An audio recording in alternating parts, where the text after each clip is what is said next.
wanna be the best in the game, invest in my name, check no restraints, I'm obsessed with the pain. I ingest, I retain, assess and I change, possessed by the thought I'll be free one day from society's restraints. Money, clout and fame, mud, disease, a plague. We all love to hate, have to play the game, have to make a name. All our insecurities are on display. This is war with the enemy, think that it was meant to be. Living in a time where disease is on every screen. I won't let them fester me, I know most are festering. Negativity is a plague for the mentally weak.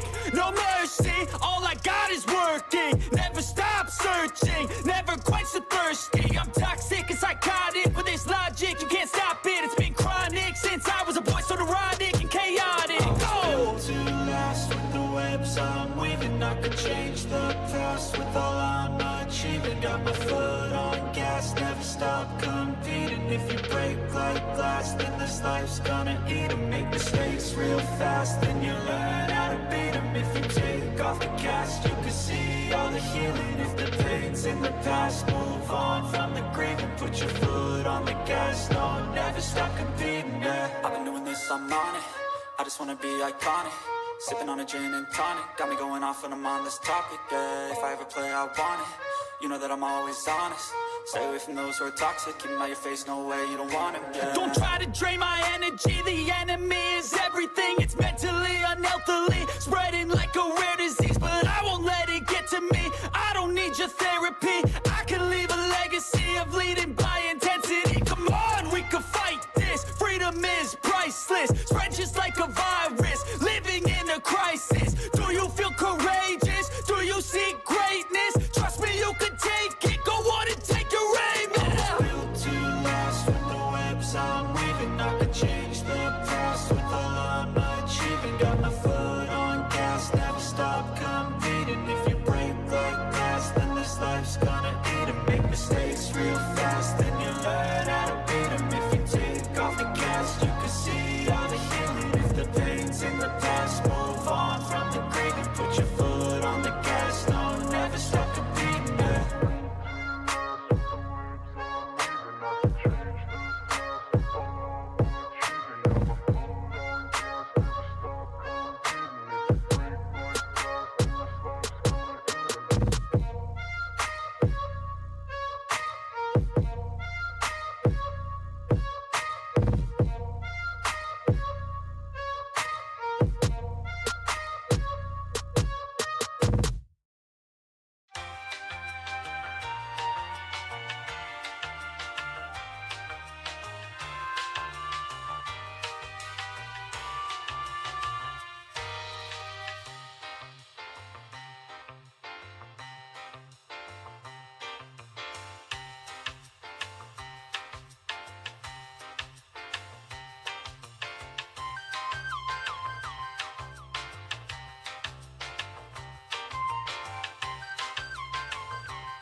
Just ask them how I did it. I got out the limo, grabbed her hand, went upstairs and fucked her. Sweetie! Sweetie!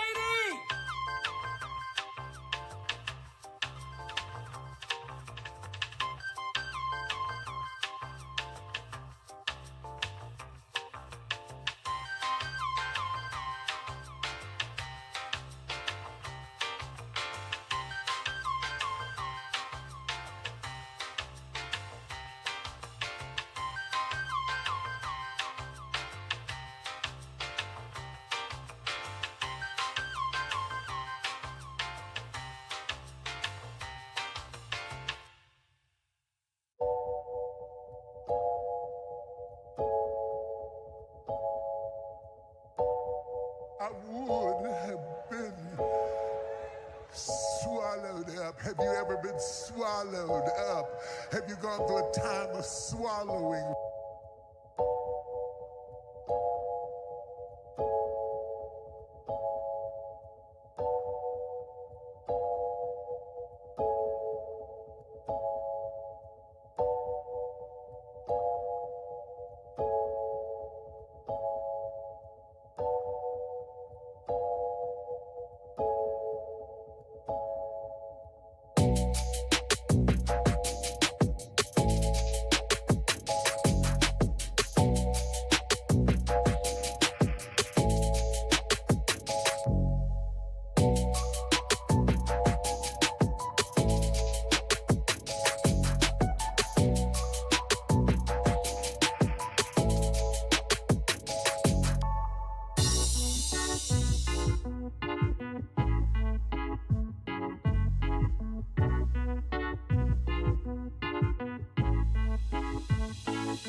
Stop bouncing me.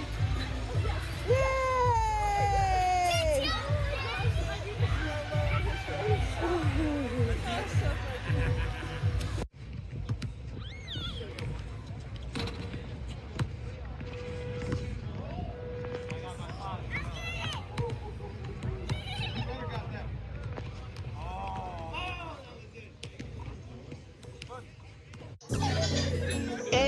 I'm in Miami right now.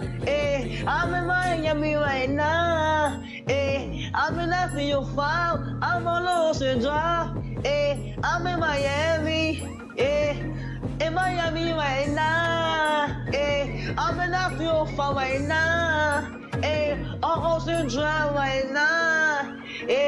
That's on my mama. I'm in Miami. I go to the window, so I'm going to Cali. I said I'm too official. I'm out with them niggas. I said, man, the rapper on the city, that nigga, he making. We pull out with them guns, you know me in the real. Well, mama pays, I ain't having ever since that I was real. Yeah, I can't look like an ape and I will never squeal. Whenever ever on my mouth, cause I swear I'm too real. Yeah, I'm in the ring scoring, I'm living life for real. Why the fuck you can hate it? I'll ride you to chill. You gon' really piss me off, and I'ma pull up with the steel. I'ma pull up with the drink, go and get your ass killed. Man, stop coming, cause I'm fucking wicked. I pull up to your city, tell me your location, bitch. You know we fuck that shit. My youngest know you killin', I wanna grind, got money in my mind, no money in my wrist, so I can tell the time. You know I'm rapping the job and I'm trying to eat. All around the world I'm doing shows, I really come to eat. Hey, they trying to play on me, I swear I'm doing my shit. One of my time I was post and I ain't have shit. Every day I'm just riding by the same outfit. I done came up, I'm switching cars, yeah, I'm switching shit. These niggas mad at me, ain't wanna clone me. I'm in Miami right now, I'm off of South Beach. I'm living large, I'm living life. They know me, wanna take my life. Yeah, it's on my mama. I'm in Miami. I'm out there doing this video shooting on the Cali. I'm on my mama, I'm on my mama, and I'm in Miami right now. I'm in the 305, yeah, I'm on Ocean Drive. Pull up with a red car, my life is on now. They wanna play with me, they wanna clone me. I'm bad bitch, Latino, she wanna sleep with me. I'm in the 305 right now. I'm in Miami right now. On Ocean Drive right now. I'm in Miami right now. I'm in Miami. I'm in the 305. I'm in Miami. I'm in the 305. I'm in Miami. I'm in the 305. I'm in Miami. I'm in the 305. I'm in Miami right now. Yeah, I'm on Ocean Drive. I'm in Miami right now. Yeah, I'm on Ocean Drive. Yeah, and the front car. Yeah, don't look at me. I'm the niggas in the game. You can't beat me. Cause I'm that nigga from the bottom. No, I will never change. Diamonds on my hoodie. I got diamonds on my chain. I'm in this so no, I swear ain't no game. Yeah. In Miami right now. And the 305. Yeah.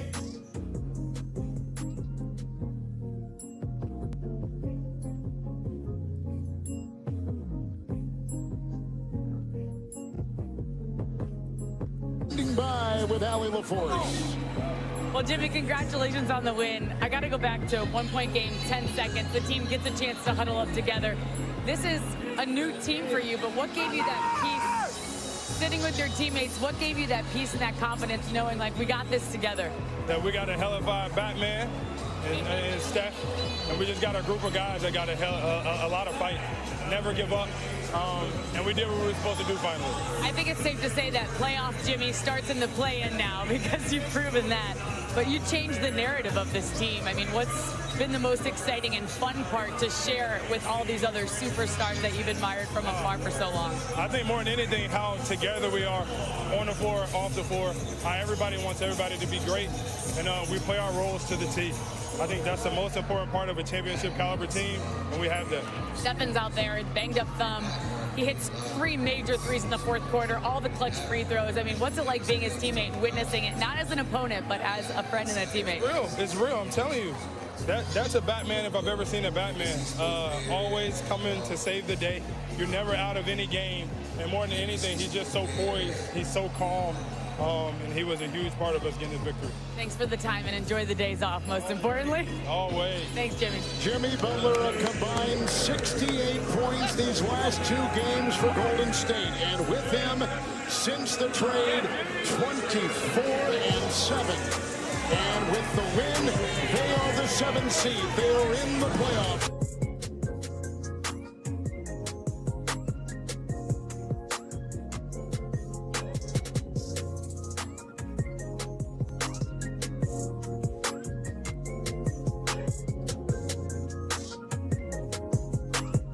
Late night. Wait. Honey stuck in my throat. Late night crew, what the fuck going on, man? We here. It is not Bob's birthday yet here. Y'all niggas have been false alarming that shit all week. Everybody telling Bob, and Janice did that shit on purpose. Had everybody telling Bob happy birthday last night. So no, it's not tonight, it's tomorrow. No, it's the day after. Bob got like 12 more fucking minutes. Y'all niggas ain't hoeing me in the shit. Say what's up to your boy. What's happening, motherfuckers? It's a great day to be Shay, huh? At least that's what the kids say. Allegedly. Although I don't really know what the kids say anymore because they're extremely violent and I'm scared of the YNs.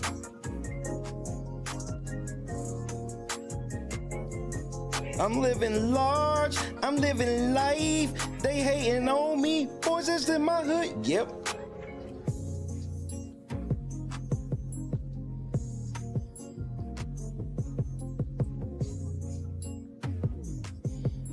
What's happening, Bob? Just another day, huh? Clee, what's happening? Janice, D-Block, Bob. Oh, Bob twice. Josu, Holly, Scott Johnson. Kendra, what up? Richard, what's happening? Robert, what it do? Holly, what's happening, cuz? We in this motherfucker this evening. Sylvia, Turtle. Great to see everybody. As Bob has just under 11 minutes, according to my clock, of being 75. So enjoy it. You've already skipped a year, so just enjoy this. Enjoy this. I'm living large, I'm living life. They hating on me.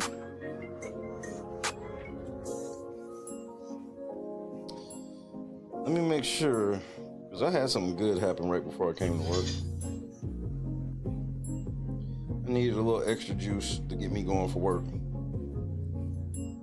And I got it. God is great.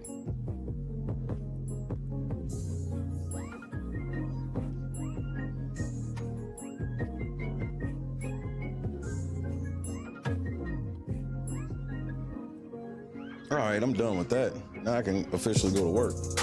Clock out of one job to clock into the other one.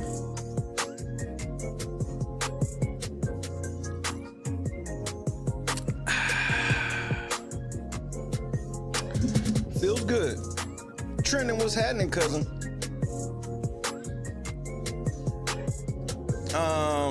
If y'all niggas want to start some shit with this Drake shit tonight, watch what I'm doing. I'm just throwing niggas out. I'm not even arguing with you hoe ass niggas. I'm not arguing with you hoe ass niggas. Shout out to the motherfucking sheriff. I don't think the sheriff will be popping in this evening. He got about 4,000 on his plate right now.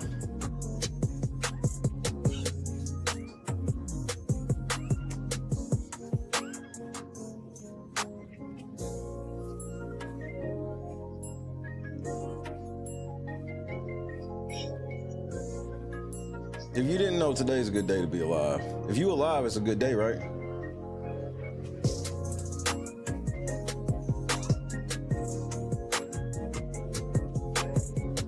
Cause I know how some of y'all niggas be complaining. That includes me. Javon had to tell me to put my big boy pants on and shut the fuck up. I was like, man, you right. Not pointing Sue. Nigga, we gon' see a pointing Sue talking that shit. You still letting them niggas hoe you, Sheriff? What the fuck, man? When you gonna sock them niggas?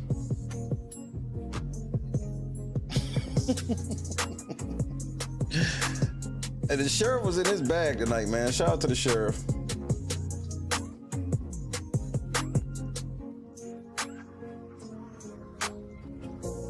Fucking pointing Sue, bro. Outrageousness.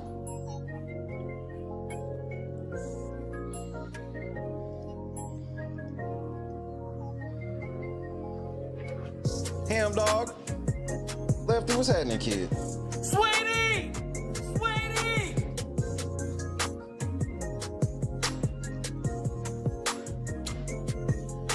Shout out to Potato Gaming. Potato Gaming said he received one of his hoodies today. I am extremely happy.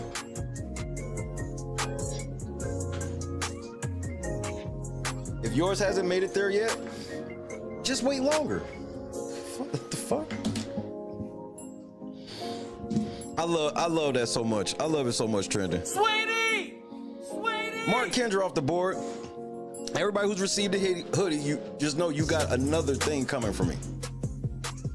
Allegedly. This is all alleged.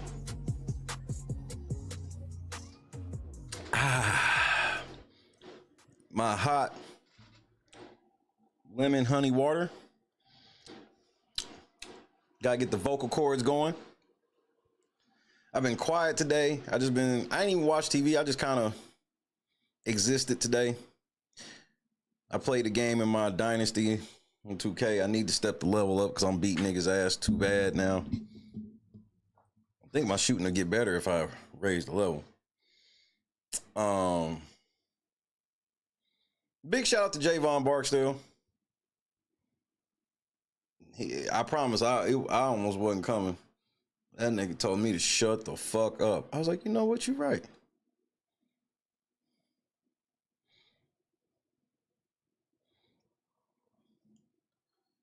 On the bottom, you got, as a matter of fact, you and Janice got mug right fucking there. I believe y'all do. Yeah, I think y'all do in that box. In the box. I so can't wait to get to fucking Philadelphia if motherfucking YouTube come on, bro. It seems like all I'll be getting in my motherfucking, in my algorithm is fucking, bro, y'all got so many other cheesesteak places I gotta try. Y'all got so many other cheesesteak places I must try.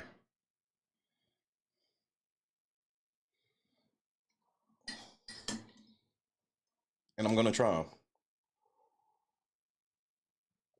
I gotta go to the link and buy a hat. I think Lorenzo's was one.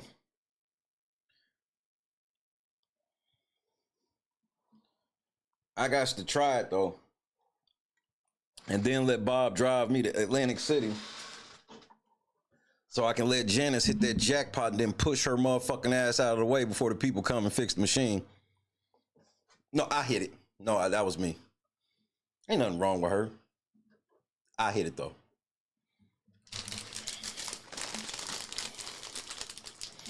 I got my Cheez-Its. I need to roll a blunt. I got my Cheez-Its because I'm hungry today. Niggas hungry today. They ate good and shit. And, you know, I just ate that boring shit because I'm gotta get my body back right. For what? I don't know. It ain't like I get to hoop anymore. Guess my basketball career just ends on a whimper. Bullshit. I did watch some Family Matters and some Fresh Prince today. That was fun. Kinda, because like I said, I ain't really watched TV, but they had it on out there, so I watched that for a second. I gotta go back to Sam's Club, Awake. I gotta get my black ass back to Sam's Club. You know the best part about Sam's Club? Bro, them white cheeses. Don't know, Sylvia, welcome to the crew. I've been like, it was me and one of my homies in high school. Shout out to Nicole. Me and her was the only, no, was it Nicole? No, it was Rena. Shout out to Rena. Only people that like those motherfucking white cheddar cheeses that come in the green bag, nigga. Everybody else be like them. They don't like them motherfuckers. Them bitches is fire, bro. What the fuck? Finally, somebody understands. Curious Observer, what's happening? Mob, we in this bitch. I promise y'all, if y'all want to fall out about Drake tonight, I'm gonna make it quick. I'm gonna make it quick.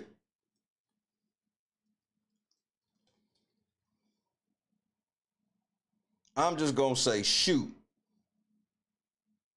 And you gonna be gone.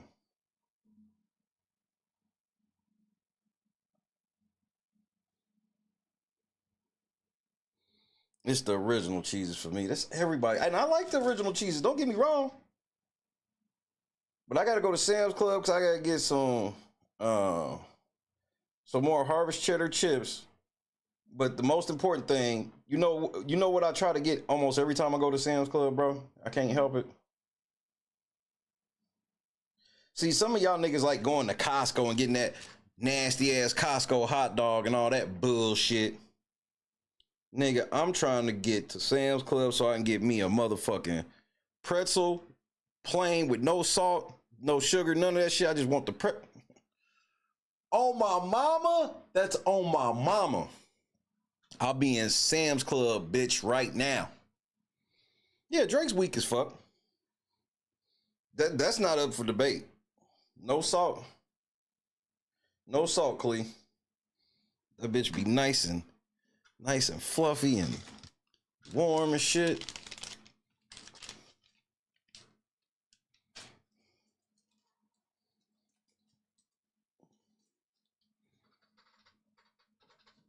I'm gonna have to try the fresh squeezed orange juice. I don't think I had it.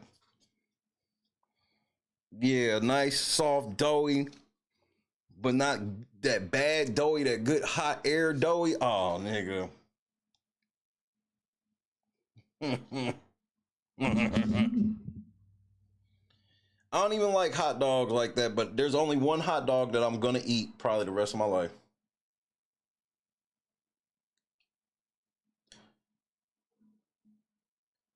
I'm going to eat a Dodger dog before it's all over. That will be it. Just because, you know, how do you go to Dodger Stadium and not get a Dodger dog? My son pissed me off yesterday. You know what he ran in the room and said? And I wasn't mad. I just need this nigga to change teams. He came in the room, Dad. I was so proud. He was like, look, Aaron Judge. I'm like, hold on, bro. How you know how to say Aaron Judge full fucking name before you know how to say Shohei Ohtani? This is embarrassing. So yes, I almost whooped my son for identifying a Yankee, but it was at least Aaron Judge, so I let him roll with it. He do know who old number 99 is.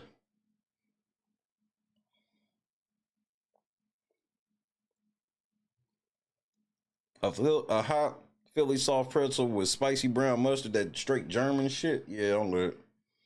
All of that dumb shit, I'm with it. All of that dumb shit, I'm with it.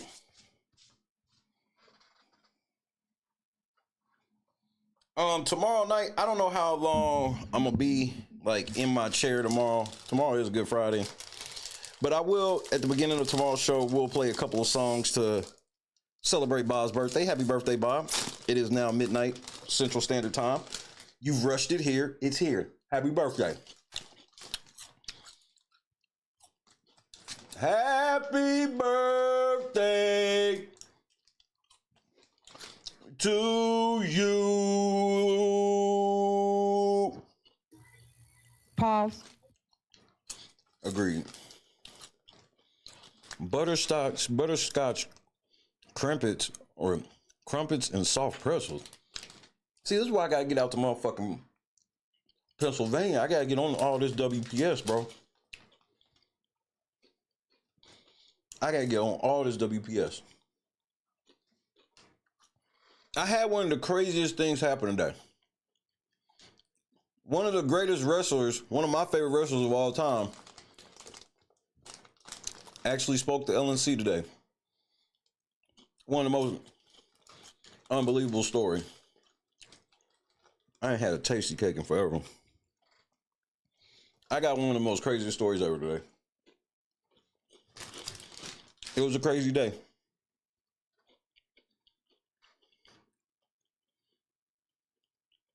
Shoe fly pie with vanilla ice cream. Pause.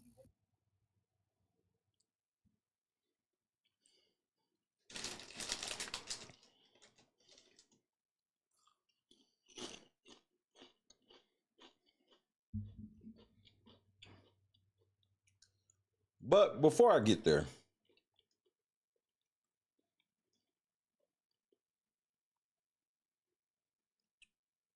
I just want to hear a song or two. I gotta motivate myself. Lisa, what up?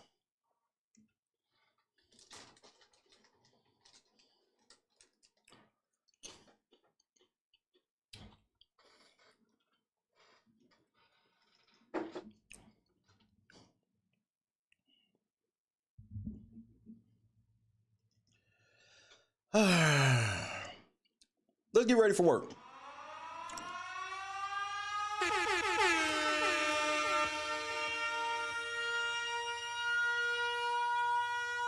Yeah. Birthday. It's your birthday. If I die, bury me inside Louis style. They ask me what I do and who I do it for. And how I come up with this shit up in the studio. All I want for my birthday is a big booty hoe. All I want for my birthday is a big booty hoe. When I die, bury me inside the Gucci style. When I die, bury me inside the Louis style. All I want for my birthday is a big booty hoe.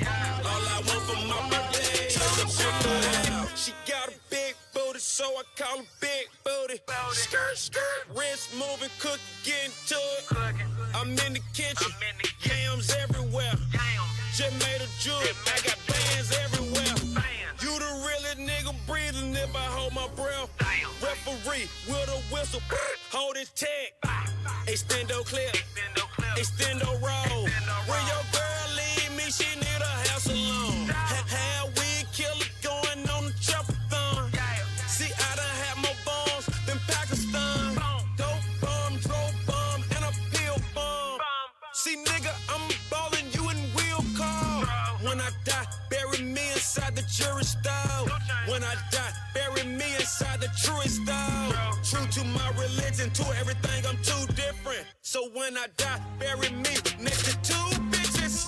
They ask me what I do and who I do it for. And how I come up with this shit up in the studio. All I want for my birthday is a big booty hoe. All I want for my birthday is a big booty hoe. When I die, bury me inside the Gucci style. When I die, bury me inside the Louis style. All I want for my birthday is a big booty hoe. All I want for my birthday is a big booty hoe. Yeezy, Yeezy, how you doing, huh? It's my birthday, I deserve to be greedy, huh? She holding out, she ain't giving to the needy, huh? You go downstairs and fall asleep with the TV on. Y'all been together 10 years, you deserve a menage. Especially if you put that BMW in a garage. Especially if you paid a couple payments on her mama crib. Went to her niece's graduation, man, I hate those kids. Last birthday, she got you a new sweater. Put it on, give her a kiss and tell her do better. She said, how about I get you jewelry from the West End? How about she hit the West End and get a best friend? I'm joking, I'm just serious. I asked her, don't be acting like no actress. If we preaching, then we practice. Don't be reaching, don't be touching shit. We in Kanye West Benz, cause I will turn you back to a pedestrian. They ask me what I do and who I do it for. And how I come up with this shit up in the studio. All I want for my birthday is a big booty hoe. All I want for my birthday is a big booty hoe. When I die, bury me inside the Gucci style. When I die, bury me inside the Louis style. All I want for my birthday is a big booty hoe. All I want for my birthday is a big booty hoe. It's your birthday. It's your birthday. Bad bitch contest. You in first place. You in first place. You in first place. Bad bitch contest. You in first place. I show up with a check to your workplace. They hand the valet the keys to the Mercedes. Tell the DJ play your song. This shit come on. When I'm seeing from the back, I came front of. They ask me what I do and who I do it for. When I die, bury me inside the booty club. Get it, God, get it, God, get it, God. I might switch it up and get you good. They ask me what I do and who I do it for. And how I come up with this shit up in the studio. All I want for my birthday is a big booty hoe. All I want for my birthday is a big booty hoe. When I die, bury me inside the Gucci style. When I die, bury me inside the Louis style. All I want for my birthday is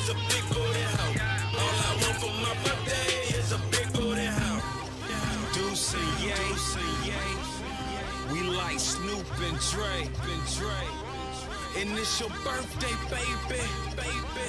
You deserve a coupe today. Wow.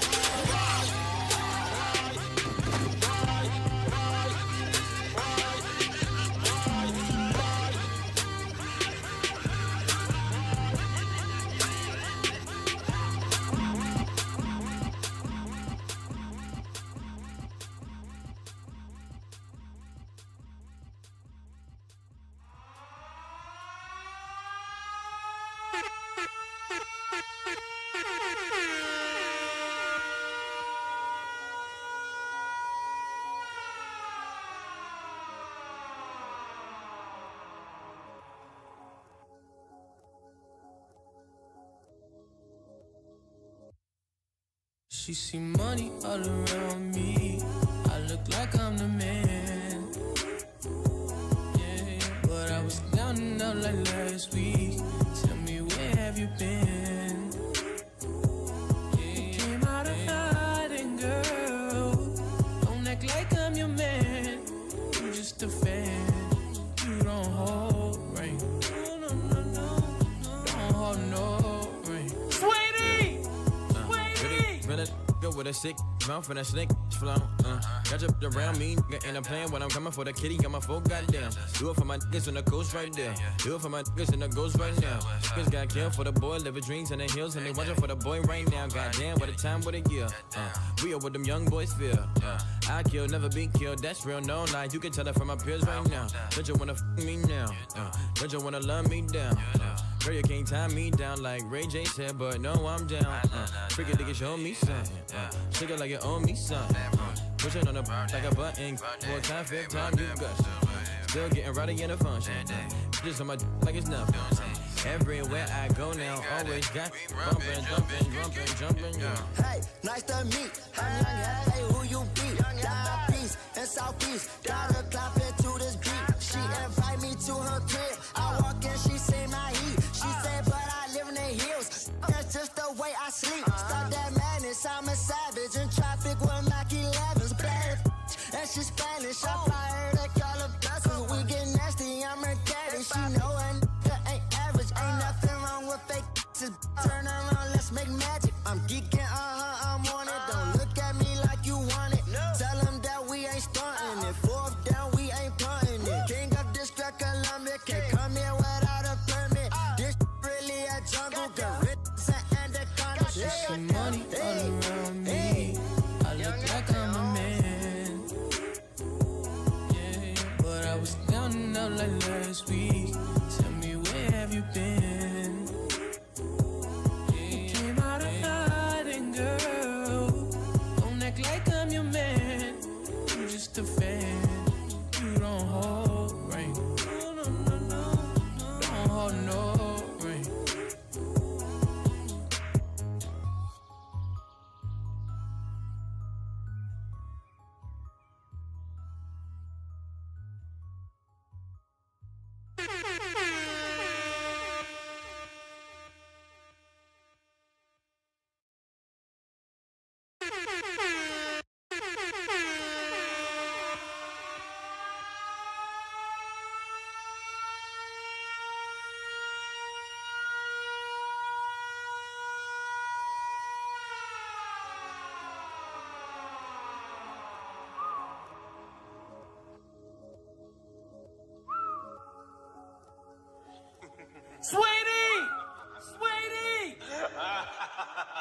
She see peppers all around me. It look like I'm a man. Yeah, but bitch, I wanted you 5 years ago. Now you got 2 baby dads. And now you came out of hiding, bitch. And you think I'll be your man. Bitch, ain't no chance. You got 3 kids. The bitch got 3 kids. as I roll blunts, can I be blunt? A nigga feeling like James Blunt, like I will never be with you. I'm down to meet the crew and your best friend and your mama, but I ain't really got time to be spending all of my time just chasing you, cause you got a toddler. This bitch need help. She so bad, no time out, she need a belt. She so bad, no time out, she need a belt. I wanna smack it up, I got this all, she wanna back it up. She call me Poppy, inaccurate, no lie. I bet that kitty cat is a line, this bitch fine. She see Pampers all around me, it look like I'm a man. But bitch, I wanted you 5 years ago. Now you got 2 baby dads, and now you came out of hiding, bitch. And you think I'll be your man, bitch, ain't no chance. You got 3 kids, the bitch got 3 kids. She see Pampers all around me, it look like I'm a man. Yeah, but bitch, I wanted you 5 years ago. Now you got 2 baby dads. You came out of hiding, bitch, thinking I'll be your man. Bitch, there's no chance. You got 3 kids. Bitch got 3 kids. Nigga, that's bars, nigga. That's bars, nigga. Man, Brandon Jamal be killing the fucking game, bro.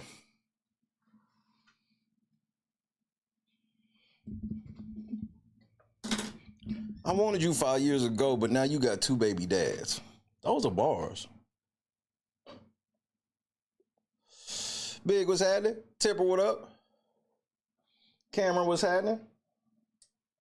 What this air kick on? It's hot tonight. They done turned the motherfucking air down, like, cause it's nighttime. It's still 71 degrees outside. Get some rest, Hiram. Great to see you, cousin. Hiram in the cut one time. Ladies, we breaking them out.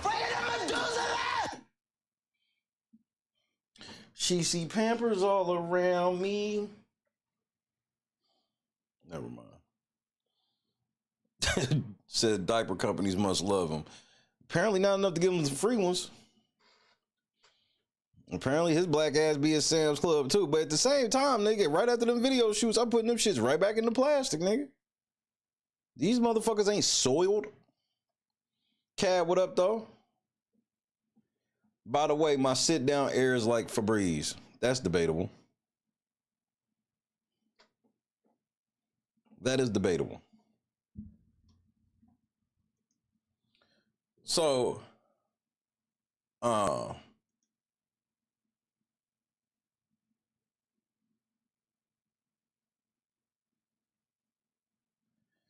getting ready to sue the shit out of YouTube again. Bro, I can't believe these niggas won't just leave. They have shadow banned my account. Like, it's not even, like, I come to work for y'all. Just so y'all know, I come to work for y'all. I've had multiple videos age restricted this week that are old as fuck for no reason.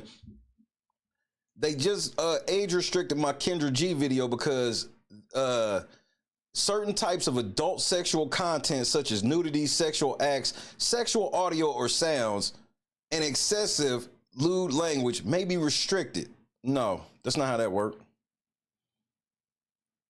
And what part of the video? Don't know. They just make it up. So I've had like multiple videos age restricted this week on some dumb shit. And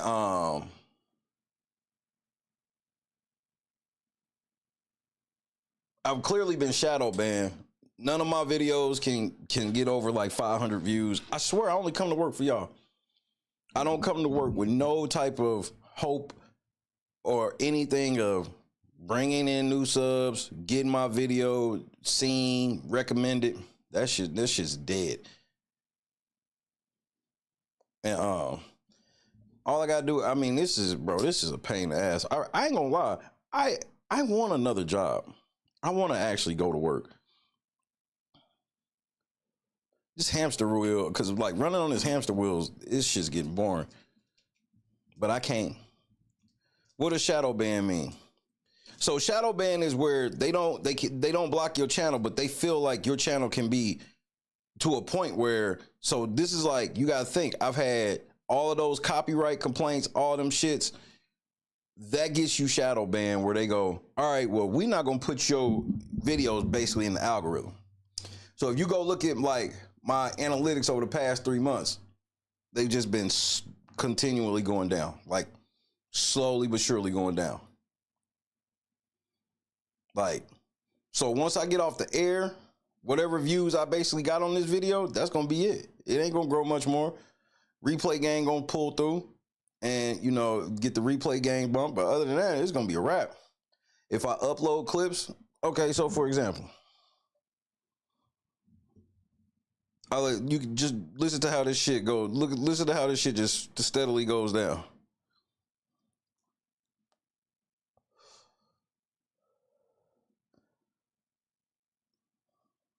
All right, so, bitch, come on.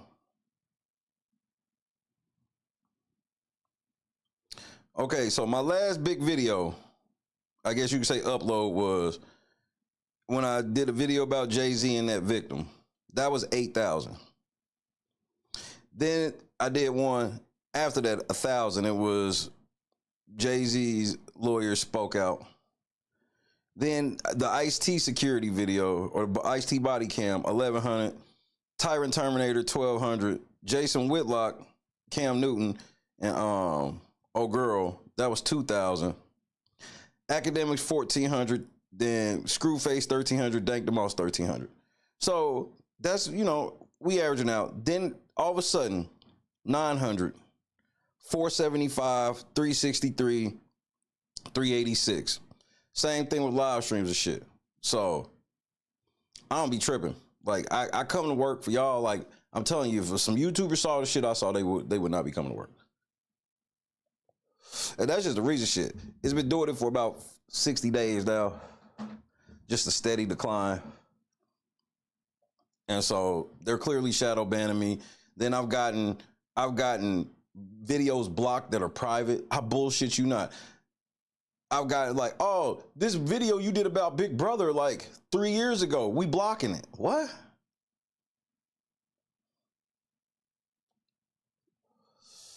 Then I've got 2 or 3 age restrictions this week for, I don't fucking know why.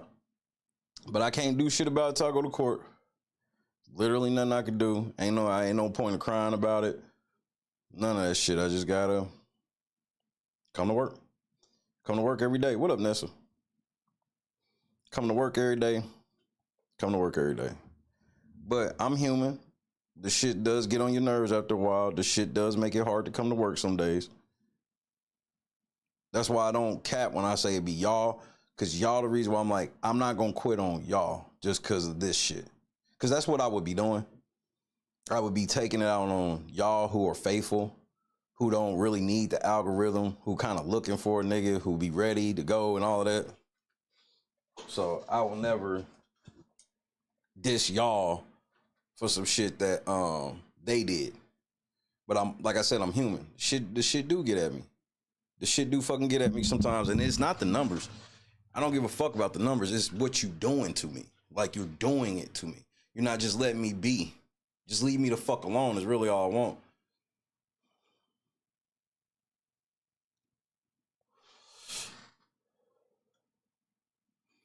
So it is what it is, and you know I'm just telling y'all to be honest. I don't want nothing from y'all. I don't need no. I didn't do nothing special. I'm just doing what I'm supposed to do, doing what I agreed to do, doing what I signed up for,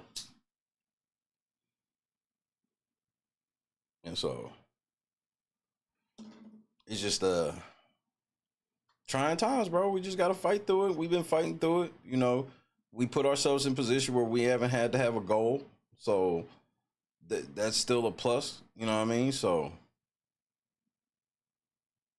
just gotta wait, bro. I gotta tough it out. Endureth till the end. Endureth till the end. Only thing I'm really right now, my short-term mental goal is I'm just waiting for May 30th. Because that's when the new calendar should go up with the next dates. Because I think the next block of dates that's going on the calendar is going to include us. So that's where my mental is right now. Waiting on that motherfucking, that court schedule to come out with us on it. because YouTube has just been. I can't even.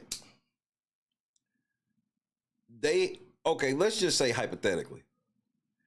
Hypothetically, they owe us a certain amount of money. Like when we first did the lawsuit, the 140 pages.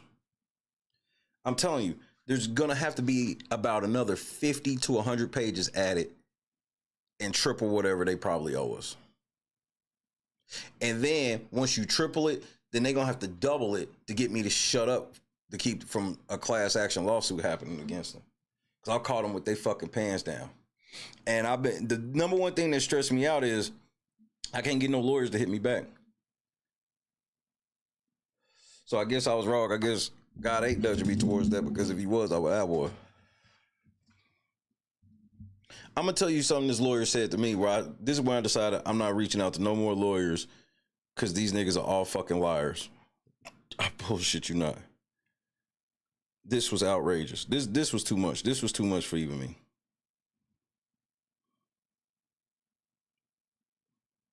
Where is it at? Okay. So I'm not going to read all of what I wrote. You can see it's a lot. You see what all I wrote. You see how much that is. Okay. This was a response. Choose compassion. I was kind of waiting for you, hoping you would drop in so you could see what I'm about to show.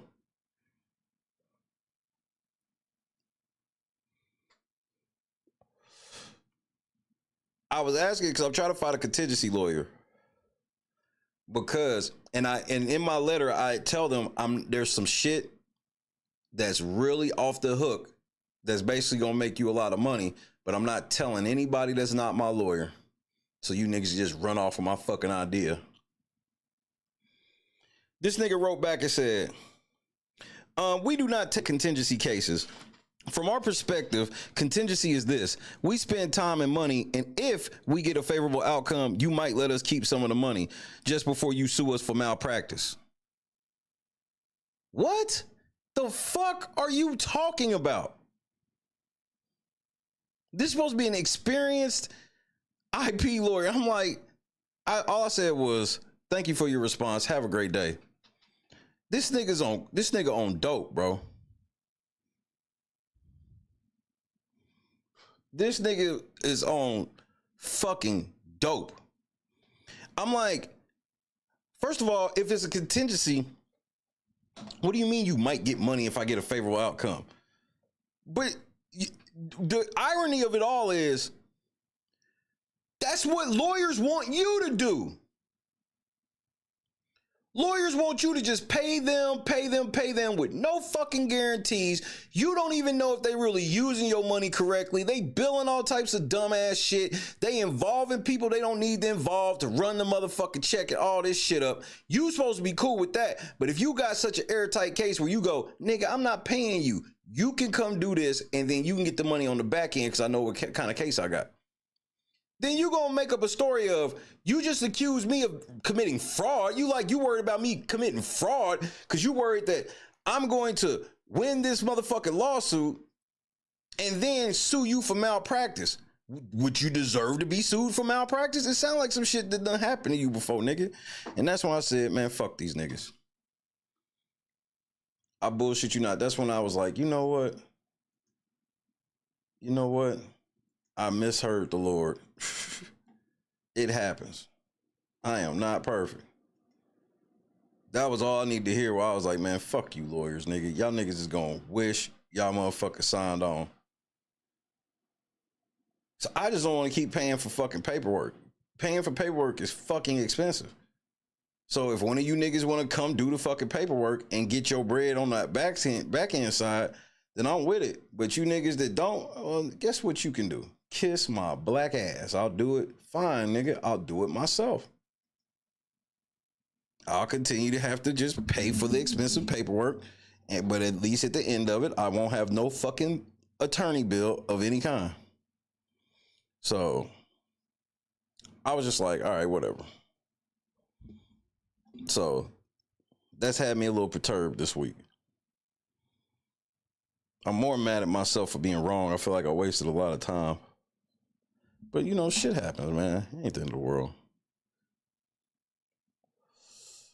But something cool happened today. So, I actually woke up a little late today. And I checked my phone. And I checked my email. Okay? And in my email, I had something from this place called Fanatics Live, where they was like, here's your unique code for $25.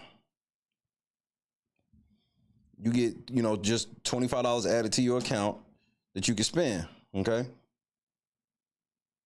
So I was like, I've already tried that. They've never answered me back. Most people don't even hit you back. I've hit probably over the last year, I probably hit close to like 30, 40 lawyers. Only like 3 have hit me back. And one of them asked me to give him $10,000. And he admitted he don't know anything about IP law, but he want me to give him $10,000, I guess, so he can use it to learn. But anyway.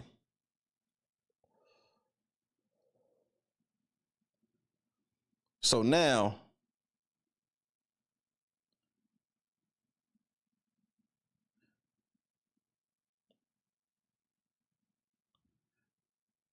I'm going through Fanatics Live. Yeah, nigga, hold on. I'll finish this, the court thought. Yeah. The nigga asked me for $10,000. I laughed at him on the phone. Like, who you talking to, nigga? I've already done all the work. That's what be making me laugh at these lawyers. They hate when you know what time it is. We're just like, nigga, I've already done all the work. All I need is somebody that can actually show up to court in the Northern District, the Northern District Court of California. All this extra shit, I don't need no extra shit from you. I don't need your motherfucking paralegals to do nothing, nigga. All y'all niggas need to do is exactly what I tell you, because I already know the fucking law. I don't need you niggas trying to mansplain, white-splain, black-splain, woman-splain, splain the law to me at all. I just need y'all to work for me, but don't nobody want to work for me, so that's cool. It is what it is. They actually, the courthouse sent me something directly to my house about who I could contact for possible pro bono and all this other shit. Now, motherfucker, hit me back. Now.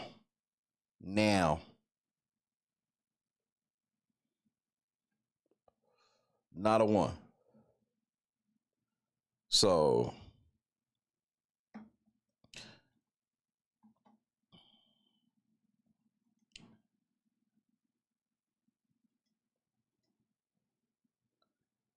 this shit is what it is at this juncture.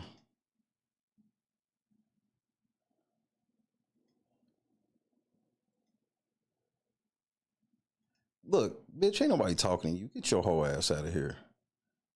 Move around. Don't come in here interrupting me, nigga. I don't know you. Shut up. Anybody want to talk Drake right now while I'm talking about something else? We not warning them. Get them the fuck out of here. Straight up. Everybody got a wrench. Niggas want to start that Arbery shit up already? Get their ass out. I move at my pace. We all know this. Trey Denny, what's happening? Congratulations again. So, like I said, I'm just perturbed. I'm not down about it. It's over. Water under the bridge. God's protecting us. I believe in God's protection at times frustrating you. You know what I'm saying? So, I get this $25 coupon from Fanatics Live. I'm not into breaking, because breaking is just like some degenerate gambling. Okay? In my personal opinion. Because you'll pay like $200 to have the Yankees, and then they'll bust open a whole box of cards, and now Yankee will come out of the fucking box. This is for real. And this is legal. I'm like, no, I'd rather just save up and get the box or just get a pack myself. Like, fuck that. Or I'll just miss out. But I'm not going to sit here and pay like $200 and I may not even get anything.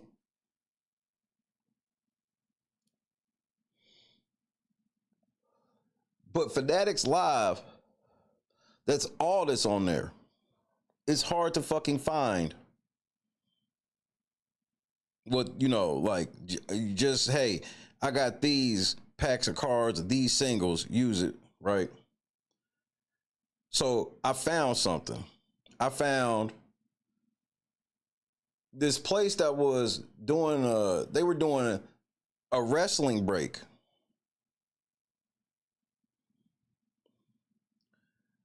So breaks work like this. So let's say I have a whole box of baseball cards. We can say whatever brand. Or even football or basketball. We'll just say basketball because you know it's playoff times or playoff time. So let's say I have a whole box of basketball cards, okay? The pack, it comes with 16 packs in the box, okay? Instead of me selling each pack to everyone, I turn around and go, hey, it's 30-team break. You buy a team, and we're going to open all these cards, and anybody from the team you buy, you get those cards. But they don't do it fairly. They tell you I rip. All right, so you can get this cheap team. You can get a team that probably ain't got no superstars or cards you fucking want. You can get them for like $15. But if you want to try to get the LeBron, so if you want to get the Lakers so you can get a LeBron card, they're going to tell you like $150, $175. And that's depending on the product. Let's say that this box costs, the whole box, 16 packs or something. Let's say it costs $250. You still gonna pay like $100 for the Lakers. And if no LeBrons, no Lakers come out, you just spend $100 on nothing.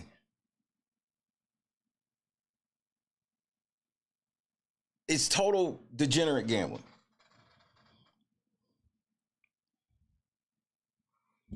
So I found a break that made sense to me finally. I was like, I can spend my money on this. It cost $23. I had a $25 coupon, okay? It was, we opening this whole box of wrestling cards, okay? And if you get a spot, you get 2 packs of cards. Bam, okay, I'm with it. It was some wrestling cards from 2017, I believe. And it's like, okay, I can deal with that because I will get some cards. I'm okay with opening a pack of cards that don't have a great card in it. But to say I'm giving you money and possibly can't and what will possibly walk away with nothing? No. Because I could get some cards that maybe not worth nothing today, but could be worth something in a couple years. I'm just going to give you, bro, and this is a big thing in sports. So as I'm sitting there waiting, because they had another box they were doing first, because they're at WrestleMania. They was wrestling cards, and I was like, okay, I'll get 2 packs of wrestling cards. This will be fun. Because there's like only one autograph comes in the box or something like that. One autograph, I believe, comes in the box. So it's like, all right, you know, this is free money. Go ahead. They was like, we got to wait like 2 minutes. They was like, we got to wait like 2 minutes, 2-3 minutes before we open the box. I started getting shitty because I'm like, man, I'm not trying to sit here and just watch this shit all day, my nigga. Oh, Shay, what's happening? I'm like, nigga, I'm not trying to sit here and just watch this shit, bro. After 2 minutes, motherfucking Kevin Owens comes out, bro. And I got my cards open by motherfucking Kevin Owens, bro.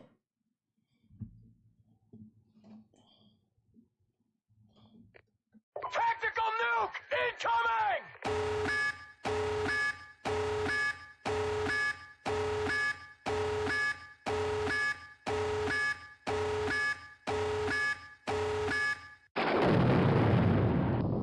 We got one more. All right. Late night. The late night. We got the late night crew. Well, 2 or 1, because you just handed me 2, and now I'm very confused. That's fair. That's on me. 1 spot, 2 packs. Oh, I see. Okay. All right. Present to you by WWE. Let me stop right here. Kevin Owens is one of my favorite wrestlers of all time, bro. And when Choose Compassion catches up, she's going to lose it. So I'm already just like over here straight geeking, bro. I'm already over here straight fucking geeking. I'm like, nigga, hey, tell Choose Compassion Kevin Owens is, because I think she went backwards. Tell her Kevin Owens is on the screen. I want to see what her reaction is actually going to be. Somebody put it in the chat. Let her know. Tell her that Kevin Owens is live right now. Because I know she here, but I think she behind. So I was already just like geeking. Because when he opened a card, if it had like a regular Kevin Owens card in it, he was autographing it. So I'm sitting there like, man, just let a fucking funky ass Kevin Owens card come up so we can autograph this motherfucker, bro.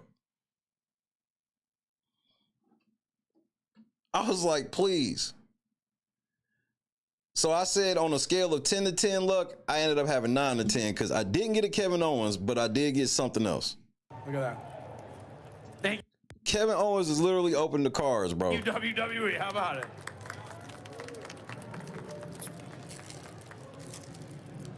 All right. Sheamus. Wider than he's ever been right there, I'm pretty sure. You petty, nigga. Look at this. This glows in the dark. Pettiness. Yeah, I'm pretty sure you do that. Sami Zayn and his newspaper delivery boy. His fucking best friend. The nigga opened the pack. I told you only one pack has an autograph in it. He opened the pack. We got a Cesaro autograph, bro.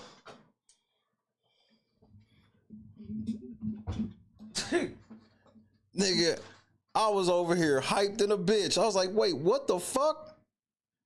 Is this for real, nigga? Cesaro signed again. Wow, look at my luck. He had bad shoulders. And you know who's responsible for that bad shoulder? Gotta be you. Right here. Yep. Tore it all up. Somebody had AJ to do Styles, again with the hair.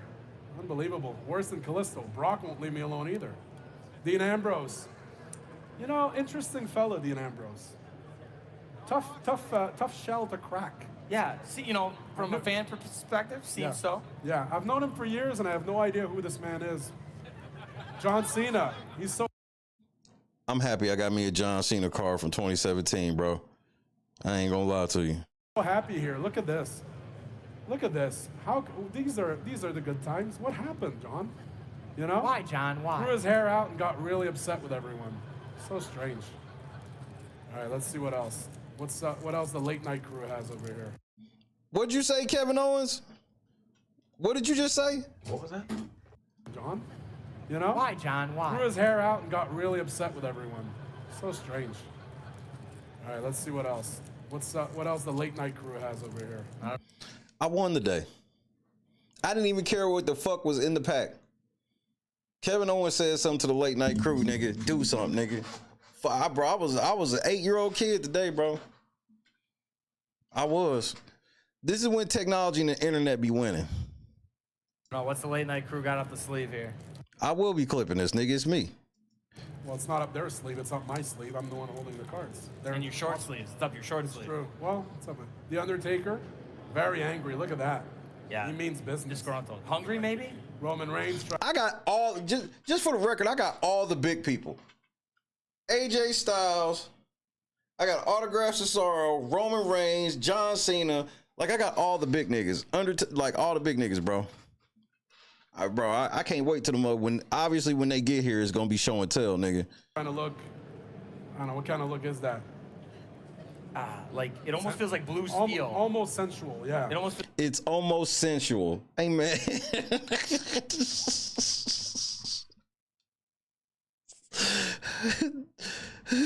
Almost sensual, nigga. Pause. Feels like very Zoolander. slanderous, yeah. Undertaker choking Shane. With the gold border, that's a variant. I don't think they knew that. That's a variant, too.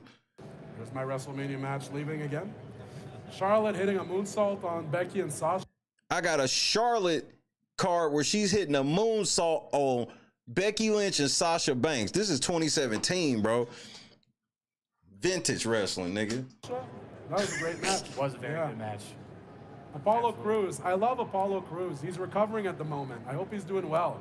Maybe we'll end up in the same hospital after. Oh, no, his is done already. He's doing great. Okay. Luke Gallows and Carl Anderson. Good guys. Okay, the Good Brothers. I'm sure Carl won't hear about this and make comments on his podcast at all. And then I get a Charlotte with the belt, nigga. So good. And here's Charlotte. Two amazing fucking wrestling packs, bro. Lifting the title. Maybe she'll do that this weekend. What do you guys think, Charlotte or Tiffany? Overwhelmingly negative reaction. I'm rooting for Charlotte. Fuck you niggas. Wow. I'm rooting for them Nepo titties. Pro Tiffy. I hope Charlotte wins. How about that? Just to be the opposite of all you guys. There you go. All right, right, man. Appreciate you so much. It's over. Yeah. That's just for the record, everybody after me was pissed. He got up and left after that. No cap. No fucking cap. No cap. Kevin Owens got up and left after that. I'm about to put the whole link to the whole joint on the wall if people want to see it on the community wall. It may not mean nothing to you. That shit meant a lot to me, bro. And God put that in my lap, bro. God knew I needed a little pick-me-up today. I woke up with a rando coupon, used my coupon, and got my shit opened by Kevin Owens, who then pulls all those great cards, including the autograph, the only autograph out of the box. Shout out to KO. I know he probably ain't gonna wrestle for a long fucking time, if ever again. You the truth, bro. One of my favorite Canadians.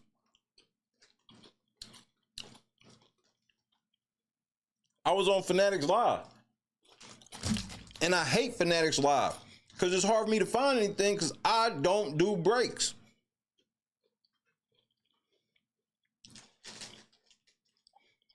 So, very cool moment today. I ain't gonna lie to you. I was geeking out. God is great, bro. God is great.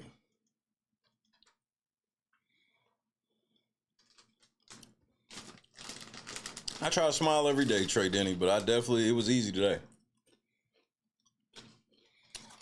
I would not recommend Fanatics Live at all, just for the record. If you into buying cards, use eBay and whatnot.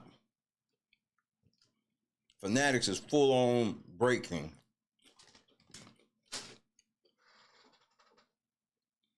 So I'm excited about that.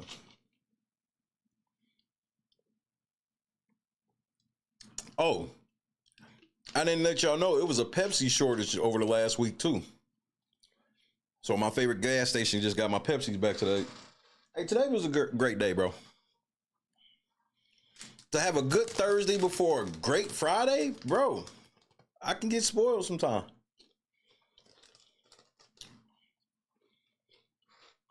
Man, if y'all knew the type of driving I was having to do to try to get Pepsis, bro.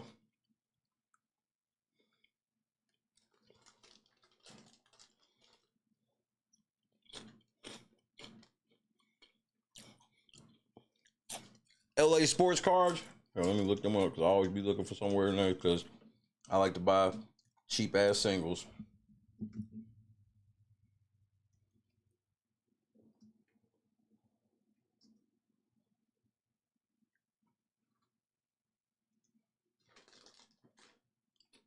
Thank you very much. Damn, they do got some cold shit, but this shit I'm looking at first, I know I can't afford. Okay, they got some shit I can afford. I'll be looking for the $1 to $10 section. I'll be in the $1 to $10 bin. Thank you, Turtle. I appreciate that. That's love. I've had to, collecting cards has made me have a sense of shit again. Not being able to hoop, like, I've basically had to live in complete solitude for like the last 4 years. A lot of people don't know. Like, it's not complete because I do get to talk to y'all and shit like that, but I got to talk to y'all as a presenter and all this shit.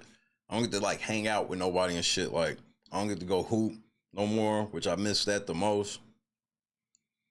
You know, I don't have no friends or family here like that. Bro, I've been basically in solitude for 4 years. God wanted me just beating myself and hunker down, but I feel it's coming to an end. You know, we waiting. We've waited the longest we gonna wait. I'll put it to you this way. We're not gonna have to wait as long as we've already been waiting. That is a guarantee. There is a guarantee. So God has let me collect cars again, and it has helped. It's helped a lot. It's helped a lot. Because I get in these drags where I don't like just, because all day I'm looking at news and watching YouTube videos, less for entertainment, but more for stuff for us to talk about. And so it lets me unplug completely. Unplugging from whatever you do, you have to do it. You don't want to burn out. I felt like I was getting close to burning out. So we survived. Hey, hey!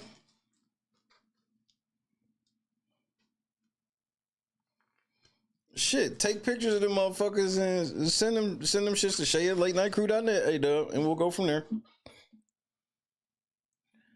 Cause I ain't gonna do nothing but tell you the truth. Especially if you got something like, nigga, you can get you a little change off of that. Kendra, they don't think I work at all. Let alone hard, they don't think I work at all.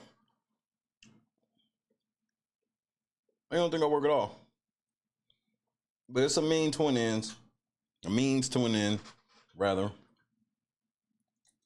I'm not bitter. I'm not sad. I'm just human. I go through emotions like everybody else. I get frustrated. I get happy.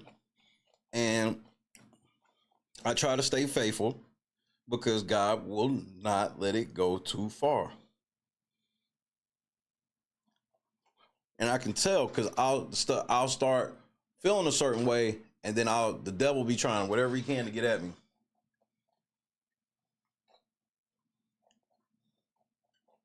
Like, I fucked up my basketball season. I was trying to play 82 games and go undefeated. Accidentally hit a button and skipped 2 weeks on accident. We lost the game. I was so pissed. Just little stuff. Like, it'd be little stuff trying to get my mind in a place of just like, oh, here we go. Just so you know, when you feel like you having bad luck and you hear the devil, or you feel like, oh man, here we go. The devil love that. The devil's like, oh yeah. He close enough to take his faith out of him. No, I'll just take this L. I have to always remind the devil, bruh, my luck was way worse before. So you thinking because I'm in a little spot where I'm annoyed or some shit, yeah, that's not gonna do it. Figure out something else. My whole thing is I just want a lot of this shit to be over because I got plans I want for this summer. You know, one thing I was reminded about 2 days ago, I saw a picture pop up on like the screen here at the house. And I was like, and it was for my birthday in 2023. And I was like, oh yeah. I was like, that was great. I had so much fun. It was when I went to a Dodgers game, my son's first Dodgers game, Oklahoma City Dodgers, that is. And we went as a family and it was amazing. We won everything. Fireworks. It was fun. I got to see Will Smith from the Dodgers, the Fresh Prince. He was down getting some reps. And I said, nigga, what did I do for my birthday last year? I go look in my camera. I go back. I was like, oh yeah, I was broke as fuck because my channel was terminated, so I didn't do shit all day. It was like one of the worst fucking reminders. I was like, no wonder I pushed it. I was like, I had done a great job pushing this out of my memory. Daniel Berry was having it. I was like, oh yeah. Channel was terminated and the nigga was broke as fuck, so I just sat at the house. Outrageous, nigga.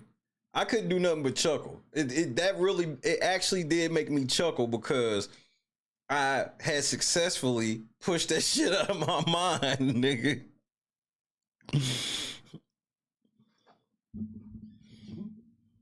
The devil do be lurking. He do. I can vouch for that. Nigga, that shit actually made me chuckle, and I was like, not this year though. I was like, not this year though. Game 5 of the NBA Finals is on my birthday. I plan on celebrating. What am I gonna be celebrating? I guess we'll wait and see.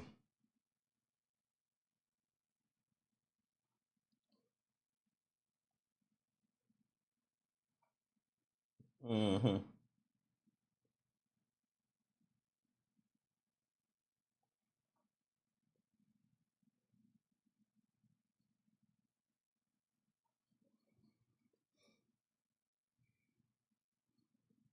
That's that bullshit, Joshua.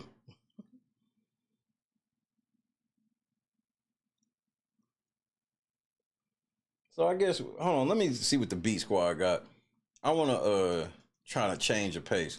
Because I'm not trying to argue with you niggas about Drake tonight, because I'm not bullshitting. I'm blocking you niggas immediately. Because I learned the last time, I was like, whoa, nigga. I was like, we ain't never bumped heads at all, but y'all niggas be ready to die over these niggas like Drake and Kendrick and shit.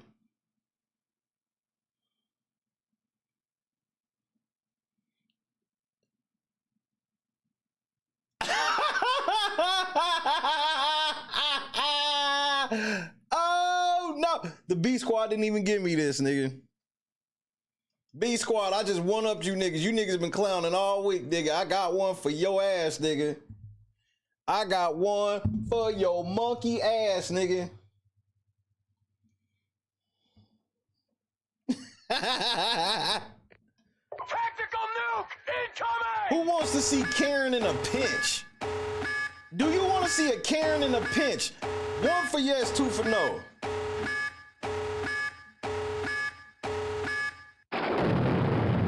A Karen in a pinch. A road raging Karen in a pinch, nigga.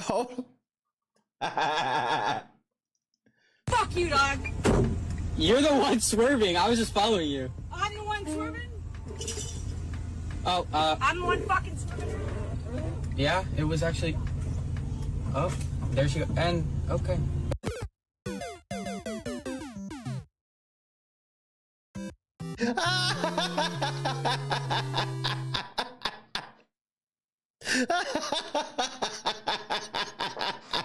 You stupid bitch. That's what your dumb ass get, nigga. Fuck you, dog. You're the one swerving. I was just following you. I'm the one swerving? Oh, I'm the one fucking Yeah, I believe so, bitch. Your car's swerving right now, man. yeah, it was actually... Oh, there she goes. Oh, and, shit, okay. that door hit her ass, nigga. That door tore Fuck that you, ass dog. up, nigga. You're the one swerving. I was just following you. Sweetie! Sweetie! Oh, I'm the one fucking Sweetie! yeah, it was actually... Sweetie! Oh, there she goes. Did you see the velocity on that door, nigga? Nigga, she might have broke her motherfucking collarbone, nigga. I was just following you. I'm the one swerving? Instant karma, nigga. Like, nigga, that door might have broke her fucking collarbone, nigga, for sure. Oh, I'm the one fucking... Watch the way that door smashes Yeah, on that it was bumper, actually- nigga, that snap. Oh, Snap. there she goes. Ooh, that motherfucker. I might have caught her in the chin, too, nigga.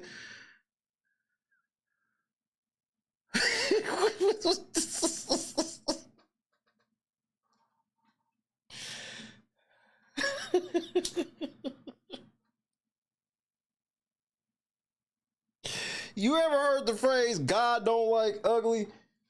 This is what it can lead to, nigga. Collarbones definitely snap easy. She might have broke her shit for real, nigga. Watch the impact of the door. Cause she just thought it was, bro, that door snapped back quick. I hope whoever was in there, I hope it was somebody in the car with her.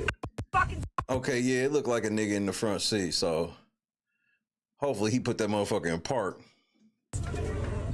Yeah, it was actually. Hold on, nigga. It's the way she tried to trot after the car. You're the one swerving. First, look, she gonna look back. She gonna see the car moving, but she gonna still try to be tough. Be like, I don't care. Then she thought about it. Was like, oh, I do care. I was just following you. Watch. I'm the one swerving. Oh, I'm the one fucking swerving. Oh, nigga, hold on, nigga. Yeah? Look, yeah, when I stopped this motherfucker, it was actually. This bitch tried to stop it with her feet like she was a Flintstone, nigga.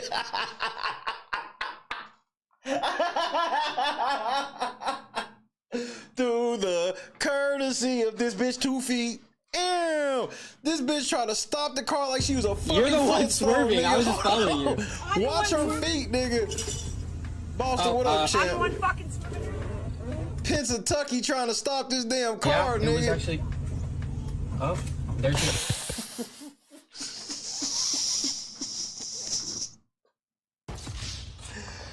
Pennsylvania got her ass lit the fuck up. See, Gamble, what's happening, bruh? Pennsylvania out here getting cracked with that fucking car, though. What a dumb bitch. One more time for the culture, nigga. I was just following you. I'm the one swerving. Yeah, bitch. Oh. I'm the one fucking swerving. It was at this moment that she knew. She fucked up. Yeah, it was actually. Oh. Oh. And, okay. Karen done got caught in a pinch, nigga. I am upset by this. You see, he got the crosses hanging from his shit, bro. Godson. Godson. He ain't even have to do nothing. You be on demon time and you try to fuck with God people, bro. This ain't an accident. Her leg done got caught. That motherfucker door done chin checked her, nigga. Collarbone might be broke. And that nigga in the passenger seat still trying to fuck tonight.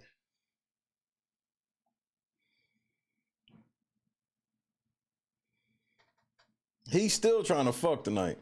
So nigga, oh, bro, that hurt my heart, nigga. This motherfucking video got 21 million views already, bro. This motherfucker ain't been out 24 hours. Oh, I take that back. It's been out just a bit over 24 hours. 21 million views, nigga. Outrageous. That shit had me in tears.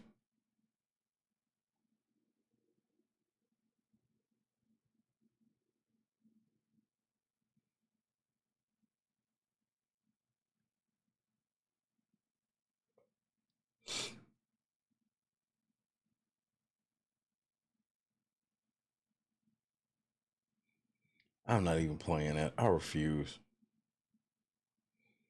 There is one I wanted to show y'all. Oh, right on Javon for putting that Shohei and Trout in there. I saw that earlier and was like, yeah, that shit ain't gonna happen to me.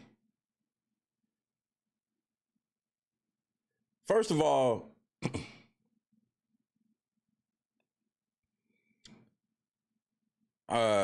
shout out to all the people at Florida State. Niggas still bringing guns and shit to campuses.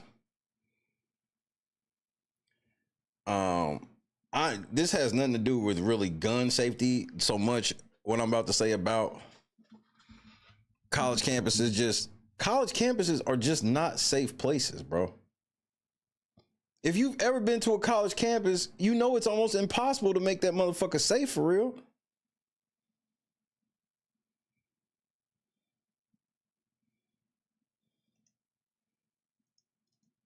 Like, if you've ever been on a college campus, it's like, nigga, there's really no, like, you would need 2 or 3 police forces.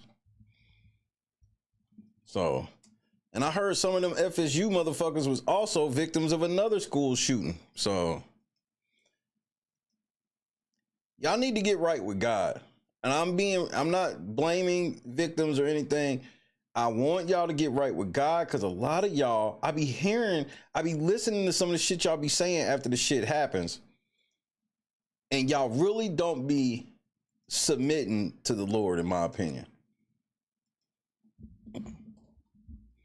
I hate to be that guy, but I want everybody to go to heaven. I want everybody to be protected by God's grace, bro. And this is, you can get this.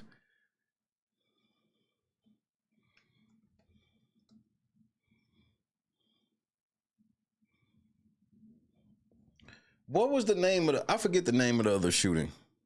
Parkland, maybe? It's been so many. I mean, we here in this city, this weekend gonna be the anniversary of the Oklahoma City bombing. So literally, this is no joke. Cause I moved some of my cars on eBay, trading out and whatnot. So if I got to go to the post office that stays open till 7, it is directly across the street. You can get on Google Maps and find it right now. Find the building that blew up during the Oklahoma City bombing, and right across the street from it is the post office. And I go to that post office. So I see the memorial. Every time I go down there, I see the memorial. People still put stuff up, and it's going to be, people be down there this weekend. So, but no disrespect to the affected, but I will change gears. Tactical nuke incoming! I'm praying for y'all. It works.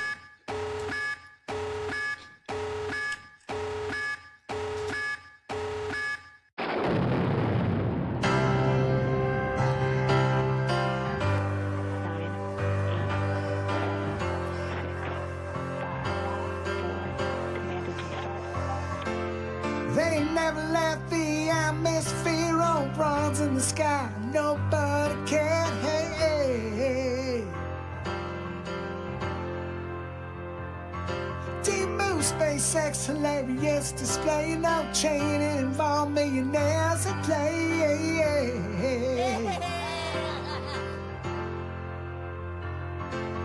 Fake astronauts, yoga pants, all in blue, still unaware that we're laughing at you. Hey, hey, hey, hey. So retarded and gay. Hey.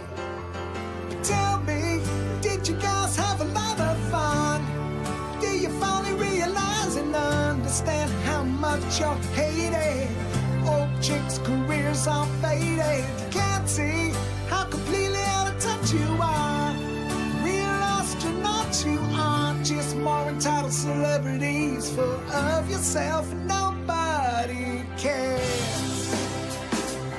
Nobody cares.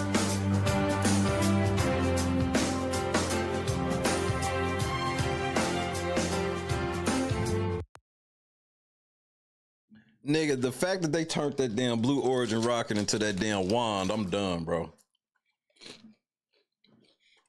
Nigga, run that back. I'm sorry, nigga. Run that back one more time, nigga. First of all, hold on, let me just stop it right here. You niggas ain't shit for this. You niggas ain't shit. It was one of the most completely out of touch things ever, Kendra. The term out of touch be so overused. Not in this case. These niggas ain't shit for this, bro. Shout out to the Beat Squad, nigga. They still undefeated, though. I ain't gonna lie.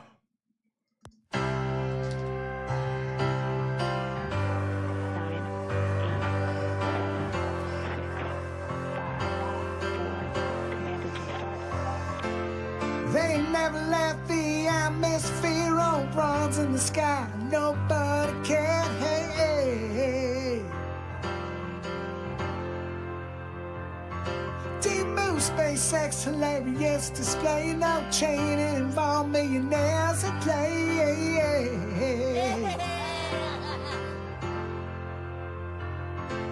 Fake astronauts, yoga pants, all in blue, still unaware that we're laughing at you. Hey, hey, hey, hey. So retarded and gay. Tell me, did you guys have a lot of fun?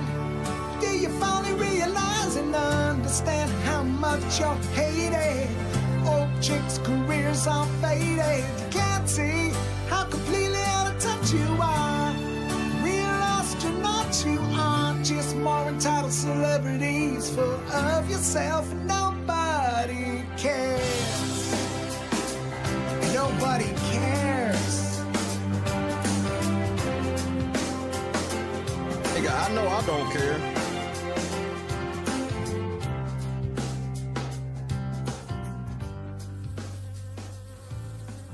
I know I don't care.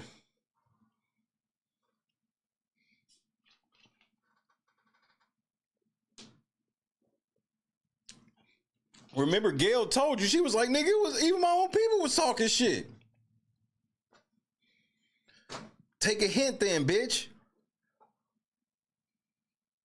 Like, what else you want me to tell you? Yeah, when he played the shit when Katie I went crazy, nigga. Her Illuminati eyes start acting up, nigga. They wild for that. Nobody gives a flying fuck. I'm Whitney. I'm all the way there. Nigga, I was. These hoes try to make it like they were space heroes, nigga. Space, y'all niggas, y'all space heroes? That seems a bit much. Space heroes is a bit much, nigga.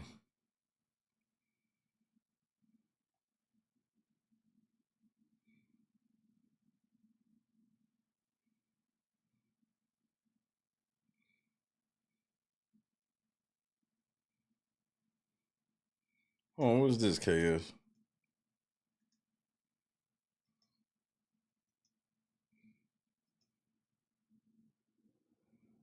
Oh, wrong group.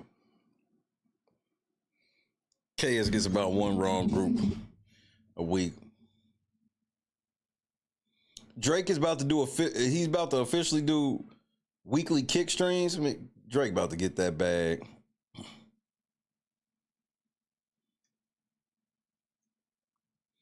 Hold on, is it even long?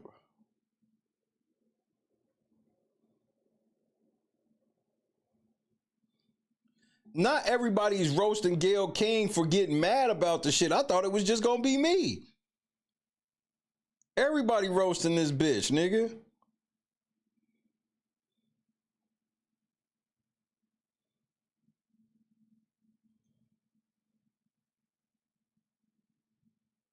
You lying. You lying. This is fake, right? This is fucking fake, right? Beat Squad, I know this is fake. Lucy, you got some splaining to do. Tactical nuke incoming!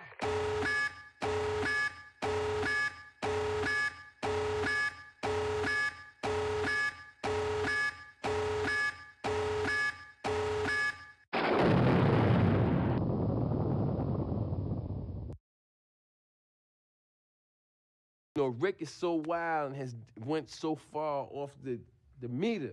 It's shit that I can't even tell you on TV. I mean, you know, for the sake of our friendship, you know what I'm saying? I'm not even gonna bring it up. But trust me, he's went there. He has went where it's like, yo, Rick, man, what the fuck is wrong with you, man? You done took this shit too far. And his response is like this: there's no such place. Darkness, let's go to the abyss, nigga! I'm not with it, man. I don't want to go to the abyss, man.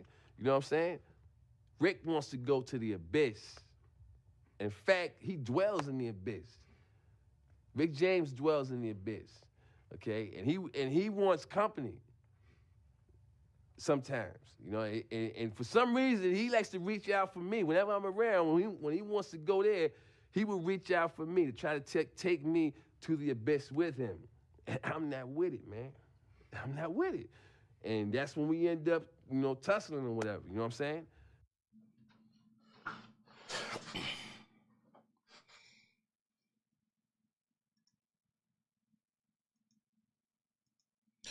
Did you not hear the part where we didn't give a fuck?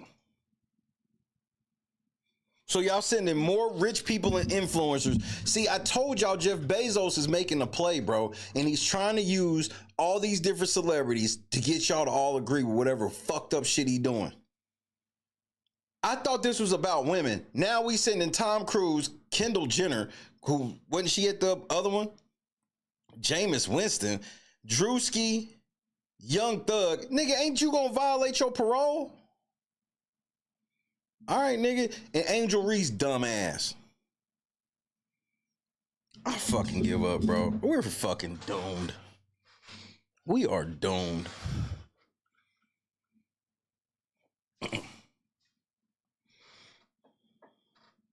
That's because Young Thug done told his people, yeah, I'm not really going into space. He done showed them, he gotta show them the whole game. You know how I know it's fake? You want me to believe that a rich white man is gonna let all these niggas get in his spaceship and leave Earth. Jeff Bezos will shoot a nigga dead in his driveway over his newspaper, let alone letting some niggas get in that. I don't give a fuck how much money these niggas got.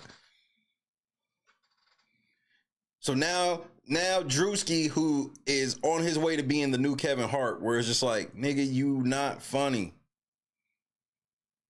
You got the same type of fucking jokes.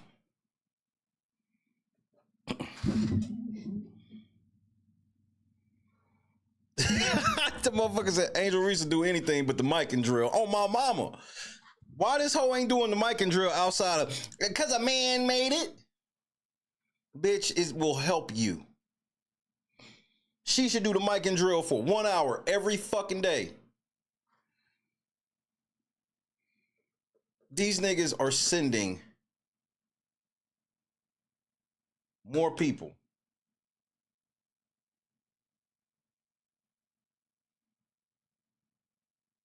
And again, it's no scientists, nobody from NASA.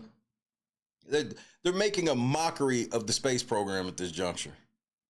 And it's just rich people playing rich people games and trying to get us to care. You know why they want us to care? Because they want us to start funding them doing this. See, the one thing about being quote unquote rich and famous is a lot of them niggas suffer from FOMO. Like, FOMO is really bad. You'll end up with a lot of shit you don't really want because you gotta get it because you don't want to be without it. You'll wear some dumb shit just because you're possibly the first.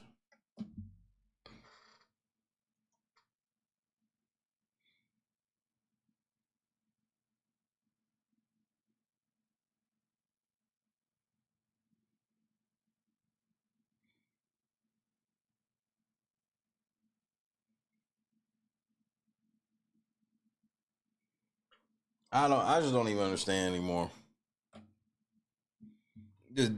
I don't know what part of the timeline we got to where we just start disrespecting space, nigga. I ain't saying like NASA and shit's above jokes and being made fun of or held accountable, but I've just never been with people hopping in industries and blatantly disrespecting like the foundation of an industry. I don't care what it is.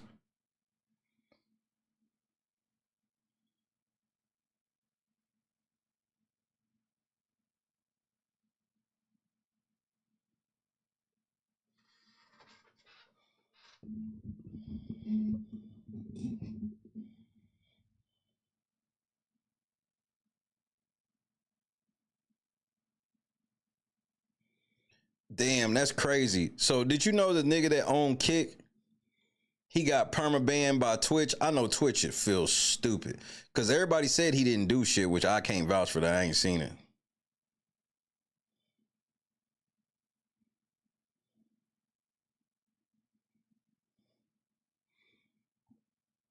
Nigga made a real competitor, bro.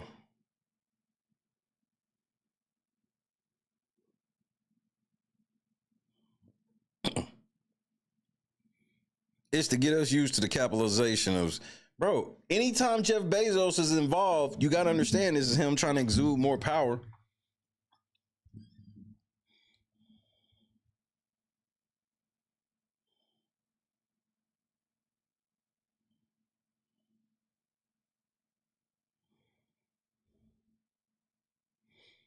Why wasn't the shuttle hot when it landed? Yeah, that's the same. That's why they didn't land it in the motherfucking water. They almost always land in the water, but all of a sudden, them niggas figured out how to not land in the water.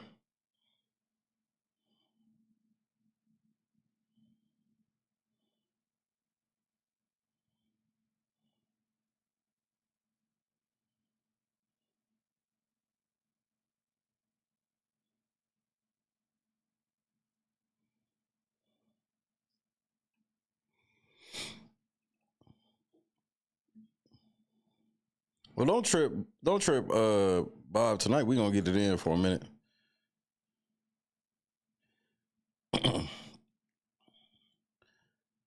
As I slow crawl my ass to Drake, I want to make sure I ain't missed nothing.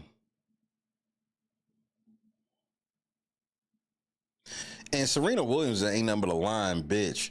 She's still out here saying, I did not show up to Seawalk at my ex-boyfriend's competitor to throw shade at him. Like, yes, you did, bitch. You're a lying whore. You disrespected the fuck out of your husband. I low-key would have divorced you over that.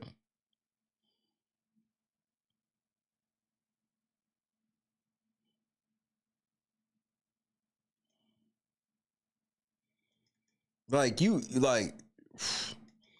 let Christy tell me she's going to go do some shit with a nigga that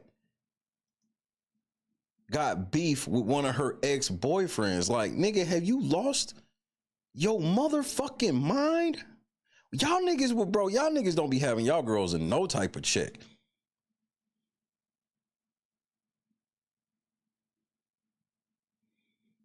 Y'all, bro, you gotta have your girl in some type of check, bro.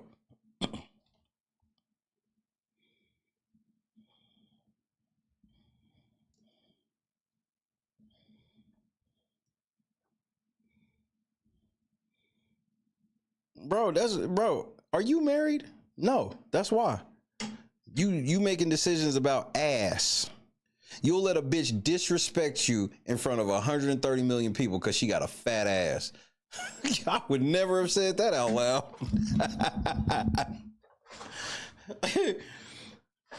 You gonna let a bitch embarrass you in front of, that's most simps right there. Most simps will let they bitch embarrass the fuck out of them anyway ever because she got a fat ass, she got some titties they like, she can give some good head. Like, nigga, y'all bar is just low, bro.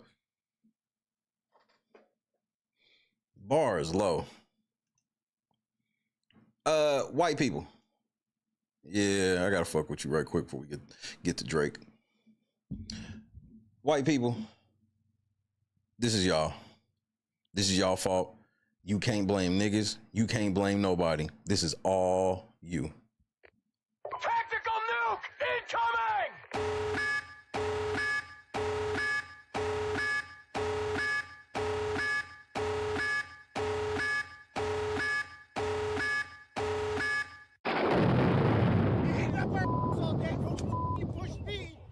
Push me first. You got one back. One back. Oh, you want to push me? Eh? Come on, man. Bring it on. Bring it on, buddy. This is retarded. Come on, man.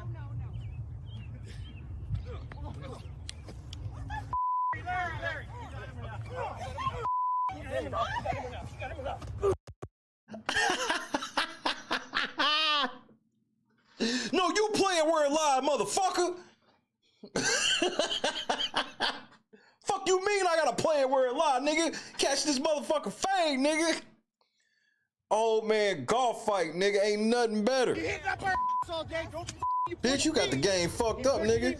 Oh, you wanna push a nigga? You wanna push a nigga? Hey, nigga. The fuck, nigga? Hold on, nigga. Knuckle up, nigga. Knuckle up, nigga. The fuck? Hey, what, bitch? What? Bitch. You got the game fucked up, nigga. Bitch ass nigga. Let me get that club, nigga. Oh, what you want to do then? Step in, Justin. You can.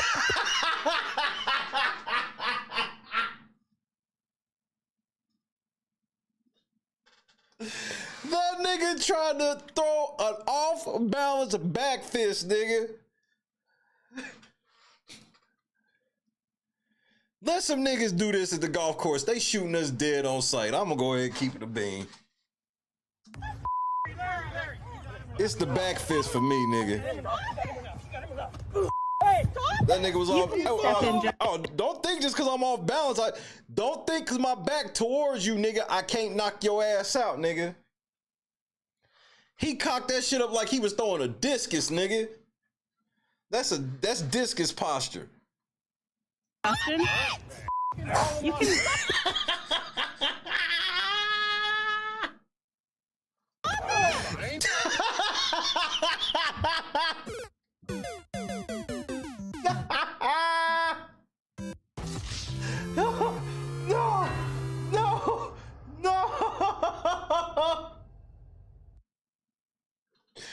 That nigga missed that back fist. You go for those big time maneuvers, nigga, you might get slid. He lined that motherfucker right up, nigga. You missed that back fist, nigga. He came straight down the pike on your ass, nigga. You can step in, Justin. You can. Wham, nigga, get your ass up. De-escalate.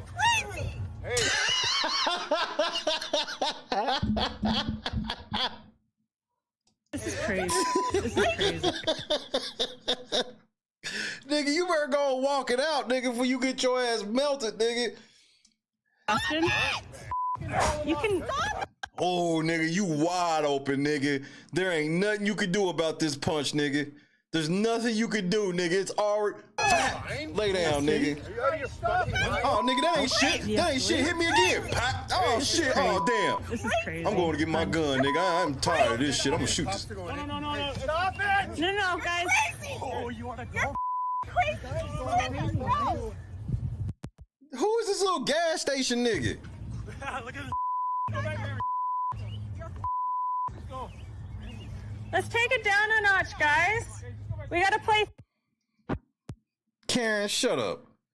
What do you mean take it down a notch? This nigga ain't got no shirt on. His face is bleeding, nigga. Like, that nigga was walking away, nigga. You telling me this nigga wasn't going to get the pipe?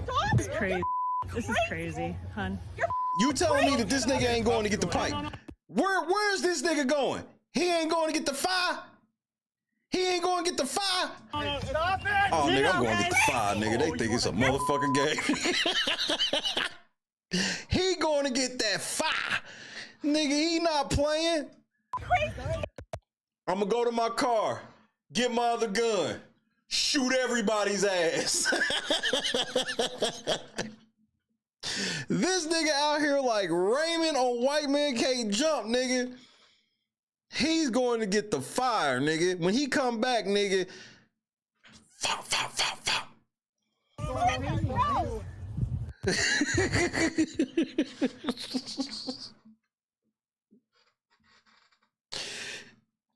My nigga going to get the fire.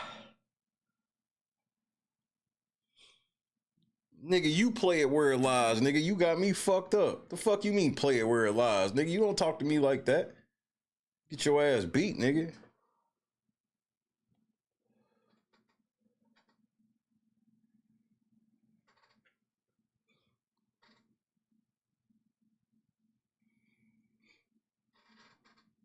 Middleweight champ, nigga.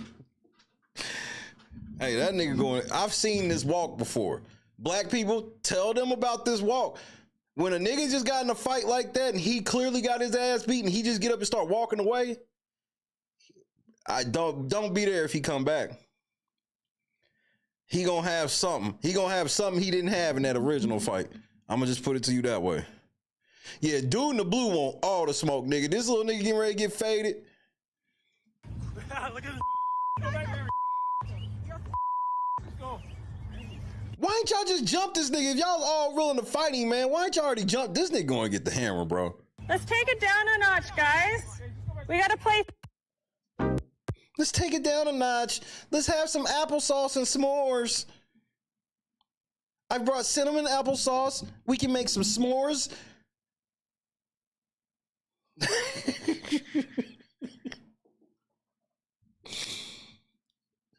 I can't even really be mad at that nigga for getting the pipe, nigga. You got your ass kicked, bro. You got your motherfucking ass kicked. That's what he gonna say when he pull the fire out. 4, fop, fop, fop, fop, fop. Well, I was trying to think of some white people shit, Boston.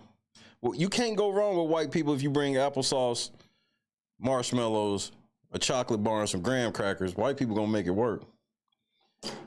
I didn't realize that bitch had on a knee brace. All day. Don't you push me. He pushed me. So her leg already fucked up. First, you got one back. One back. Oh, you want to punch me? Come on, man. Bring it on. Bring it on. To get your ass whooped by a nigga with shorts this long, nigga, and they not boxing trunks, nigga. Just so you know, they golfing. This is $100 polo.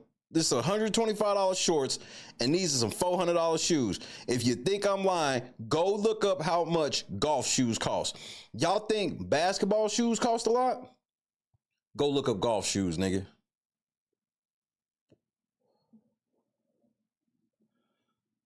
Go look up golf shoes, nigga. 300-400 bills.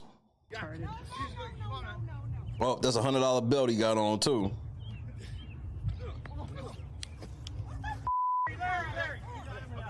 Y'all gotta watch out. Just let these niggas fade. It's too late. You can step in, Justin. Just don't. Whatever you do, don't try that back fist shit, cause he get real angry if you try to hit him with a back fist. Never mind. Look at him cock this motherfucker back, nigga. Look at him. Look at the right angle, nigga. Look at the right angle. Popeye punch, nigga. Bitch. Justin. Come on, Justin. Are you out of your fucking mind? De-escalate. Bitch. This is crazy.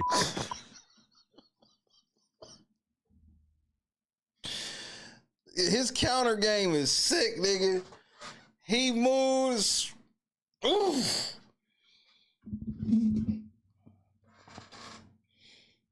This is crazy. Yeah, this is crazy indeed.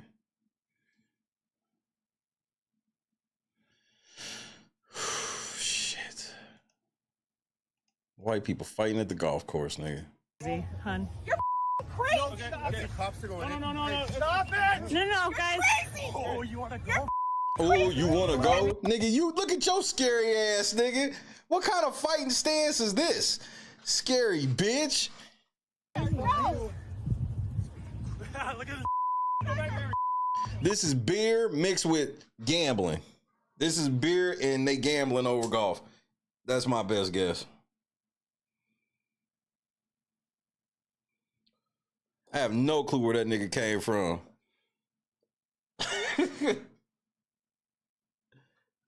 Yo, you want to go, nigga? You don't want none of this, nigga. He just won. First of all, bro, you gotta just jump him at that point because his confidence is on 10. He just whooped the biggest nigga out there. That was the biggest nigga out there. The rest of y'all niggas is tiny.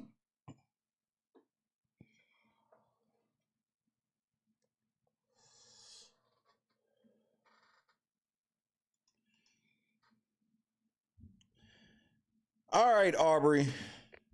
Tactical nuke incoming! What's happening, Drizzy? I heard that UMG called themselves threatening you. But I already heard Drake respond and said, nigga, y'all sound desperate. Drake said you niggas sound desperate.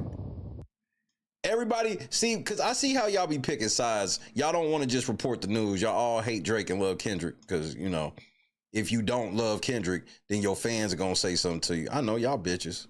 It's cool.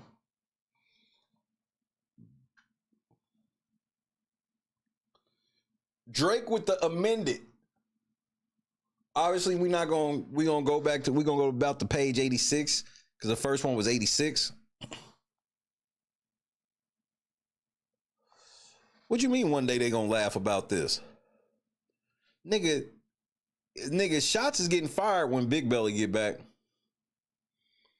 When Big Beer Belly get back, nigga, with the fire, and they not gonna be able to stop him at the front.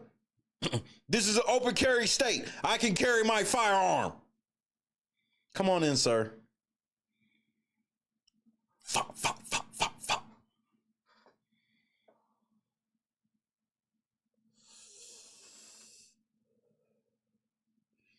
I will say Drake is not folding. Drake ain't scared. And I'm glad they tried the same threats and shit with me.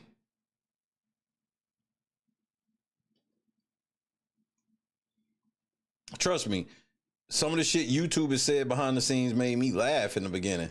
They ain't saying much of shit now, though.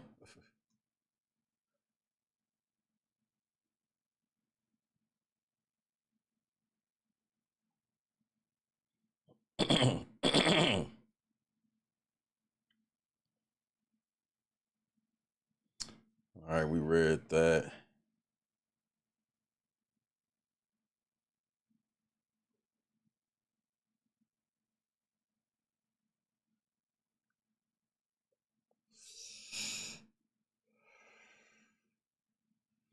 The defamatory material has been heard or viewed over 9 billion times.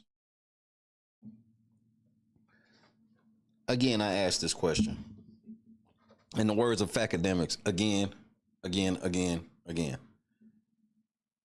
You know them streamers were paid. That's the new payola. They don't pay radio DJs no more. They pay streamers now.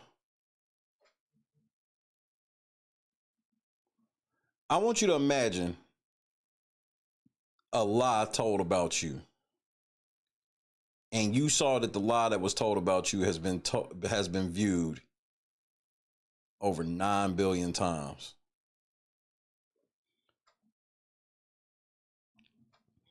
Would you sue the person, or would you just say, yeah, they got me?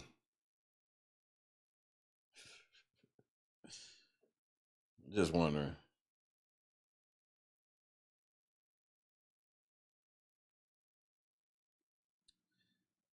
Is this where we want to start right here? Nah, we'll go a little further. Here we go. Let's start here. On July 24th, 2024, Drake via counsel sent a letter to Universal Music's general counsel and head of litigation about the recording, which explained that the defamatory material, quote, falsely accused, end quote, Drake of, quote, of engaging in criminal acts including sex trafficking, pedophilia, and other acts that will require registering as a sex offender, end quote. The letter made clear that UMG's actions were causing Drake concrete and substantial harm, and specifically referenced the armed attack on Drake's Toronto house on May 7, 2024. The letter demanded UMG preserve its records in the event litigation was necessary, and cautioned that UMG's involvement in perpetuating a false, inflammatory, and dangerous conspiracy theory about one of its own artists is shocking and torturous under a variety of laws of both Canada and the United States. That's the part that's going to be funny if he double back and sue them niggas in Canada. I'm going to die laughing. Following a telephone call between counsel for the parties on July 31st, 2024, UMG sent a letter to Drake's representatives in which UMG represented that it understood its preservation obligations and warned that it, quote, would be improvident, end quote, of Drake to, quote, to pursue these claims against UMG, end quote. On August 1st, 2024, Drake sent UMG another letter, again emphasizing the harm to Drake as well as his businesses that UMG was causing by continuing to promote the defamatory material. So just understand this.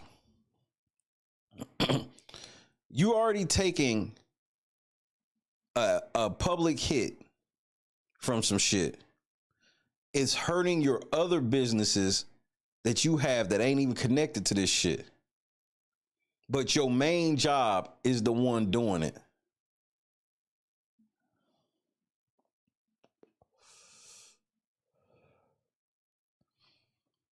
The shit y'all will go for.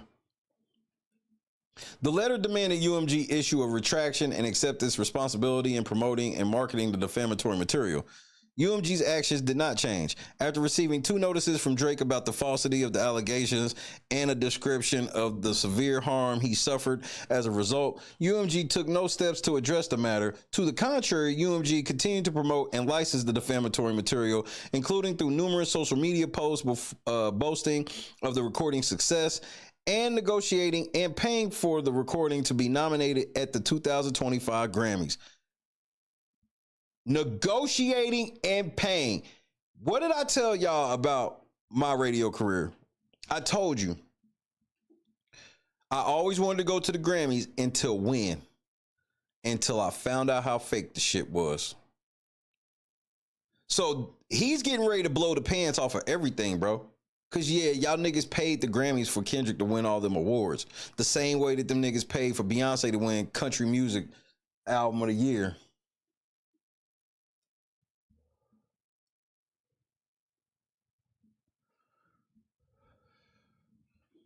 Wow.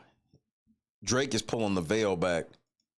Drake, I hope you know you done in the industry regardless of any of this. Win or lose. That's the other reason why I know he believe this shit, because he's done in the industry. Like, he'll be able to still record and be Drake, and he can do some independent shit, and he know enough independent artists and shit to keep it going. But all of them fucking features, that shit's over. Over. If you want to be in the game, a kibosh is on Drake, buddy. I'm telling you now. But Drake knows this. Drake know that they gonna try to expose him too, but as long as they don't expose him being a pedophile, it ain't gonna work. That's the only thing they can expose. They have to expose that Drake's actually a pedophile in some sort of way, or it ain't gonna work. At least not in the courtroom. And here's the best part. It don't matter now. Everybody that hates Drake now hates him. Like, you're not getting ready to get more people to, now they're going to hate Drake. No, the only way you're going to get that is you have to prove that he's done some type of real serious crime. And played at the Super Bowl. Throughout the summer and fall, Drake attempted to resolve these claims privately with UMG without resorting to litigation. And this is where it's going to hurt UMG. That's part of the reason why they couldn't just get the shit dismissed. It's like, nigga, we've been talking to you. UMG's own code of conduct required corrective action on UMG's part. The code states that UMG is, quote, committed to a nonviolent workplace, end quote, and that, quote, harassment can take different forms such as speech that is threatening or abusive, end quote. Damn, UMG. Those are bars, bro. See, that's what y'all got to remember. When corporations put rules and shit on you, they have to follow them too. A lot of people don't realize that. They just be thinking your workplace can put these rules on you and then people at the workplace can violate the shit. No, they got to follow it too. It's in their code of conduct. Man, you doing some little bit of homework. This shit crazy to read. In its workplace, UMG prioritizes, quote, avoiding abusive conduct, including verbal abuse and physical conduct that another person would find threatening or humiliating, end quote. So, yeah. So technically, if Drake's not really a pedophile, that means that UMG probably should have fired Kendrick. Because they co-workers, bro. Wow. Wow. In his introductory comments to that code of conduct, Sir Grange observes that integrity, quote, means behaving honorably and with honesty. It means setting the right tone in all that we do. We are accountable for the decisions we make and how we conduct ourselves, end quote. Drake expected that UMG would live by its own principles in responding to the abusive conduct, threats, and violence he had experienced. See, I be noticing all you Drake haters, Kendrick lovers, which I don't even know what that shit even means anymore, because, like, I don't even like Drake. But this is like a weird stance where it's like, why can't y'all read the shit that actually makes sense? You telling me you don't get how, oh, but yeah, they said that's the code of conduct, but it was a rap beef. What are you even saying? What does that mean? Who told y'all this? Show me where in the law it says you can defame anybody as long as it's over a melodic beat or a melodic beat, some samples or some shit like that. Show me the law.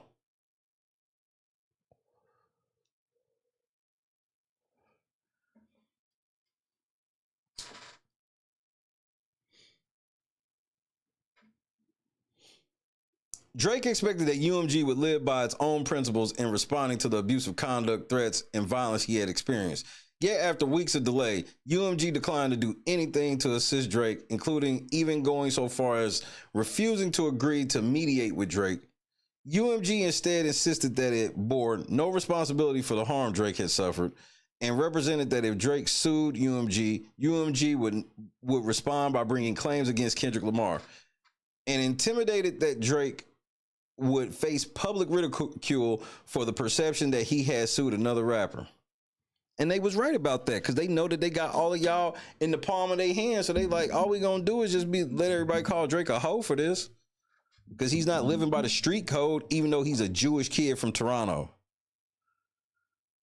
Y'all niggas sat here and gave all this street credibility to this Jewish kid from Toronto, and then now y'all want to turn around and be like, nigga, but you supposed to keep that shit street. Nigga, he's never kept it street. Dumbasses. Right, and this is why they offered him $250 million. They offered this nigga $250 million to go away. Why? Because they know this case is flimsy. At no point during any of these discussions did UMG ever suggest that it believed the allegations against Drake to be truthful or accurate. As of the date of this filing, UMG continues to promote and license the defamatory material, notwithstanding its plain knowledge of both the falsity and concrete harm to Drake. As of the date of this filing, UMG has not retracted any of the defamatory material or issued any statements disclaiming the veracity of the defamatory material or apologizing to Drake for the harm it's caused. UMG's actions were motivated, at least in part, by UMG's desire to best position itself in negotiations with Kendrick Lamar in 2024 and Drake in 2025. With respect to Lamar on information and belief, UMG was incentivized to prove that it could maximize Lamar's sales by any means necessary, after only being able to get him to sign a short-term exclusive contract. Wow. UMG wanted Lamar to see its value on an expedited time frame in order to convince Lamar to re-sign exclusively and for a longer period of time. Oh boy. Oh boy. Kendrick, don't re-sign. Just get the fuck from around there, nigga. You see what's happening, and when this shit go left, they gonna blame you, nigga.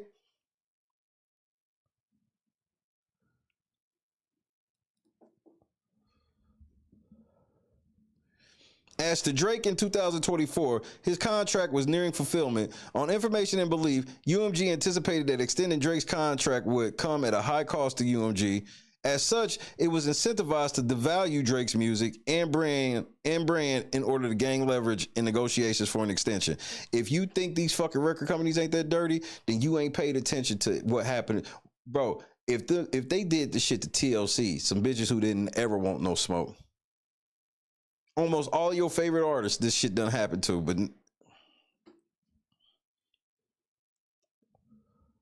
wow. UMG's actions were also motivated by its executive incentive structure, which rewards Interscope executives like Mr. Janik for surpassing their division's annual projections, even if that success has a detrimental effect on an artist from another division, like Drake from Republic and or UMG overall. On information and belief, Mr. Janik further was motivated to surpass Interscope's 2024 annual goals at the expense of Republic and Drake to position himself to be named as Sir Grange's successor. Ooh, that's a big position. A position for which Mr. Monty Lippman of Republic is also being considered. So this was a twofer? So not only were they trying to fuck over Drake, but they wanted to fuck over this other nigga that was possibly getting the position? Y'all niggas up the top playing hardball, nigga. UMG caused Drake substantial harm by publishing and promoting the defamatory material. UMG published or took part in publishing statements that assert or imply that Drake is a sex offender, pedophile, and sex trafficker, and engages in other sexual criminal acts that will require him to register as a sex offender. These claims are false and constitute defamation per se. UMG's publications have caused Drake reputational, financial, physical, and emotional harm, and all of these harms were reasonably feasible. Let me ask you a serious question. Now, if you really think that this rap beef explanation is going to work, let me ask you with a straight face. Do you believe you're going to go in the courtroom with a gray-haired judge, white or black, that is going to side with allowing defamation because it was part of a rap beef? The only way is if y'all got a contract between Drake and Kendrick that states that no matter what's said, it's just on wax, blah, blah, blah, blah, something of the sorts. Because ain't no judge getting ready to hear that argument y'all making. Just so we on the same page.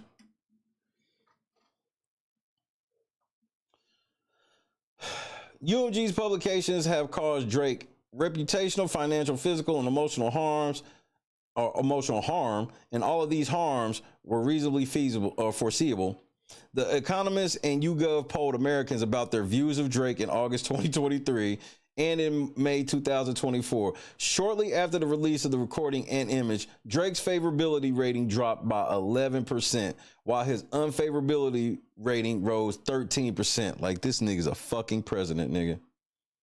As a public figure, Drake's reputation is paramount to his career and is directly related to his financial success. UMG's purposeful spread of the defamatory material unquestionably caused Drake reputational harm. Because of UMG's defamation, millions of people all over the world now associate Drake with pedophilia and sexual violence against children. Quote, every time I think of Aubrey, now I just sing certified lover boy, certified pedophile in my head. User at D-Law. And the motherfucker tag Kendrick in it. Oh my goodness.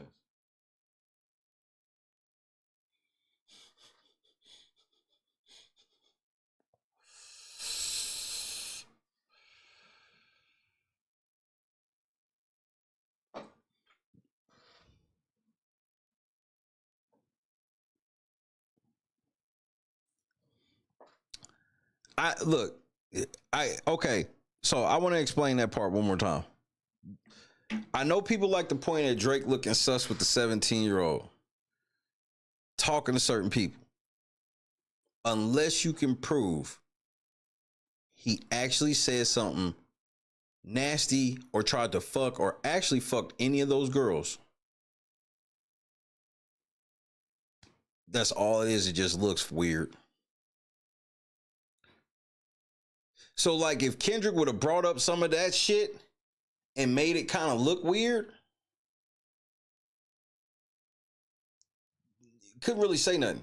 Like even Billie Eilish, she at the Grammy singing A minor, but I'm like, well, you know, you can just come out right now and say Drake tried to fuck you and it's over.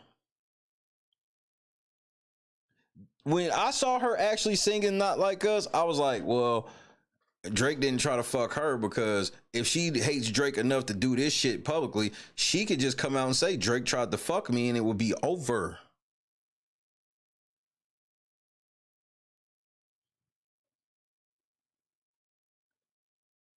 That doesn't, D-Block, you gotta understand how court work. Y'all gotta get y'all minds out of the fucking street. Y'all gotta grow up and get out of the street. I'm trying to tell y'all, this ain't how it handled in court. And their argument can't be, well, Drake defamed them too, because the judge is going to look at him and say, well, why the fuck didn't y'all file a countersuit against this nigga?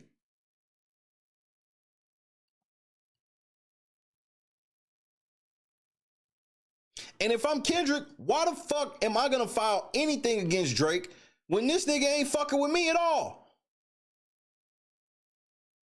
That's the other part where everybody want Kendrick to like try to jump in this shit. Kendrick be an idiot. This ain't got shit to do with him on that level.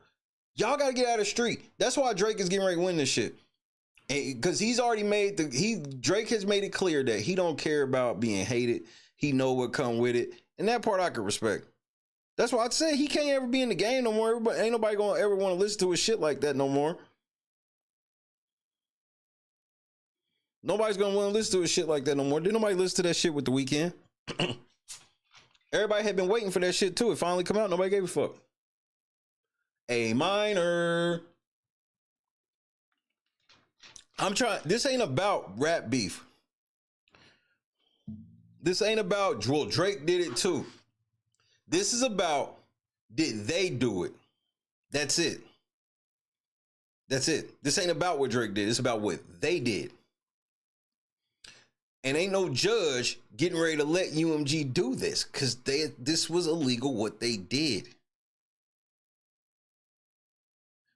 Now, if Kendrick want to turn around and because if Drake said some shit that was defamatory, the only problem with Kendrick saying it though is, and here's definitely the problem with your both of them did it analogy.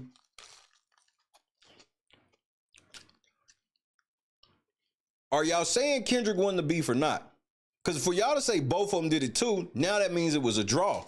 They both said Kendrick ain't seen no harm. Ain't nobody running around calling Kendrick a woman beater. Nobody. Everybody was calling Drake a pedophile. Drake didn't make one of his album covers a silhouette of Kendrick beating on a bitch. Kendrick had an album cover that was literally Drake's real house with sex offender logos on his house, saying that everybody over his house is a sex offender. He hides sex offenders over there. They both didn't do this.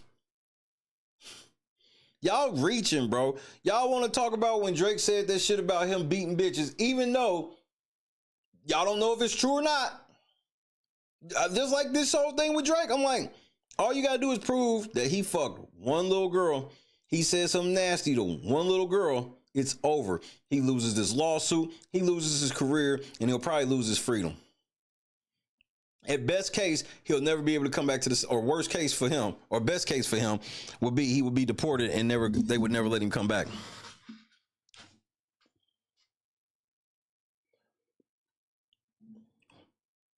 This shit is court. And here's the other thing about civil court. You only have to be 51% right. See, this ain't criminal court where beyond a reasonable doubt, 51%. They just got to believe Drake, 51-49, and he wins.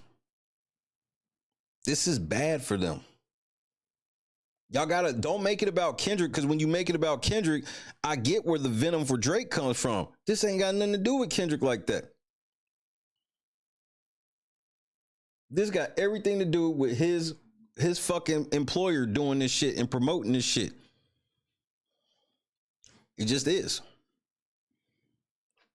Quote, Drake may or may not recover from this, but either way, shit's never going to be the same for him after this song. He can't escape from it. Creepy pedo ass. Quote, don't think his rap career is dead, but enough questions have been asked, so there should be notable impact on his career. And this is par for the course. This is what everybody was saying. Quote, what am I supposed to tell my kids when they ask me if these allegations are true? They don't even know Kendrick music well, but identified a feeling in Kendrick's music that resonated with their truth. These words are scathing to any listener. I got some decisions to make after this because I can't play Drake in my car with this narrative floating around. Dangerous.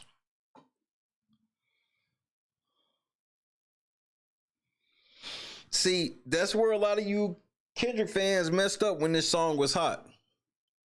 Y'all should have never pretended that this shit meant Drake was a pedophile. Because that's the whole gist of this shit. This is bad.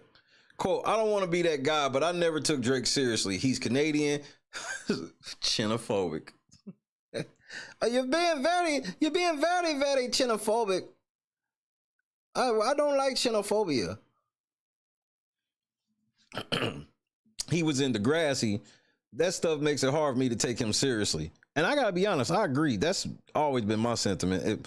I ain't had no beef with him being Canadian. The Degrassi shit was too much. I thought that's why Kendrick went after him. Now that it's more serious than just Drake being fake, I'm like, wow, if I knew all this, I'd hate Drake too. This is a checkmate for Drake, because how exactly do you respond to someone calling you a sociopath, a deadbeat, and a pedo? As for KL, I just want to know how he found out some of these things and what took so long to call Drake out.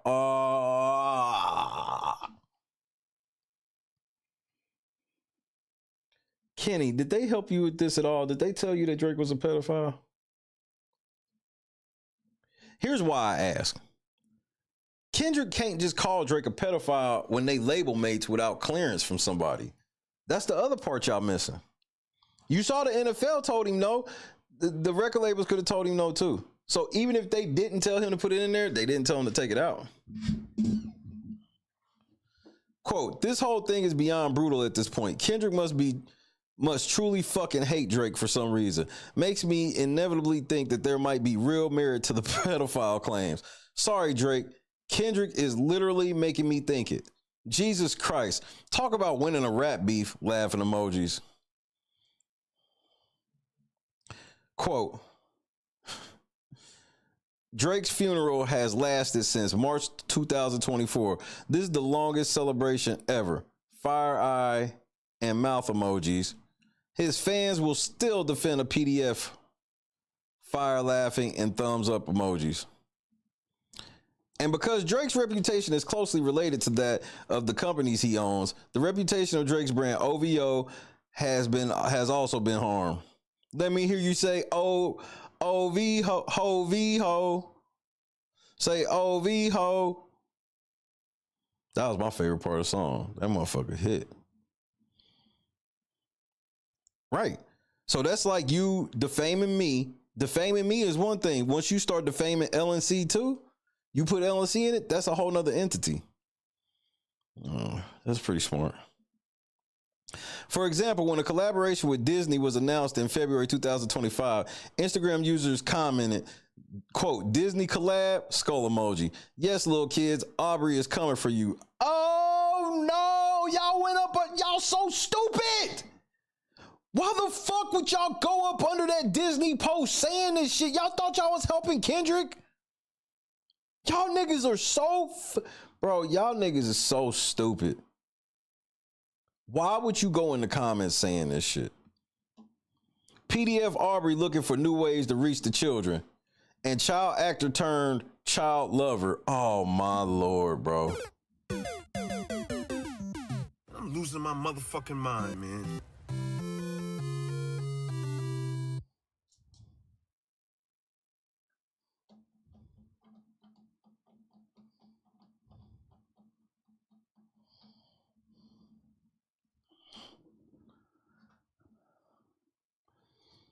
And you know one reason why it seems like that, Scott Johnson? What up, Diggity, cousin? You know why it seems like that? I'm gonna tell you why. Because UMG is trying to get this bitch over with. They could be delaying this like a motherfucker, and they are literally choosing not to. Why? Either they extremely confident they gonna win, or they just ready to hurry up and get this shit out of the way.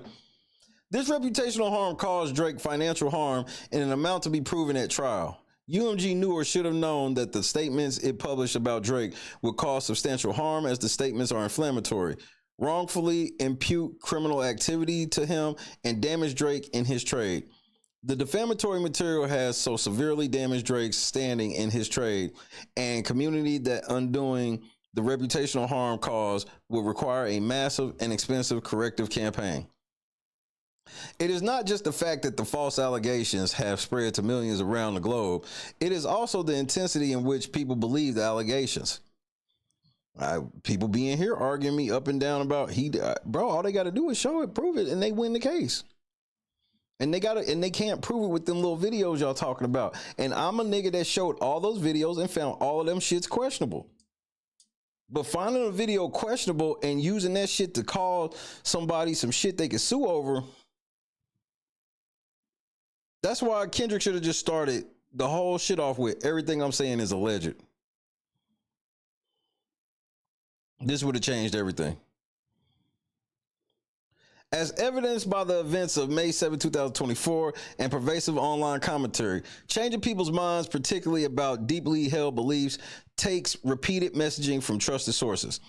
UMG knows and understands just how destructive false allegations of participating in criminal sex acts against minors can be. When UMG and Sir Grange were accused of aiding and abetting P. Diddy's criminal sex acts in 2024, they moved to dismiss the complaint and called the accusations, quote, offensively false allegations of criminal behavior that would be, quote, libelous per se, if not contained with a legal filing.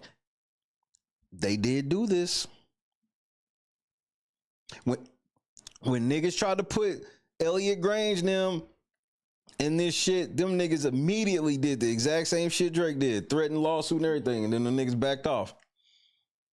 And quote, knowingly and maliciously false and defamatory, end quote. In Sir Grange's words, quote, a single lie can destroy a reputation of integrity, and that while it takes years to build a reputation, it can be ruined in 5 minutes, end quote. That is damaging, Grange. You just said this a couple of months ago. That's damaging. I forgot you did that. UMG's conduct has also caused Drake physical and emotional harm, including alarm and annoyance. UMG's publication was the proximate cause of the violence against Drake in early May 2024 and the deluge of online hatred and threats. Following the physical violence in May 2024, Drake made lasting changes to his life, including increasing security for himself and his family wherever they go or anywhere they go. You got more security? I don't even, how the fuck is that possible at this juncture? The threat of violence continues to weigh on Drake.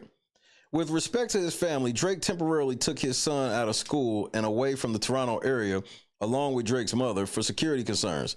And to this day, Drake experiences anxiety worrying about the physical safety of his 7-year-old son and mother. I know you gotta lay it on thick, Drake, but you lying like a motherfucker on that, nigga.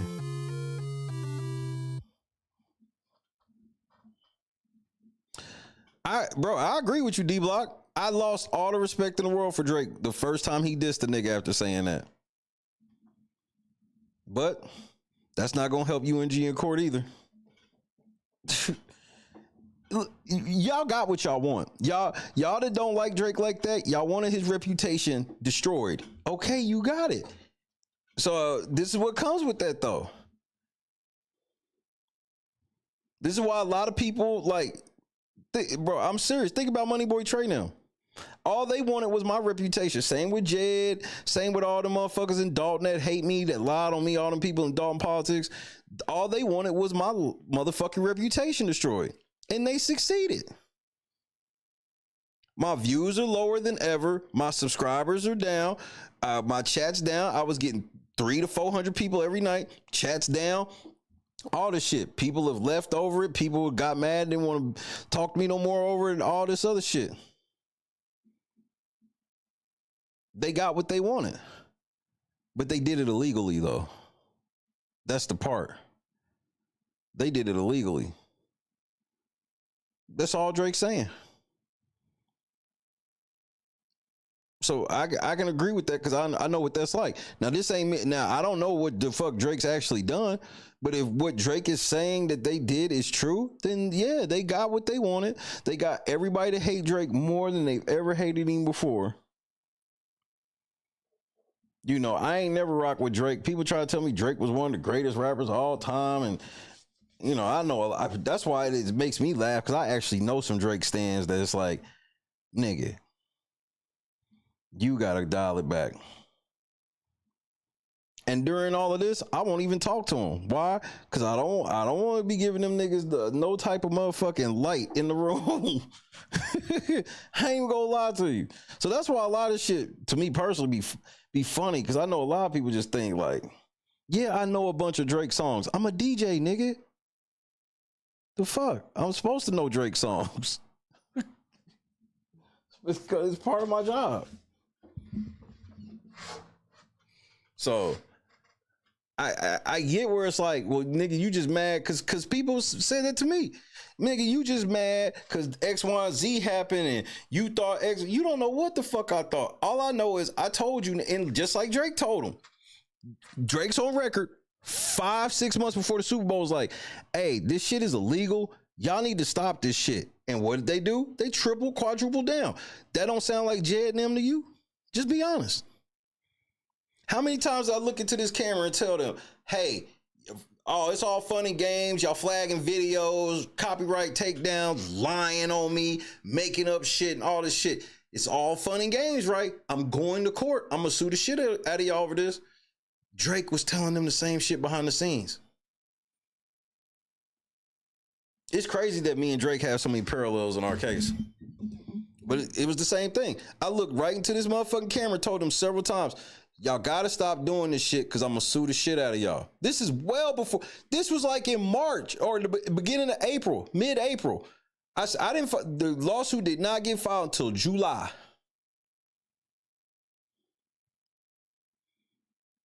They got both my channels fucked with, all types of shit. I lost so much fucking money. Bro, it would make your head spin. If you knew the losses that I took, that shit would humble you. Y'all niggas don't even know, bro. There's niggas that think I'm up because we done raised a couple dollars here and there throughout the process. Niggas think I'm up. Nigga, I don't think you niggas understand. I know you don't. How much money do I need for what happened to my wife? They brought my wife into it. Saying fucked up shit about my kids, all that shit. But since we was beefing, I was just supposed to let all that shit slide. It would have been more respected. I'd have been more respected if I'd have got the hammer and went to Dalton and tried to kill one of them niggas. Then, yeah, I'd have been locked up. My life been over, but at least I kept it real.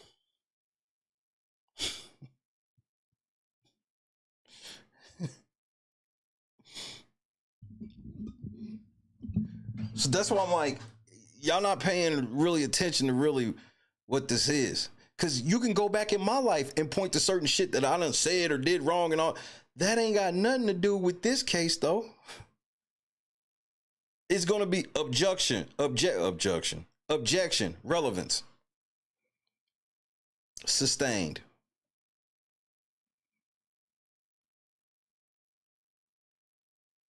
Because if they bring up any of them girls, they gonna have to, on cross-examination, be able to say, yep, Drake fucked one of them. Drake was sending dick pics. Drake was doing this. Drake was doing that. And if UMG had that proof, that's why a lot of people is making me laugh when UMG goes, be careful what you wish for, blah, blah, blah, blah, blah. I'm like, nigga, if y'all had the evidence to prove that nigga was a pedophile, you would have put it out.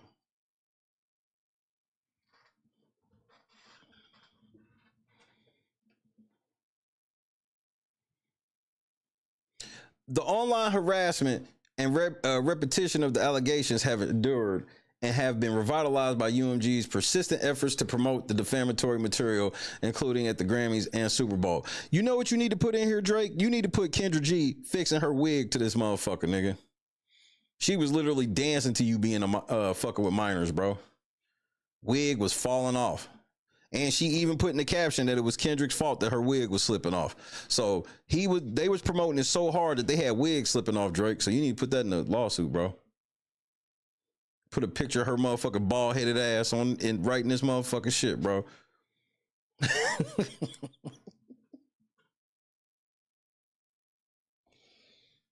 The overwhelming public commentary repeating the allegations against Drake, calling for intervention by the FBI and law enforcement, and spewing racist and hateful messages have caused Drake emotional distress, including in the forms of alarm and annoyance. Let's be honest, Drake sound like a bitch right there. But is it possible? You ever had 9 billion people call you a pedophile? Y'all niggas would melt if 10 people at your job was calling you a pedophile, bro. You would melt. You'd be ready to fight, all types of shit. But yeah, he sound like a bitch right here, but this is how niggas sound when they get injured, if you will. My neck, my back, my neck and my back. This is what Drake on right here. oh man, I got anxiety for my kids, and those are keywords in lawsuits. When you start talking anxiety, emotional distress, I gotta have more security. I'm surprised it ain't got to a point where man, I'm having trouble sleeping some nights. And it's easy to just dismiss the shit and be like, oh, nigga, that's some bitch shit. But ain't none of us ever went through that. So we truly don't know. That's the crazy part about this shit. And that's why this is dangerous for UMG. Because there's nobody that can really put up on the stand and be like, well, I went through that. It had to be somebody like Hammer, Michael Jackson, who gone.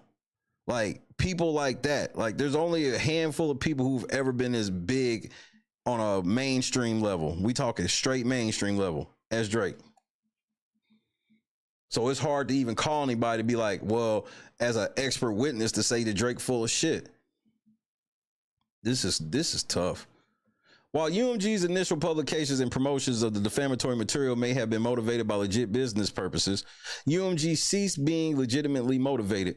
UMG's actions had no legitimate purpose, at least as of August 1st, 2024, because all publications and promotions after that date were made following Drake's incoming or informing UMG about the harm the defamatory material was causing him and retraction demand. UMG deceived the public and caused Drake harm.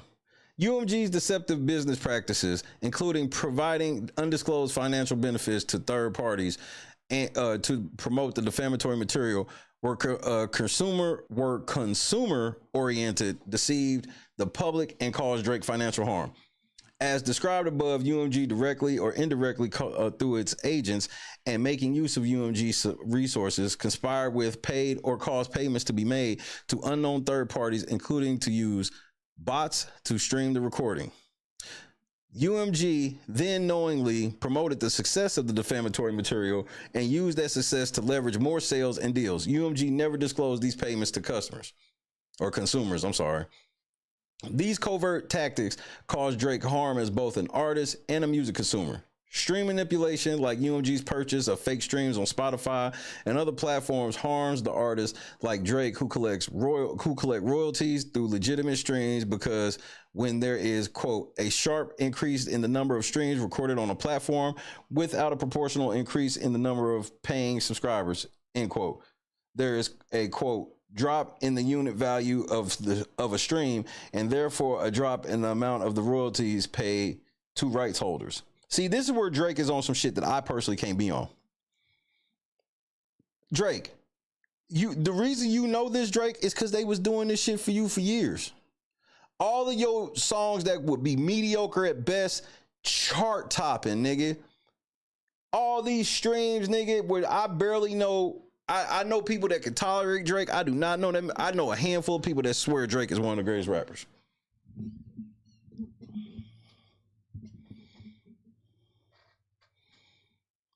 Yeah, but D-Block, that's innuendo.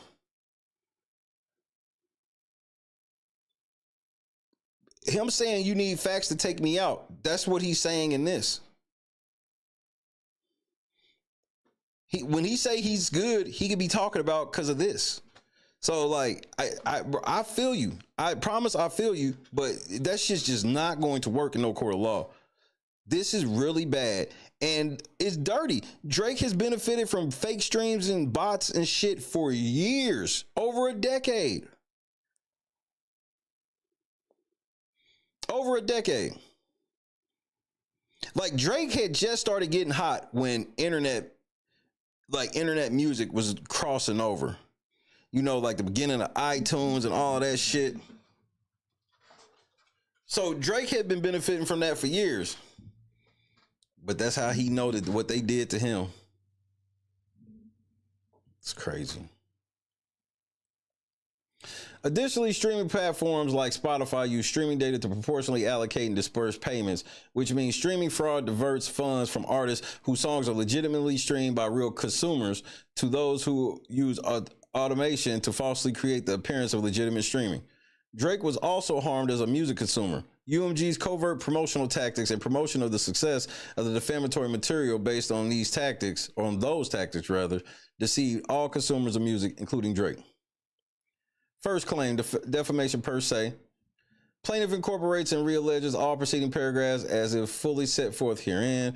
Plaintiff is a public figure. UMG published, caused the publication of, participated in the publication of, and or reasonably could have foreseen that its actions would result in the publication of a series of false and defamatory statements of fact about plaintiff, including by and through its agents, making the statements itself and republishing the statements on its websites and social media accounts as detailed extensively above.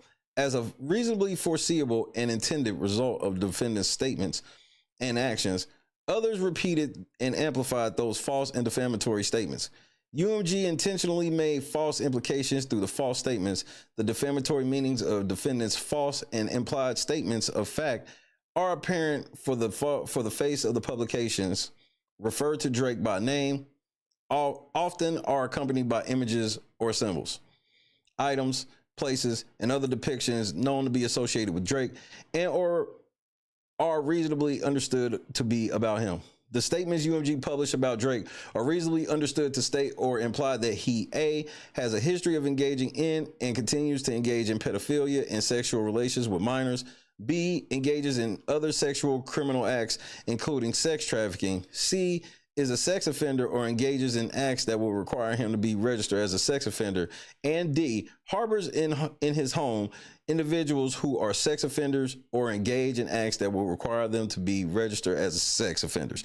That's the one part that I did not understand why UMG let that slide.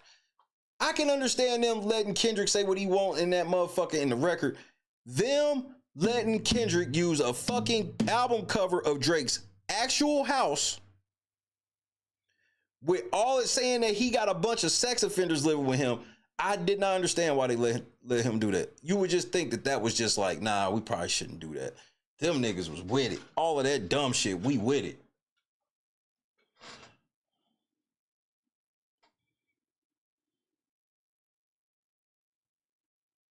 These statements and implications are false and defamatory per se in that they impute criminal activity punishable by law and damage Drake in his trade, office, or profession. People all over the world believe the statements and implications to be statements of fact. UMG knew when it initially published the recording that listeners would understand the defamatory material to convey the accusation that Drake is a pedophile. And following initial publication of the recording, UMG learned of the events at Drake's Toronto house, as well as the widespread hatred and vitriol against Drake as a result of the defamatory material, all of which stem from the misperception that the accusations in the recording and video are true. So you know what people did? People went onto Google Maps, went where Drake's house at is, and changed all the street names around Drake's house to all types of shit, calling Drake a pedophile.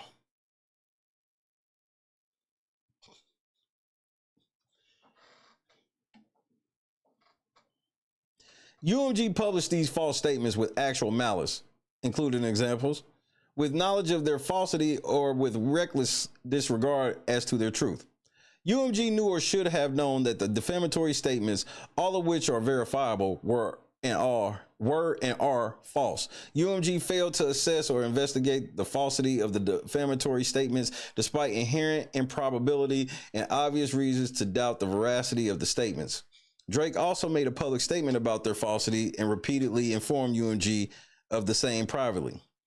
UMG had no basis on which to believe that the allegations were true and indeed knew them to be false given UMG's long-standing contractual relationship with Drake, and continued to publish the allegations after learning Drake had disavowed the statements. I'm gonna keep it a buck. I've always thought Drake was gay. Oh, nigga, you gay. I felt like the baby came out of nowhere, just like take everybody off their senses, because the shit didn't make sense. Drake had never really had no girlfriend, then all of a sudden it was like, oh yeah, Drake got some low-level porn star pregnant. What? Oh, some bitch is suing Drake because this nigga, because she went and got the condom out of the trash and put the condom and poured the condom inside of her, but he put hot sauce in the condom.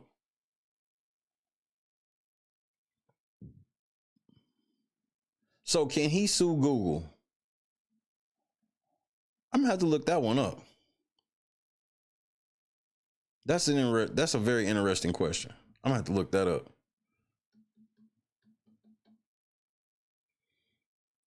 Indeed, UMG continued to promote and publish the defamatory material after receiving a retraction demand from Drake, including making efforts to disseminate the defamatory material to new audiences of millions of people, such as UMG's promotional campaigns in advance of the 2025 Grammy Awards and Super Bowl performance. To this day, UMG does not claim that any of the allegations are true. UMG published the allegations, including by its publication of the misleading image and other conduct described herein in a manner to create false inferences. UMG had financial motives for promoting the defamatory material. UMG endorsed and adopted the false allegations as its own, publishing and republishing or causing to publish and republish the false allegations for months with full knowledge of their falsity or reckless disregard for the truth. And what would be worse is if they get basic discovery and they get Kendrick's contract and they find out that they own the masters to Not Like Us, that's going to be even worse. UMG had no applicable privilege or legal authorization to make these false and defamatory statements. UMG published these statements so that they were heard, viewed, or read billions of times around the world. UMG's statements damaged Drake's reputation in the general public, in his profession, and in his personal life, in his neighborhood, and with friends, relatives, and neighbors. As a direct and proximate result of defendant's conduct, Drake has suffered significant general, actual, consequential, and special damages, including, without limitation, impairment of reputation and standing in the community and in his profession, personal humiliation, mental anguish and suffering, emotional distress, stress, anxiety, lost earnings, or other pecuniary loss. I know what that feels like. I know what all of this feels like. Nigga, I can't go to Dalton no more. Going to Dalton will be just me just trying to prove a point. You telling me I can go to Dalton without worrying about anything? I don't have to worry about nothing. I mean, I'm God's son, so it's possible, but things ain't the same. I know what my stand in the community, my standing in my profession, personal humiliation, mental anguish and suffering, emotional distress, stress, anxiety, lost earnings, and other losses. Shit craziness. UMG was aware of the ongoing harm because this is what's going to happen to the trustees. The trustees are going to try to play like UMG, bro. Nigga, you brought Jed in. Why you thought you could pay Jed to torture and terrorize people and you brought him in for that specific thing, then he go too far and you think you're not responsible for it? Nigga, yes, you are. Yes, you are. Yeah, you are. Just watch. UMG was aware of the ongoing harm Drake was experiencing, including because of news reports of the armed attack on his Toronto residence and Drake's private communications with UMG. UMG made repeated decisions to republish the defamatory material to new audiences around the world after learning of the harm Drake had suffered and receiving a retraction demand from him. Second claim. Plaintiff incorporates and realleges all preceding paragraphs as if fully set forth herein. UMG engaged in a course of conduct and repeatedly committed acts which alarm and seriously annoy plaintiff. UMG published, promoted, and profited from a coordinated campaign to smear, threaten, and discredit plaintiff despite plaintiff's protests. Further, UMG has placed plaintiff in reasonable fear of physical harm. UMG published explicit threats and calls for violence against Drake. Go on. The defamatory material individually and collectively provide a call to target Drake, including through violence. Please explain. UMG has continued a course of conduct to promote these publications online and on radio airwaves and through public events and further licensing of the recording. UMG has done so despite being a major business partner of Drake, having knowledge of physical violence and threats at Drake's home. Well, his bodyguard did get shot at his house.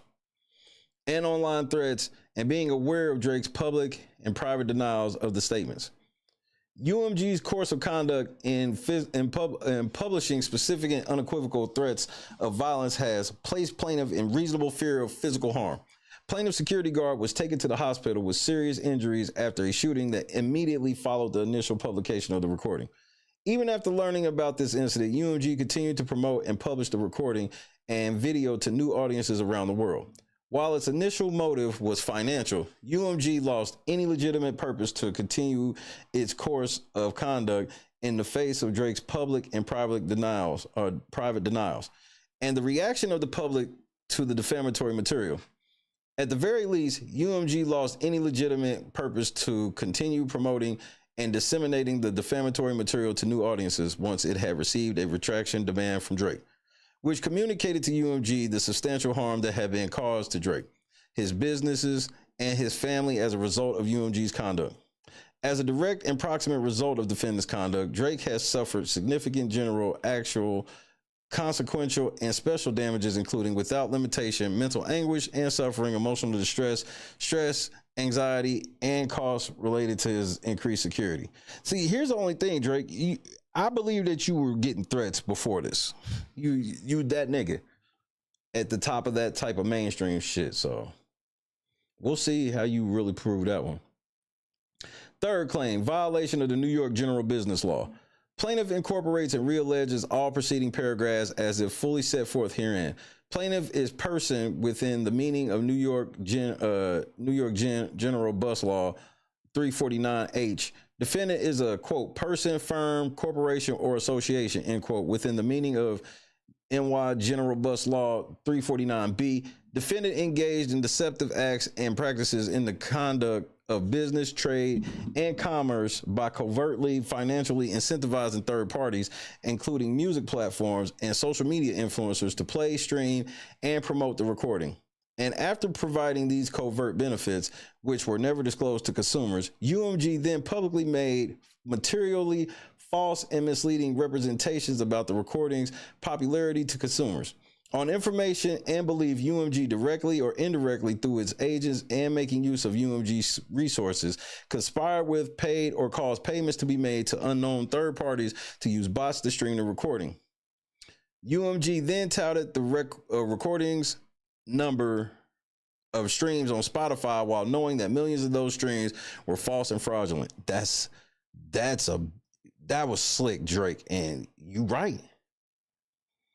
If we gonna say that if they find that this shit's defamatory, this is going to be a big prong of some money he get, because y'all was not only promoting something defamatory, but one of the ways y'all was using is lying basically to shareholders. You lying in a way to make the song sound extra popular so it can reach more people. Damn, that's actually smart. UMG also paid at least one radio promoter to engage in pay for play of the recording on New York radio stations. UMG then marketed the recording as being at the top of the radio charts, despite knowing that it had paid third parties, including radio stations, to play and promote the recording. These deceptive acts and practices were intended to inflate the public's perception of the recording's popularity and success. And a reasonable consumer of music would be materially misled by these deceptive acts and practices. These deceptive acts and practices were consumer-oriented because they were directed and disseminated to the general music consuming public and marketplace and had a broad impact on music consumers at large. These alleged deceptive acts and practices occurred, at least in part, in the state of New York. Plaintiff was injured in a direct and proximate result of defendant's deceptive acts and practices on streaming platforms because each time the recording was artificially streamed, Drake's songs received a disproportionate share from the pool of royalties collected based on the streaming data. So all them niggas that told y'all that Drake took all the shit out about the bots, you realize they lied to you, right? Remember, everybody's like, oh, he took the shit about the bots out. No, he didn't. So just remember, the niggas is just lying. And you gotta try to figure out why. Why are they motivated to just lie on Drake? It makes me wonder. That's why I read the shit myself and I don't just listen to somebody tell me what it say, because y'all niggas are liars. Plaintiff was separately injured as a direct and proximate result of defendant's deceptive acts and practices in the radio industry because every time the recording was played, Drake lost the opportunity for one of his songs to be played. Nigga, what? No. I'm not trying to hear that, nigga. Nigga, that's the game, nigga. A hotter song is gonna make it so you lose spins. I don't know about that one. I don't know. By reason of the foregoing, UMG's conduct as alleged herein constitutes deceptive acts and practices in violation of Section 349 of the New York General Business Law, and UMG is liable to plaintiff for the actual damages that he has suffered as a result of defendant's actions. The amount of such damages to be determined at trial, plus treble damages and attorney's fees and costs. Plaintiff further demands injunctive relief enjoining defendant from continuing to engage in, use, or employ any act, including false statements of the recordings, success, or other representations prohibited by Section 349 of the New York General Business Law. Prayer for relief. Wherefore, plaintiff prays for judgment against UMG for each of the causes of action raised herein. Plaintiff respectfully requests a judgment in his favor against UMG for nominal damages, compensatory damages, including general, actual, consequential, and special damages in an amount to be determined at trial, punitive damages, reasonable and necessary attorney's fees, reasonable and necessary costs of the suit, prejudgment and post-judgment interest at the highest level or at the highest lawful rates, declaratory relief stating that the statements published and promoted by UMG and those attributable to UMG as reasonably foreseeable publication or republications identified within this complaint, individually and collectively, were and are false. Injunctive relief enjoining UMG from making statements about the popularity of the recording, image, or video that it knows to be false based on fake streams or pay for play, and such other further relief as the court deems just and appropriate. Dated April 16, 2025. Respectfully submitted, Michael J. Gottlieb, Merrill C. Governinsky, Prohack Vice, Wilkie Farr and Gallagher, LLP, Brady M. Sullivan, M. Annie Houghton Lawson, Wilkie Farr and Gallagher, LP. I ain't gonna lie, UMG, this look bad for you, nigga. Y'all niggas got petty on Drake, nigga, and y'all let this fucking Canadian nigga one up y'all fucking tunnel vision ass niggas. But here's the main thing that we never really pay attention to.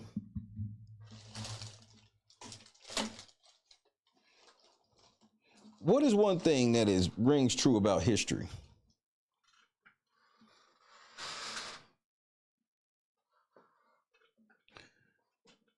Every evil empire falls.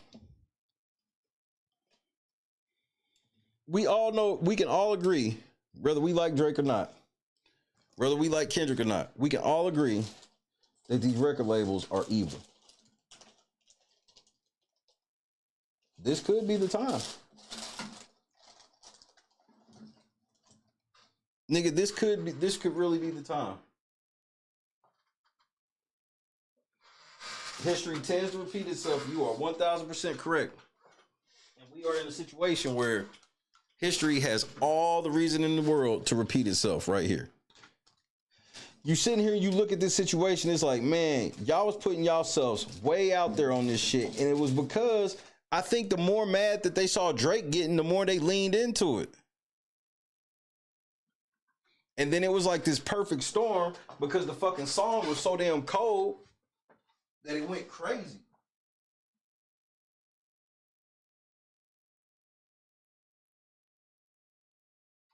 That motherfucking song, that song was so damn cold, the shit went crazy.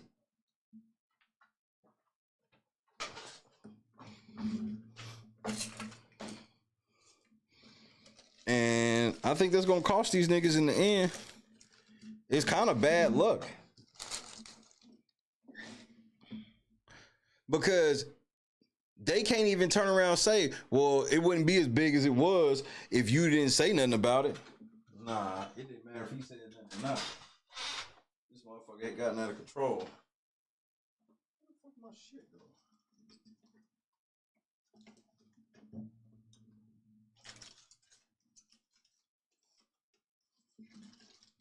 This could be the fall of an evil empire, bro. And even if this don't take them out, some shit gonna change around this motherfucker. Do you hear me?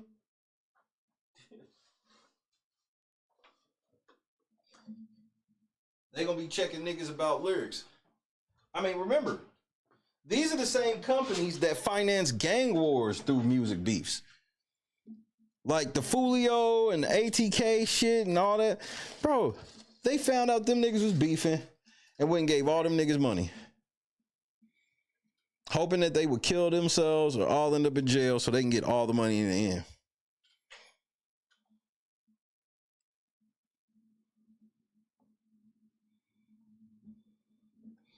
And that just be. That's the other part with Drake. Drake, if you want any chance to survive this, once this shit's over, you're gonna have to go to Canada and stay, nigga.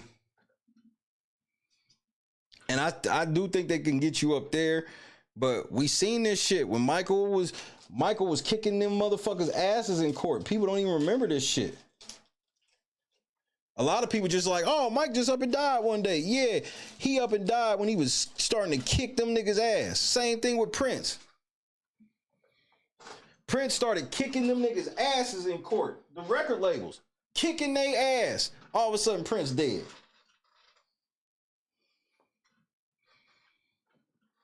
They did this. This just happened before, nigga. That's why I be sitting here looking like y'all be thinking these record companies can't lose. Like, nah, they get their ass kicked in court. But niggas get the coming up. Yup, Kobe won a lawsuit. He sure did.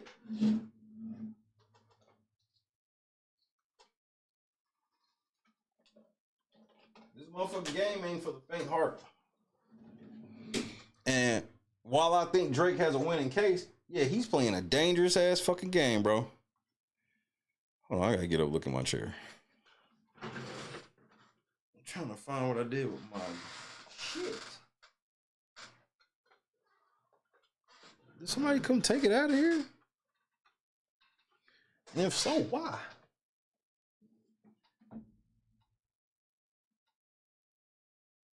Hell. Hold on, let me check something.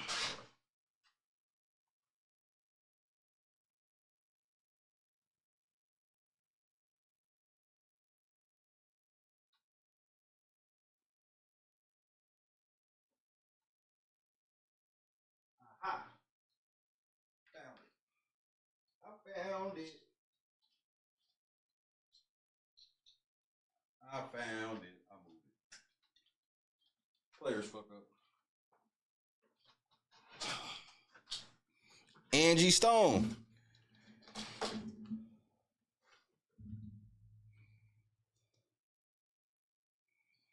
Oh yeah. They go, bro. That's gonna be the biggest insult. Once Drake die, hopefully he don't, but I'm just saying in the scenario that he would, this ain't wishing it on him or saying that it's certain. But if he would, H is 100% right. They gonna go posthumous. This nigga, they gonna drop all types of unreleased shit. And you gotta remember, some of the unreleased shit they gonna drop, it'll be shit that Drake tried to put out and they said no. It'll be shit that Drake really tried to get put out and they told him no the whole time. As soon as he died, they'll be ready to release it. So even if you don't believe that these record labels and shit had anything to do with anybody dying or no shit like that, you do know that when they do die or do go to prison, they gonna make that bread. We can agree on that. Whether or not they gonna be the ones to do something to Drake or whoever, they gonna make that bread after him.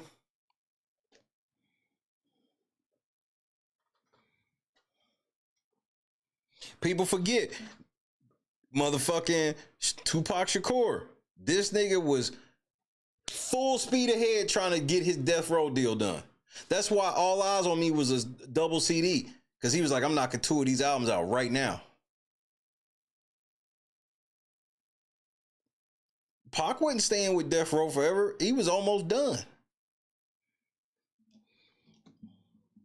And that's what Drake's sitting there saying. I was almost done, and then they started doing some funny shit up with me.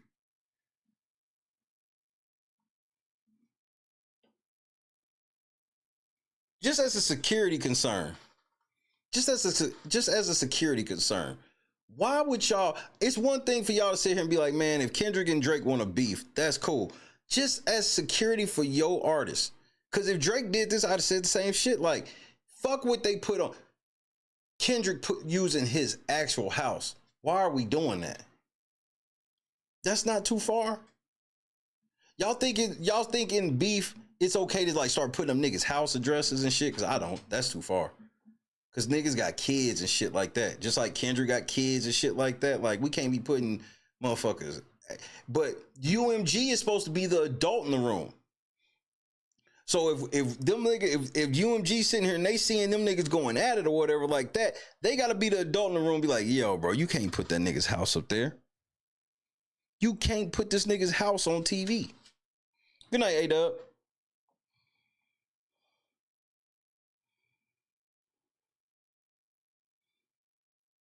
That's the shit where they gonna be held more liable to anything. And that's why he ain't suing Kendrick. And I think the biggest reason he ain't suing Kendrick is he know where Kendrick got it from. He know where Kendrick got it from. Kendrick may have wrote the bars and all of that shit, but Drake know where he got the idea from. This is a crazy time to be alive, bro. Because while we sit here and watch this shit with Drake, understand that this could be, especially if Drake really motherfucking crack their heads with this shit.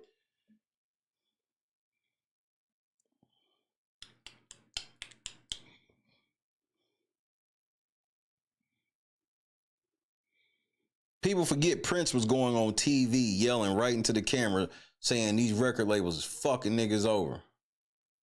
Michael Jackson owned all of that shit, bro. He owned the Beatles, nigga. The fucking Beatles. And then Conrad Murray could come and just kill Michael Jackson and don't shit happen. Got you.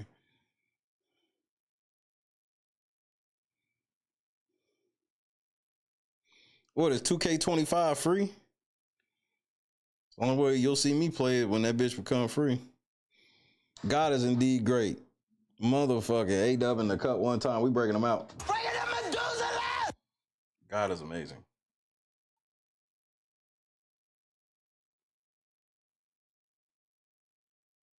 Elvis had a crooked manager that was stealing right from under him. Yeah, and we supposed to believe that somebody as great as Elvis just died on the fucking toilet.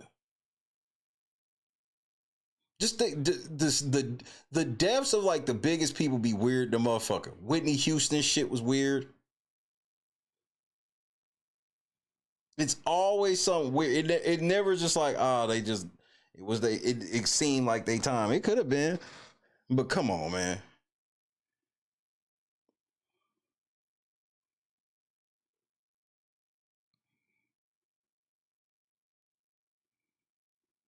Nigga, white people couldn't even believe that shit, nigga. That's why white people's instantly like, yeah, nah, Elvis ain't dead, nigga. They lying.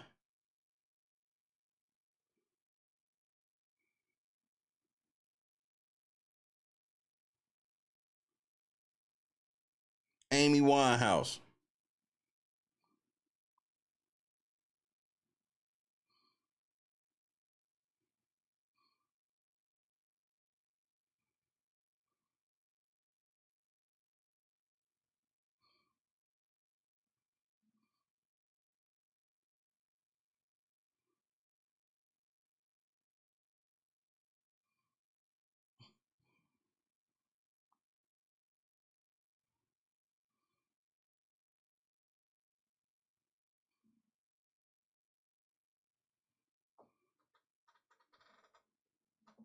B12, what's happening, cousin? We in the cut one time. Break them out. So it's easy to just say, you know, the smartest thing that Drake did in this whole thing was not sue Kenny. And that let me know that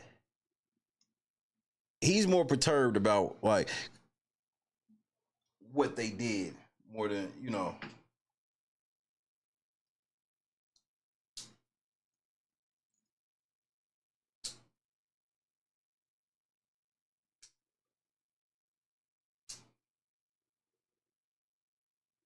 This shit, bro. But I can relate to a lot of it, unfortunately. I'm not proud of that and I hate it. But I know what it feels like to have motherfuckers just blatantly lie on you for the purpose of tearing down your business, and then people can be successful at it. I'm dealing with it right now.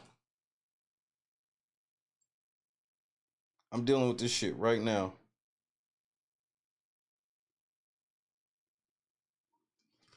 If I set the goal for what I lost, y'all niggas would hang up the phone. You'd be like, nigga, you lying, and I'll pull out the books. Okay, let me put it to you like this. Day one. Okay? Day one, when they started fucking with me and they got my channel, the first time they got my channel, when they got my channel demonetized, right?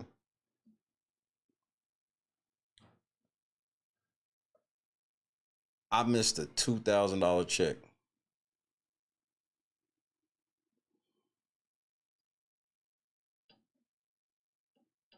A $2,000 check. And then proceeded to miss 2 more paychecks completely. I have no clue how much those would have been because as I'm just working every day, the number just was flatlined at 0.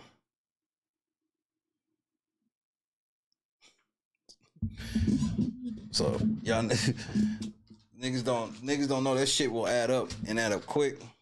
And people think it's all fun and games to play with your livelihood. And you remember how them niggas was laughing at me and thought that shit, they thought it was funny too.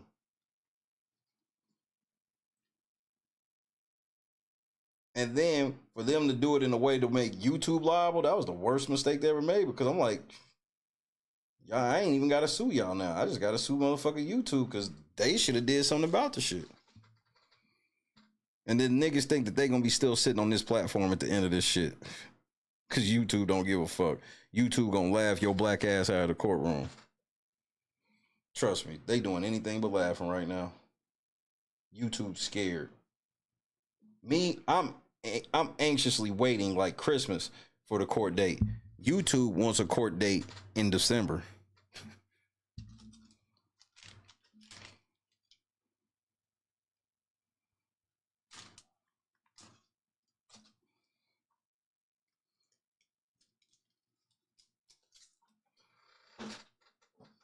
How you think my mental was coming to work after losing a $2,000 check that I worked for? How you think my mental was? You see what I'm saying?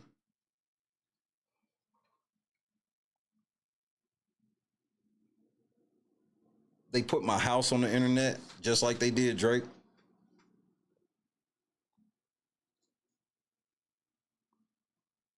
They legit put a picture of my house on the internet, like where I actually stay at. Put my kids and shit in danger.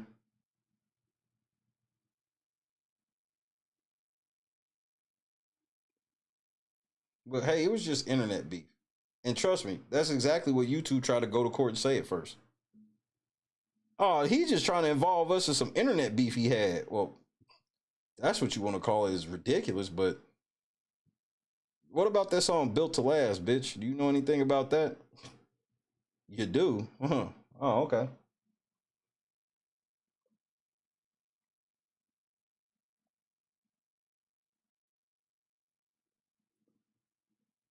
And like UMG, YouTube made some veiled threats at me in the beginning.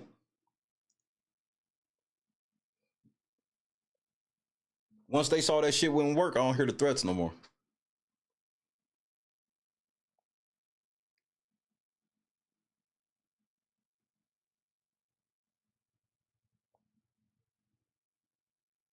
I don't hear the threats no more. Nobody believes in me. Nobody. Outside of like my people. I'm talking about, I can't even get a lawyer to hit me back and I got a winning lawsuit because niggas is scared. Niggas is bitches. Niggas don't want to waste their time just in case I'm just some stupid nigga who don't know what the fuck he talking about. This nigga don't know shit about the law. You're right. That's why I went and read up on it and studied it. And the crazy part is, I was studying it before I even knew I would need it. That's how God works. Shay, I need you to read this fine print. Just do it. But I'm crazy, bro. I'm insane in my head, bro. Right. I figured if I do shit my way, it just might turn out my way.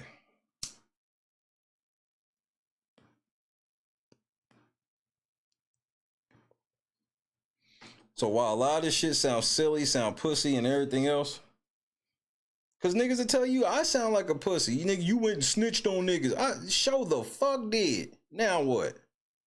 Yep, big bitch. Whatever you want to call me, nigga. Then I can go right to court and go, look, my reputation is harmed because everybody think I'm a bitch for doing this, even though I have a legal right to do it.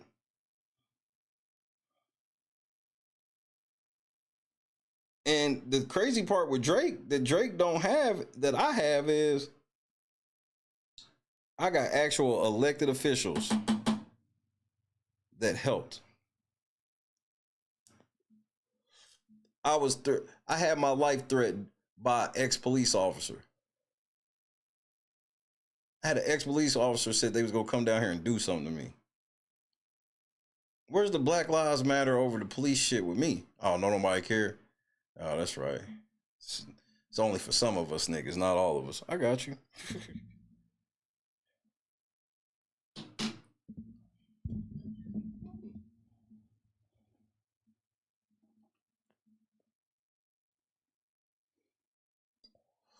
So that's why, you know, nigga just gotta keep playing ball, bro. I can't do shit else. I gotta just keep pushing. I gotta keep playing ball, bro.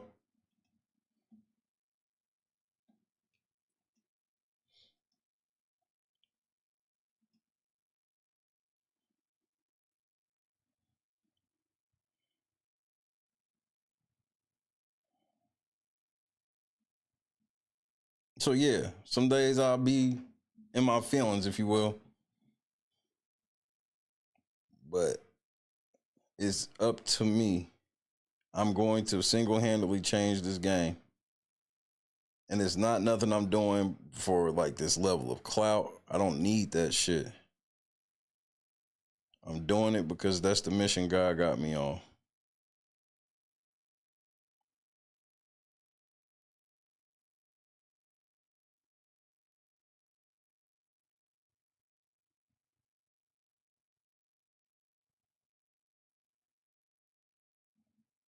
And yes, that sounds corny. That's cool. I'm a corny ass nigga, bro. I'm a fucking cornball.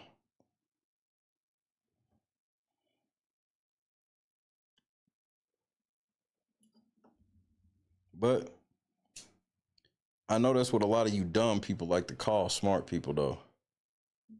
Cornballs, corny, snitch, weak, soft, all that shit. Because trust me, the shit I'm doing ain't soft. This is harder than just catching a fade. Way harder. Takes way more patience, and way more skill.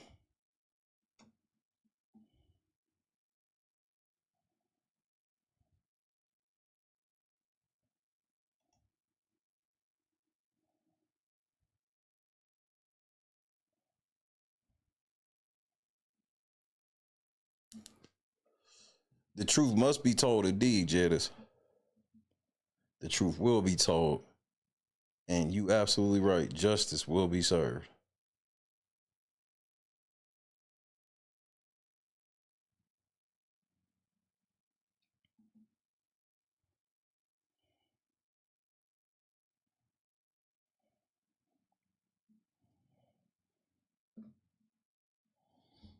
I saw something that Big U said today that was kind of interesting, though.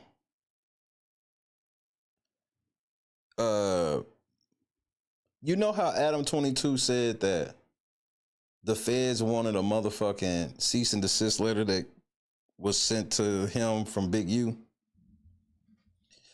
Well, somebody talked to Big U from jail today and asked him about that, and they named the motherfucking lawyer and shit on the that did the cease and desist. Big U swears up and down that he don't know that lawyer. He ain't never met. He was like, called a bitch on the air right now. They tried to call her, but she was already gone and shit.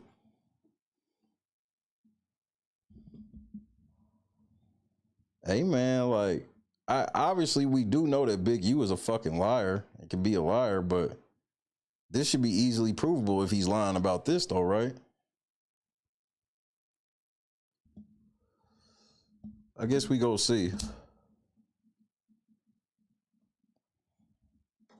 The only thing I don't like about when I read this Drake shit is like, it just drudges up such fucking emotions in me. I be trying to swallow the shit, be even killed with the shit. But I'm like, this is how people try to do me on a lower level, where it's like, we just gonna use our megaphone to try to ruin you.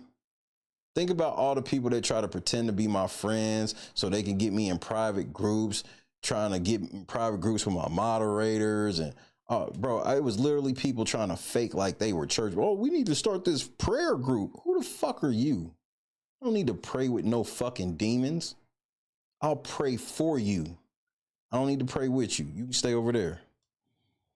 The amount of shit I could show you off the scenes behind the scenes where niggas was trying to really be my fucking friend. There's people that I'm cool with that I was kind of mean to because I'm like, I don't fucking know you. I don't want to try to talk to niggas. That's the type, bro. You don't know that type of stress. You don't know that type of paranoia and shit like that. You don't know it, bro. All the channels and shit I used to hang out with, I can't go there no more. Me just showing up in situations is, bro, it can, nigga, I was going vocally sitting in Reality Check TV Chicago. I would sit with Brother Rico. I can't even really speak in there because I learned that niggas, I thought it would at least be a truce while we talk about the Lord. No, niggas is that's the ultimate demon time to me. Like, nigga, even the most gangster back in the day, the church truce, nigga. Sunday truce itself, let alone in church. Nope, niggas be in church plotting and scheming in the name of Satan, bro. That's niggas wanted to knock me down a peg so bad.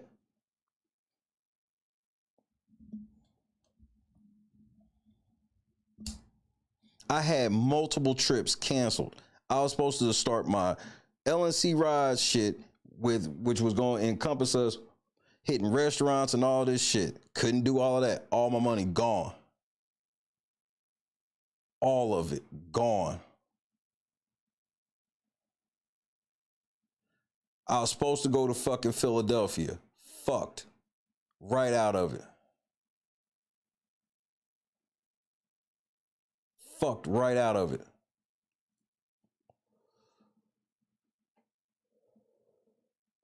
I was supposed to go back home twice. Fucked right. You do understand that had my mother-in-law died, I'd have had to live with the fact my wife wouldn't have got to see her mother because we had to go to California to deal with this shit instead. You understand that, right? Do you understand that? Can you at least wrap your mind around that? Do you know the fucking pressure of knowing that? That's why God told me specifically there's no way she was going to die. Not like that. Because I had to live with that shit the rest of my fucking life. And my wife being the type of motherfucker she is, she would have swallowed that shit knowing that she'd have been mad as fuck.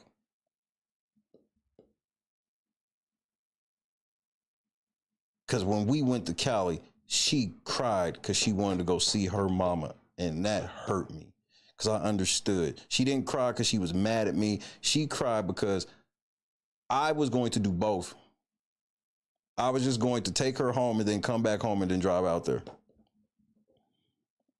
And she said, we can't do that. We'll just go as a family. So for her mom to turn and be sick before we can get back up there, the fuck you think that made me feel? It was just the internet beef though, right?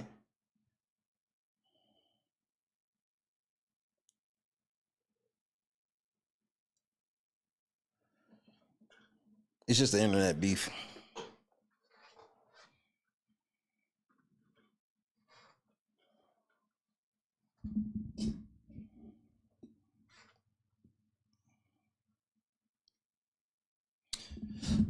But I thank God for that, because that's not an amendment in the lawsuit I had ever planned on wanting to do or having to do. And God is great.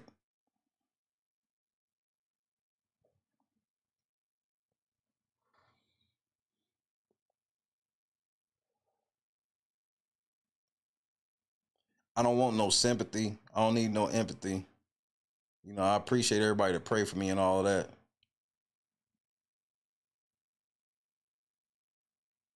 But God is extremely faithful, and I only say it just for y'all to understand. You gotta, sometimes I just gotta let some of it out.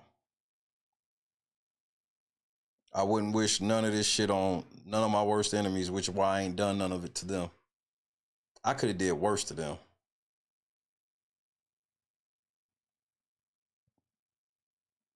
Had they met me 5 years ago, bro, it's some niggas in here right now that'll tell you how I'd have got down like 4 or 5 years ago. I'd have got right in that motherfucking mud with them with a fucking rocket launcher, nigga. Oh, that's how y'all want to play? Well, watch this.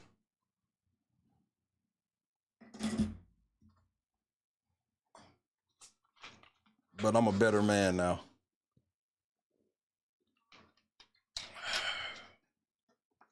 I'm a better man now.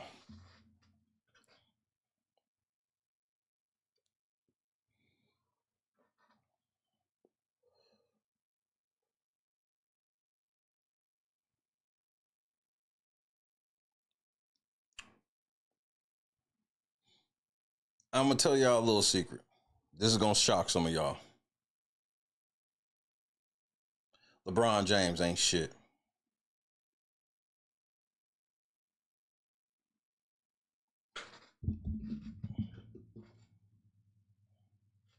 Good night, Ham Dog.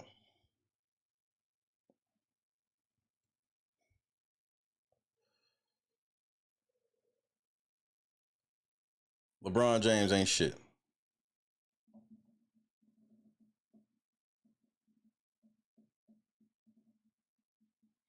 Now, I know some of y'all like, here we go. He crossed the line, bro. And I'm segueing away from that shit because it's bothering me. I'll be honest. I don't want to talk about it no more. It's bothering me. I can be honest. I don't get bothered too much that I'm bothered tonight. I am. So I'll let it go. And I'll complain about LeBron instead. Do you know what this nigga said today? Or not today, yesterday? Rich Paul went on Pat McAfee's show.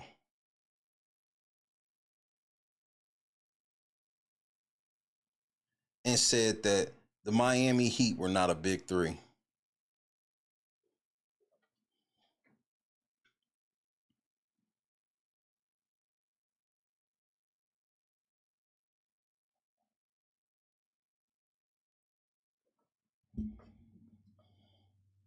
This nigga was like, yeah, Chris Bosh was just a really good professional.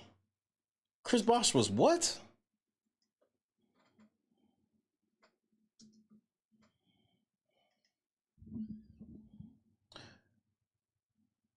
I just...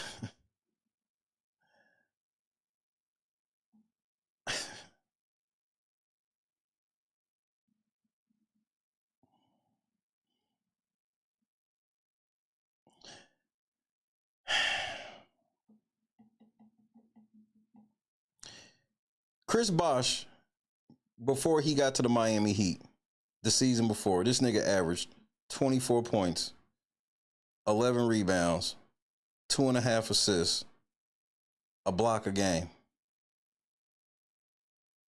This nigga was shooting 51% from the field and almost a 40% three-point shooter. at the center/4 position.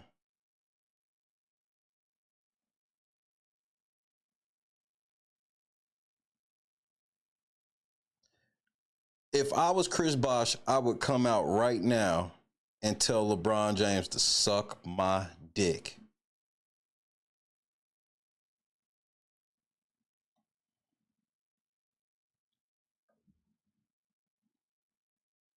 Now, when Chris Bosh turned around, and I guess niggas didn't really even fucking care, because when Chris Bosh turned around and averaged more points and shit than LeBron in the Dallas series, don't nobody remember that shit. You right, it was a big two. Somebody said it perfectly. They was like, you right, it was a big two. LeBron James was carried by Dwayne Wade and Chris Bosh. Bars. Remember the Ray Allen shot that shouldn't have happened? Who got the rebound and made the pass? After LeBron James fucked up. Who got the rebound and made the pass? That's right. Chris Bosh. I couldn't, bro. The disrespect. Then they try to be even more funny. Then they gonna tell me, as a lifelong Celtics fan, that shit, bro. I had just had knee surgery. I was so, bro. I had watched every playoff game of every series. That's because I couldn't move. And that shot, I was like, wow. But I remember one thing. In Game 7, they had a chance to win, and I saw two things I never saw happen ever again. Kawhi Leonard missed a clutch free throw, and Tim Duncan missed this fucking bunny of a layup. I still, to this day, don't know how. Tim Duncan don't have no type of emotion. He missed that layup and jumped up and down mid-play with his hands on his head. He couldn't believe the ball didn't go in. And when that shit happened, I told Christy right then and there, I was laying in that chair with my leg up. I said, I'm telling you what's going to happen. The motherfucking San Antonio Spurs are going to be on a fucking mission all year long just to beat the shit out of them niggas. And what happened? They got back to the finals and got crushed. Motherfucking Spurs mollywopped that ass. Kawhi Leonard, finals MVP, shutting down LeBron. But then here's where the shit really got trashed for me.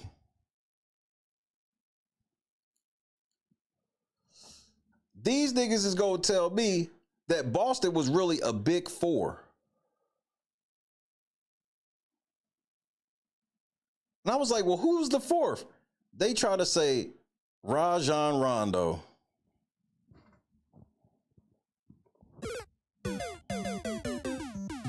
The year we won the championship, the biggest thing everybody said was, can we win a championship with Rondo? Rondo averaged 10 points, 5 assists, and 4 rebounds, bro. This nigga, they would leave him wide open, nigga. He shot less than 50% from the field, and this nigga shot 25% from 3, bro. Nobody had to guard Rondo. He shot 60% from the free throw line, nigga. I said, so now LeBron gets to call Boston a big four because he's trying to be like what Rondo became. Yeah, Rondo did learn how to shoot. His shooting got better and all this shit. And then, man, bro, I can't wait until this nigga retires, bro.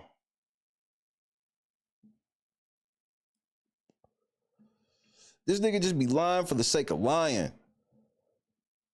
Rondo was not Rondo that y'all niggas know when we won that championship in 08, bro. You gotta stop this shit, bro.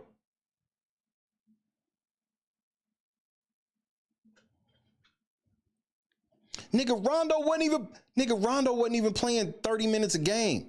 We didn't trust Rondo like that. Rondo was interchangeable. We was using the real clutch players that we were using that helped us win for real. First of all, we had Sam Cassell as a backup, but we was mainly using Eddie House and James Posey off the bench because Kendrick Perkins was our fucking center with his big slow ass. He got hurt. He got hurt because he was putting his bed together and dropped it and broke his toe in the finals. Like LeBron is a liar. So I'm like, so we get to say a weak ass Rondo was really a big four, but you had fucking all-star Chris Bosh, who just the year before finished 12th in MVP voting, and then before that was 7th in MVP voting of the entire league. The entire league, they said Chris Bosh was a top 15 player, and he always was until he had to retire over them blood clots. And he's just a regular NBA player. But you gonna turn around and tell me that Rajon Rondo made them a big four, but Chris Bosh didn't make y'all a big three? Man, shut the fuck up, nigga. Y'all was introduced as the big three. The rewriting of the history by LeBron. LeBron is that nigga that just want to be like so fucking bad, bro. And he realizing that no matter how much money he got, people still don't like him like he want. Which is disrespectful to his fans. Just be for your fans. Why you gotta be trying to rewrite history? There's a lot of niggas that fuck with you and you ain't gotta rewrite history. They saw all your fuck ups and they don't care. Just be for them. This shit where you really want, he wants to retire the same way Kobe did. And Kobe said something that LeBron would never say. They asked Kobe, they said, who you think is better, you or Jordan? That nigga said, I will never say I'm better than Jordan because I learned too much from him. He taught me shit on and off the court, personally and through watching him. I could never say I'm better than Jordan. LeBron said, nigga, that made me the GOAT right there. What the fuck? That's why people don't like you, nigga.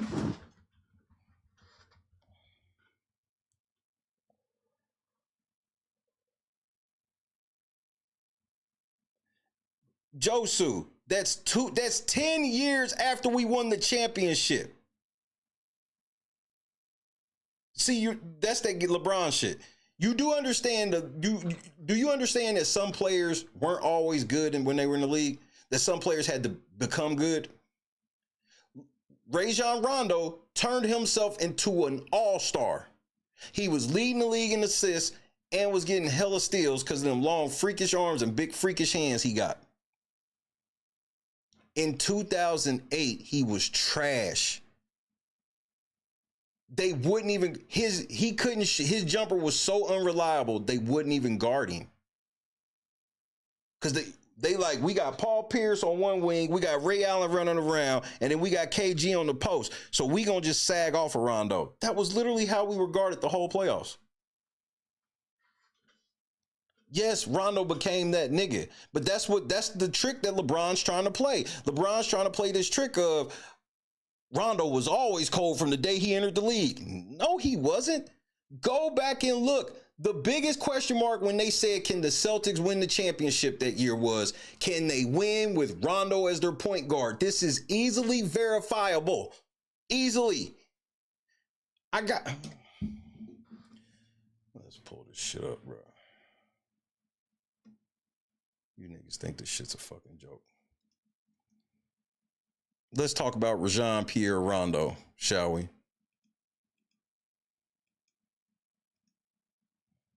Let's do it. 2007-8 when we won the championship. 49% from the field, 26% for three, 61%. You got a point guard shooting 60% free throws, but he made it a big four? Stop. He couldn't even be on the court at the end of the games. We had to put Eddie House in because Eddie House could actually shoot free throws. Because people would do, you remember when people used to do Hacker Rondo? You don't remember that? You don't remember Hacker Rondo? When the fuck you ever been able to hack a nigga that's that great outside of like somebody like a Shaq?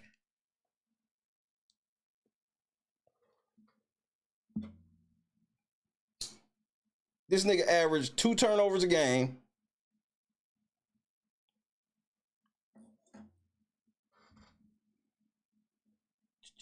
Let's go playoffs. Year we won the chip. Rondo averaged 10 points, 6 assists, 4 rebounds.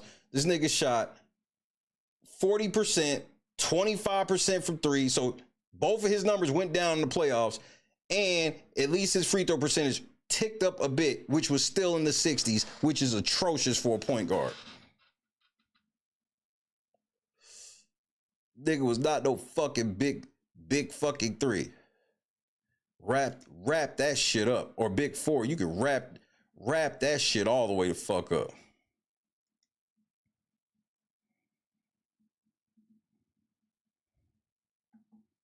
Nigga, Rondo scored 20 points in the entire playoffs twice. He had double digits in assists. What? 4 times the whole playoffs.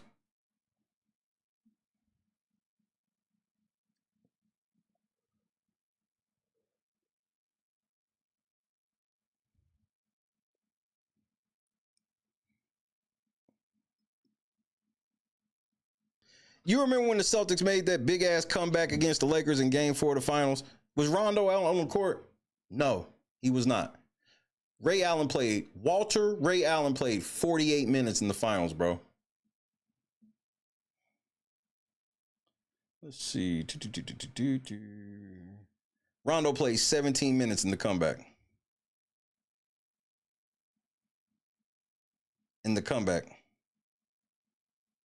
Let's pull up the box score, shall we? Because when we had Rondo in the game, they wasn't guarding Rondo. See, look, I told you I wasn't lying. Walter Ray Allen played 48 minutes. I remember these games like the back of my... I remember this game like the back of my hand. I remember pretty much every possession. Rondo was fucking this shit up, and so was Kendrick Perkins, and we took their asses out and played James Posey and Eddie House, and then P.J. Brown came in and spelled us. He had that one field goal he made was a dunk to take the lead, but his defense was on point. Rondo was fucking up so bad, we had to take his ass out and bench him the whole game. That's why he only had a game score of 3.9, and Kendrick Perkins had a game score of minus 0.3. To call these niggas a big four in motherfucking 2008 is a fucking blatant ass lie. It's a lie. LeBron is a fucking liar.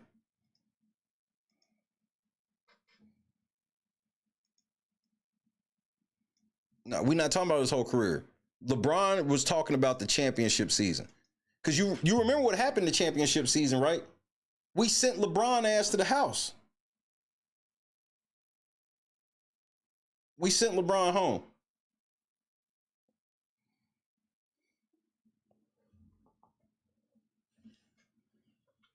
And LeBron tried to say the reason why he lost was because the Celtics had a big four. Now, I'll give LeBron that he ain't had one of his stronger teams like that, but like, it wasn't no big four, nigga.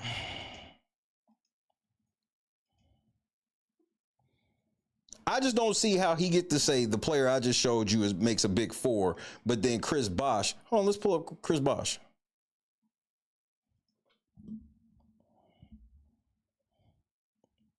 The disrespect, the disrespect to Chris Bosh, bro.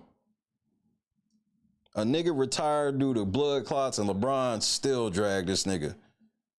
Dirty bitch. This nigga's a dirty bitch, bro. I promise you.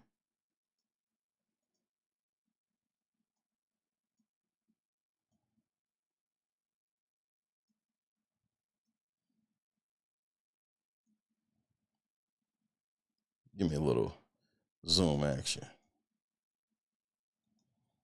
Chris Bosh. First of all, 7th in MVP voting, all-star. Look, all-star, all-star, all-star, all-star. All MVP, 12th spot, all-star. This nigga's averaging 24 points. This nigga's averaging 24 points, shooting 51%, 36% from three. This nigga was averaging almost 11 rebounds, 2 assists, almost 2.5 assists as the forward/center. He gave up that shit to go play for LeBron. Bam. What happened? Down to 18 points a game. Why? Because he's shooting 3 shots less.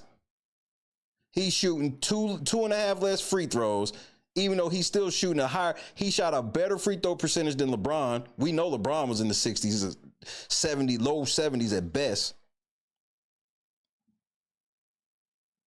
His rebounding went down. Like, everything fucking went down while playing the same amount of minutes. Why? Because he's the third option now. Then they lose. Chris Bosh come back, giving you basically the same shit, y'all, and then LeBron get it together and y'all win. He got about a half more shot. This nigga sacrificed his whole fucking shit for LeBron. He had a whole team where he was running shit. Sacrificed all that shit for fucking LeBron, and then LeBron get to come back and be like, nigga, it wasn't no big three. We just had Chris Bosh. That nigga said, Rich Paul said it was a big two, bro. I said, man, you a dirty bitch. Bro, y'all niggas are dirty. Chris Bosh was killing niggas with blood clots when he barely could play. This nigga was still averaging 21 and 7, shooting almost 40% from three. The nigga had blood clots, bro, and was still murking you motherfuckers, bro. The disrespect to Chris Bosh. I never thought I had to defend this nigga, bro.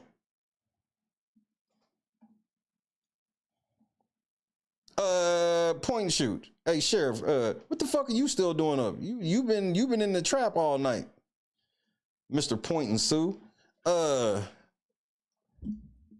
You want to talk about light the beam? They lit the beam on your ass. Nigga, Anthony Davis lit the beam all through Sacramento. Beam was lit. Ladies and gentlemen, Point and Sue in the building. It's 1:24 here. It don't matter what time it is there. You've been on the clock all night. He said, I'm on Red Bull. I was in there until I had to come to work.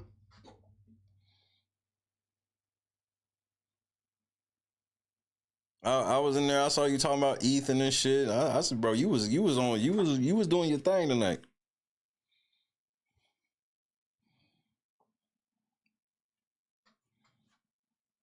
Yeah, it's these lightweight hours.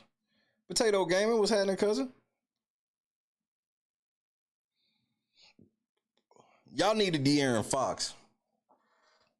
Y'all, like, DeMar DeRozan and Zach LaVine are still good, and Sabonis is just the most underrated center in the league.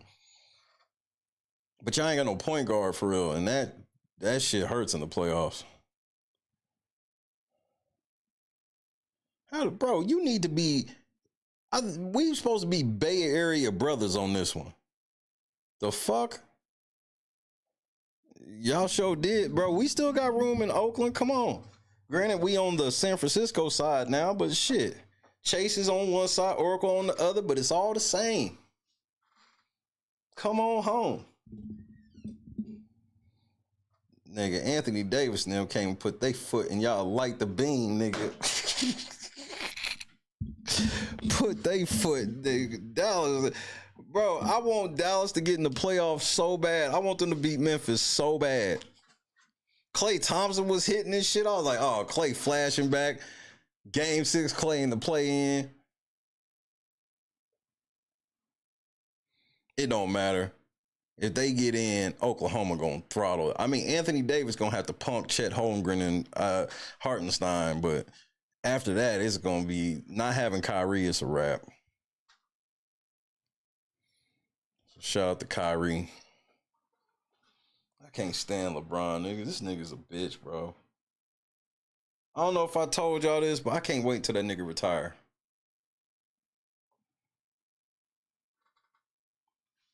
A nigga like me, when I tell you I can't wait till LeBron Ramon James Sr. retires, I promise. That's why LeBron did that shit to him.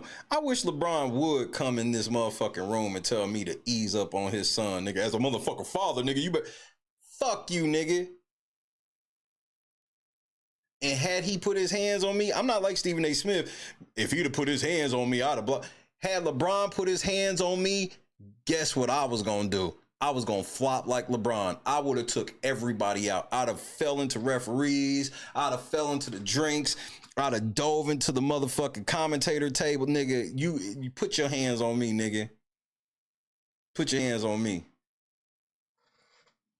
I'm gonna do the same shit you do.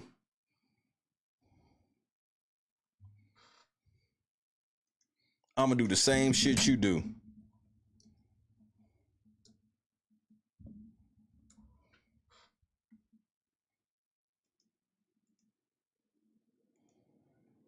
LeBron, on my mama, this is how I was gonna flop. LeBron, this is how I was gonna flop. And I promise I learned this from you. Jokic comes up to get it. Deflected by James. But wait for the replay. Wait for the replay.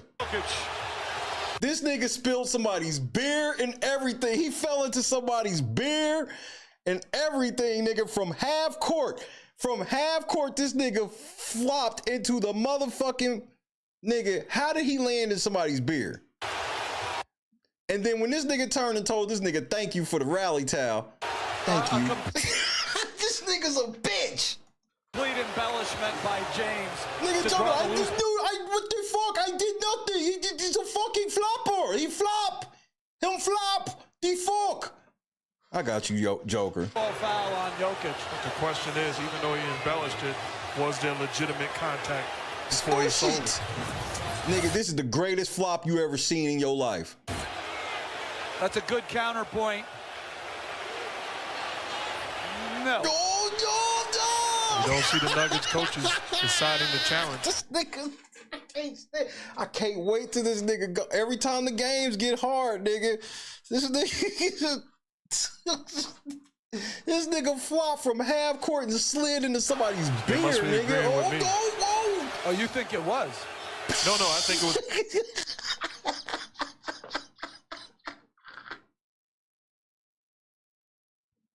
Oh, my mama, that's how, if he'd have put his hands on me, I'd have flopped just like that.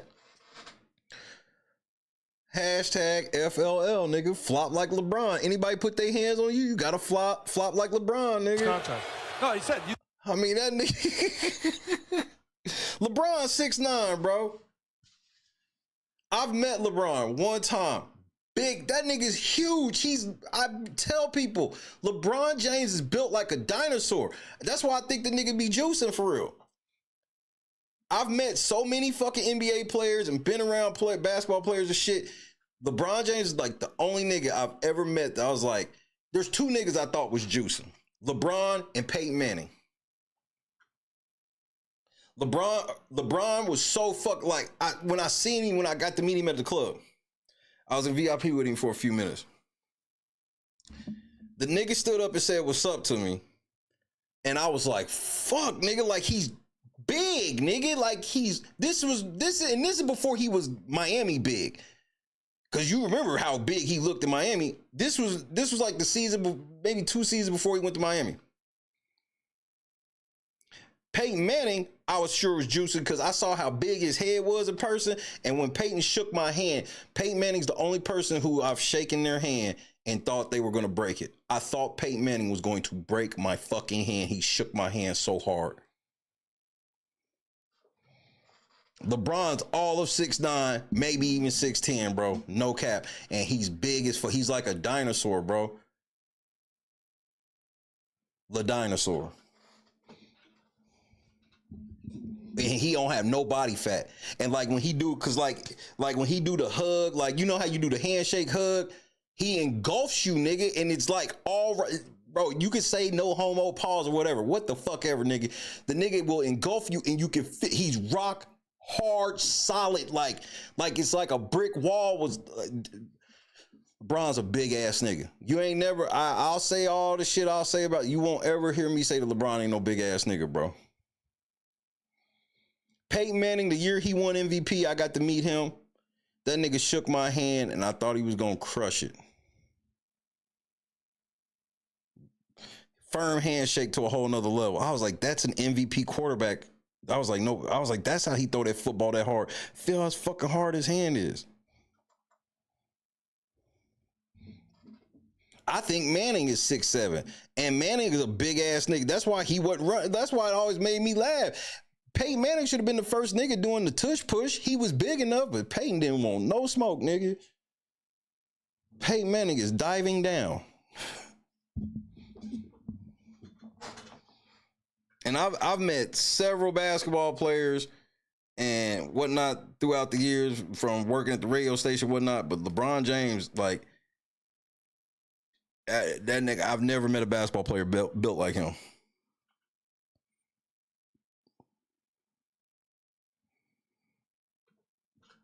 The nigga was, I couldn't believe it. When did I meet Peyton? It was the year he won MVP. The last time he won MVP, so it was like maybe 06, 07, I believe it was. You know how big his head looks on TV? It's 20 times bigger in person.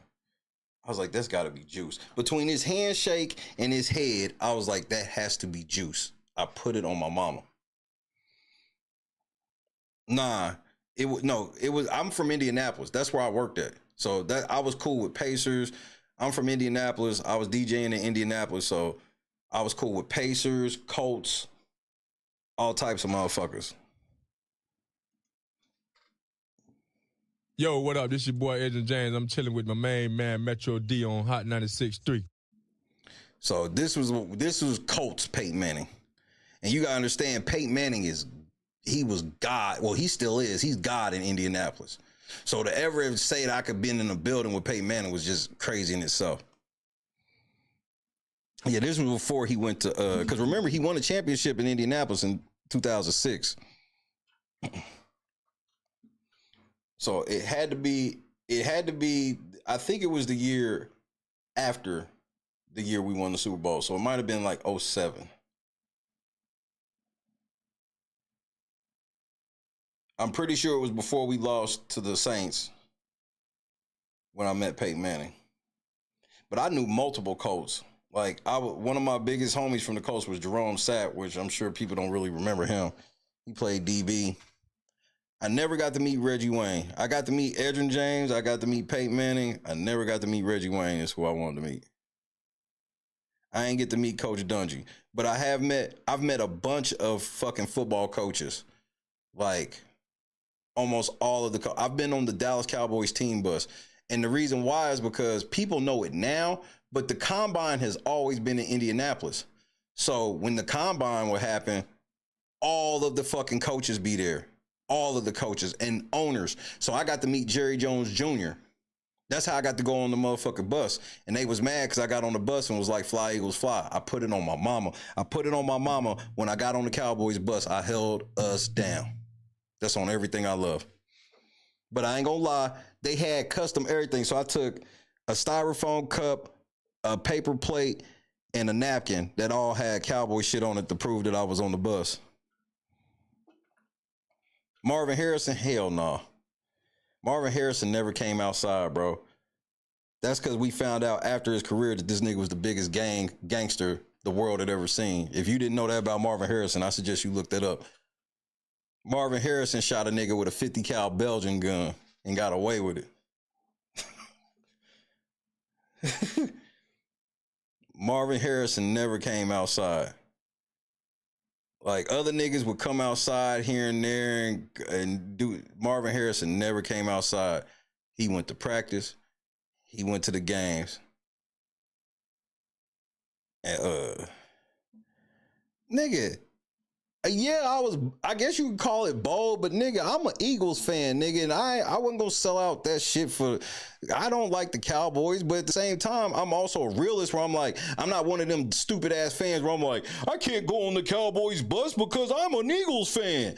Nigga, have you ever been on a team bus, nigga? No? Okay then. Me neither. So I was going to see and that motherfucker, bro, that fucking team bus was crazy. It had the big ass star on the side. Everything. It was clearly the Cowboys bus. So if you ever want to meet like players or especially like coaches and stuff like that, all you got to do is go to Indianapolis during the combine and just go to the clubs downtown. You will bump into somebody.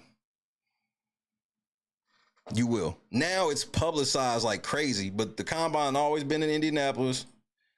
And, you know,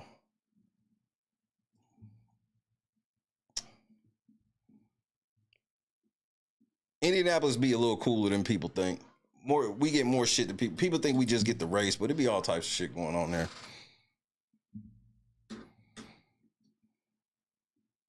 You know, I got to go to NFL experience because the Super Bowl was in our city, and that shit was crazy. I still remember that shit.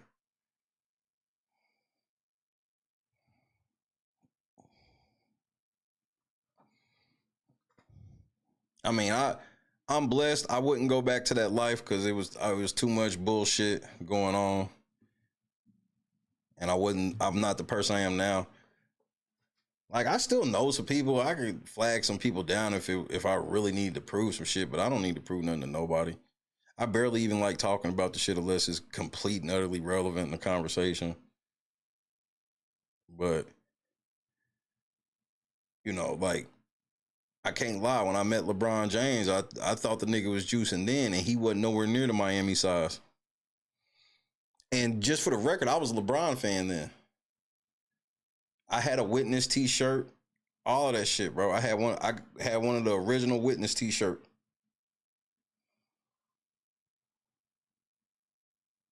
And then, you know, I saw that he was a bitch.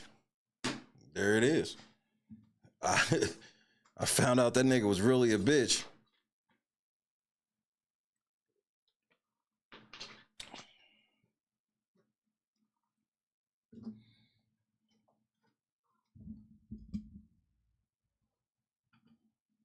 But I'm blessed to say I've had a lot of crazy experiences.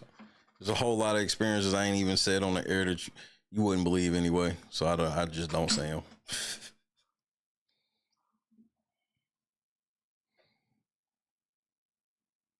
Hey, point and shoot, let me ask you a question right quick. What the fuck is up with Sharp talking about the feds done said that Brick Baby can't go on no jumper no more? How Brick Baby ain't even getting out. And he said that this is a fact. Where the fuck is Sharp getting this information from? Where is Sharp getting information?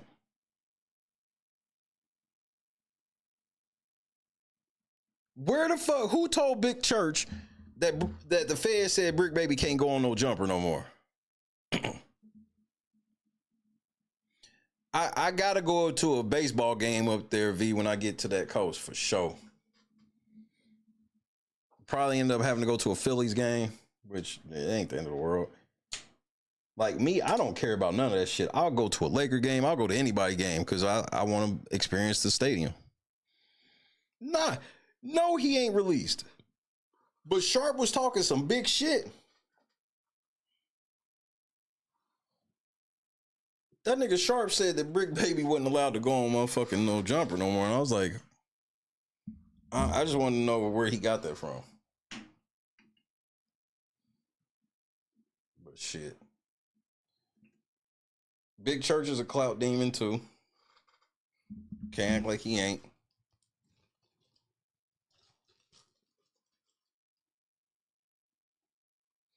Durston rule in effect. Fuck it. I'm chilling. I appreciate y'all letting me vent. That Drake shit be just drudging up the worst thoughts in me about because at least Drake has the ability to lessen some of the shit that happens to him. I can't say the same. Man, Adam is full of fucking shit. I'm glad that motherfucking point and shoot did hit on that shit. Like, no jumper ain't fucking broke, nigga. Adam makes sure to let you know in the statement of saying they broke that he ain't broke. So it's like, well, if you ain't broke, then why wouldn't you just keep no jumper afloat?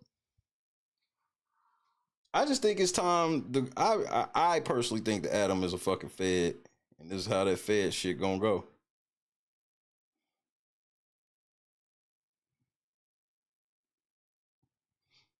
I believe that Adam Grand Mason is a grand fed. I do.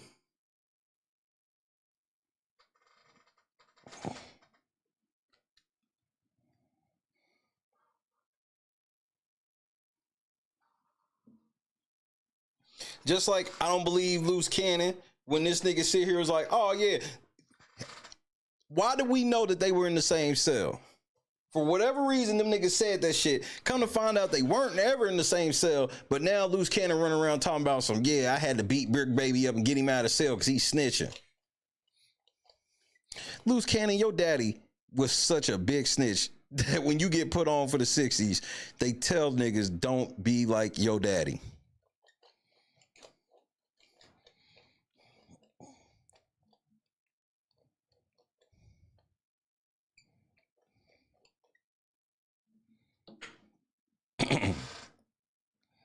They tell niggas, do not be like yo daddy, bro.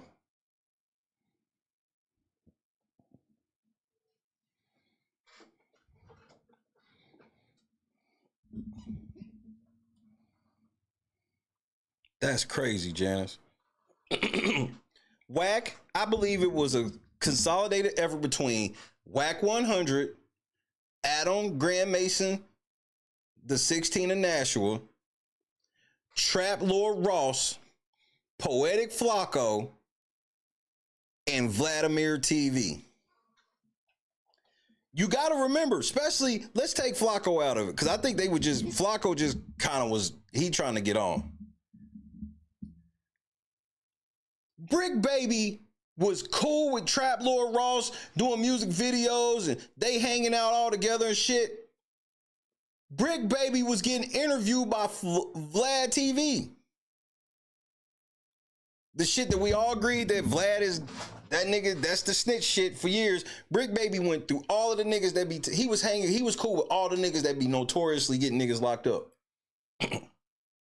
Trap Lord Ross been trying to take down every rapper. That's his stitch. That's his steez for sure.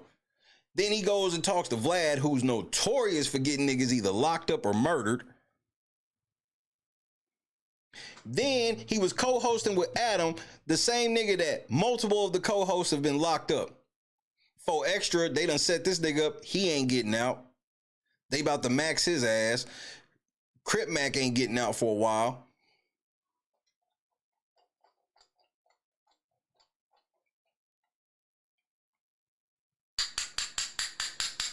So I'm telling you, almighty suspect, you better not have shit going on, nigga, because you going to be going to sit down and shit too. We sitting time and time again and we watch Adam fucking full on interrogate niggas under the guise of, oh, I'm just into rap. Well, why are you interviewing niggas that don't rap? No Jumper don't be interviewing these bunch of fucking real ass popular rappers. They be interviewing gang members under the guise of it being rap.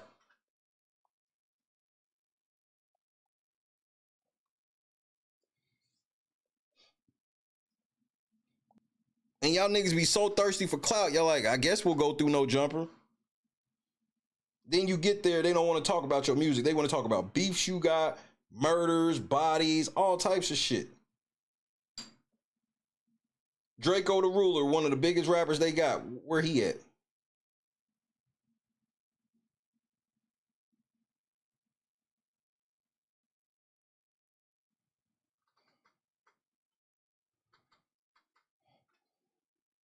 And niggas still know it. That's why I laugh. Motherfuckers been telling y'all for years, man, stop talking to Vlad, stop talking to Adam. Niggas still do it anyway. And you have to ask yourself why. You think the record labels are telling them? Possibly.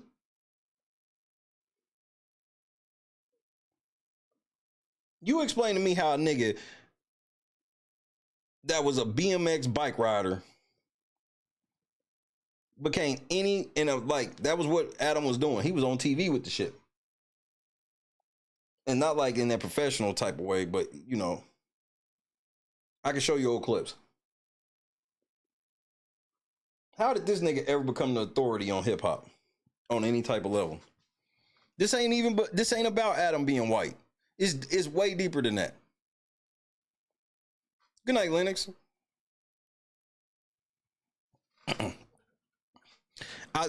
How can the police get extorted? That was the other thing I kept pointing out to people. I was like, y'all see how Adam always talks slick to niggas and everything, and he don't ever get touched. He don't ever get touched, and he ain't never in fear of getting touched. And as a matter of fact, he brags that you can't touch him. You mean to tell me nobody could they all know where the No Jumper space is at. Nobody could catch Adam one fucking time going in or out of that motherfucker. Nobody followed Adam away from motherfucking No Jumper. Not one time.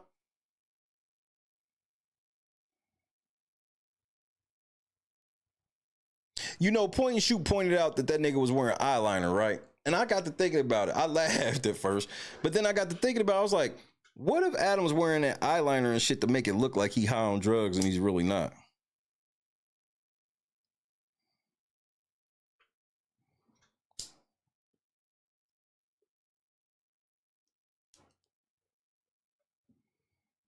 Just what if?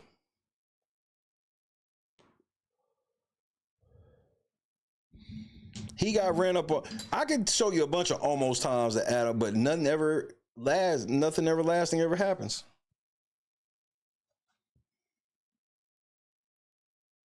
Ever. They calling Adam the 16 because he was caught in a allegedly in a relationship with a bitch that was that was 16. What happened to him? Did anything happen to him? Of course not.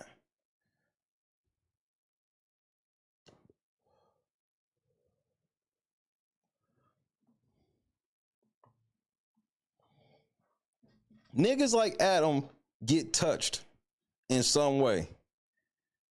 We see it all the time. Bro, rappers and drill niggas that be ready for the shit, they get to talking reckless like an Adam and motherfucker. Bro, people get touched. Adam don't even get nothing. Ever. But for some reason, all these niggas trust Adam. Even though Adam, as soon as a nigga get pinched and get locked up, Adam will clearly be like, I don't know you. Like, Adam, this is where the shit's... Okay, for example, Adam don't never fuck with nobody going to court. But who did he fuck with for real? 4 Extra. Remember, he got the lawyer and everything to get 4 Extra out.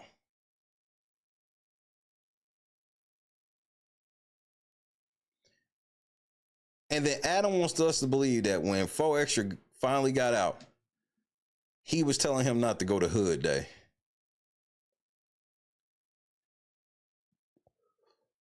Cap. That was the whole play. And 4 Extra's dumbass fell for it. Fell for that shit. Hook, line, and sinker.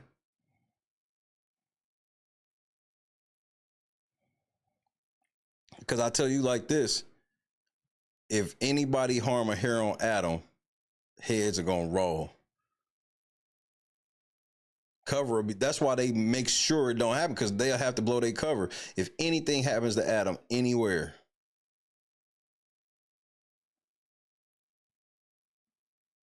ain't no Pyrus fucking with him, ain't no 60s, don't nobody. Everybody just act like they don't see this nigga, even though he's intertwining like everything and causing a lot of these issues. But some reason niggas know.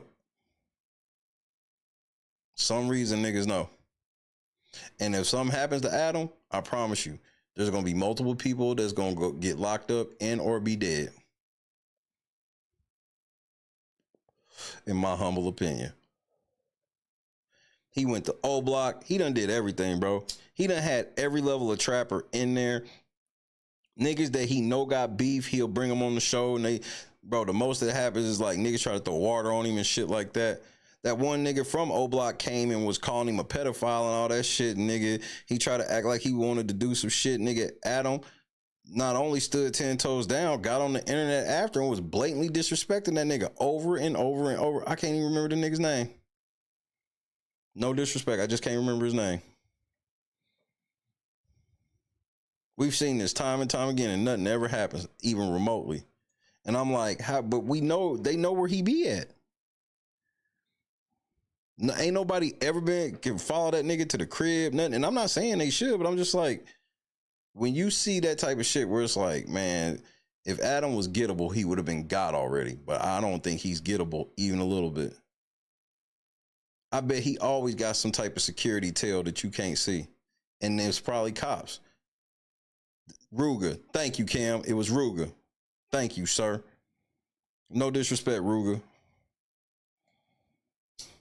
But Ruger was with the shits, and then after, all of a sudden, he kind of let the shit go. Why? He saw something there. He saw something, felt something, might even have been approached by somebody.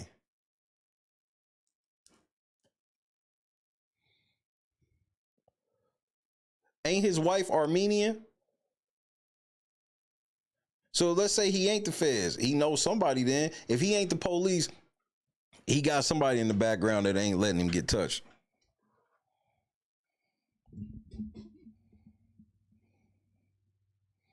Yep, J-Man got robbed. That's what I'm saying, bro. All this shit, Niggas done got beat up, part of everything, but ain't nobody even remotely touched Adam, bro. That's why that shit with loose cannon in the parking lot, man, whack line that nigga up to get caught on camera pistol whipping a nigga. It's one thing for the shit to jump off out there, but bro, that type of gang shit out there, nigga, if they catch anybody, man, Nipsey used to talk about this, nigga, they catch anybody with their phone out during a fade, nigga, the person with the phone is getting their ass beat too. That shit real, bro. But for some reason, when the loose cannon shit pop off, somebody got a perfect fucking video. We still don't know who filmed the video either.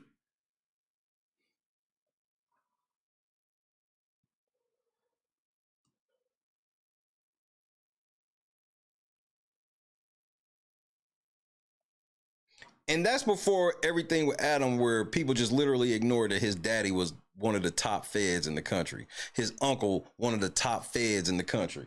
Daddy and uncle top fed. Adam on some fed-like behavior, but we can't connect 2 and 2. I got you, bro. I ain't gonna argue with you niggas. I ain't gonna argue with you Negroes.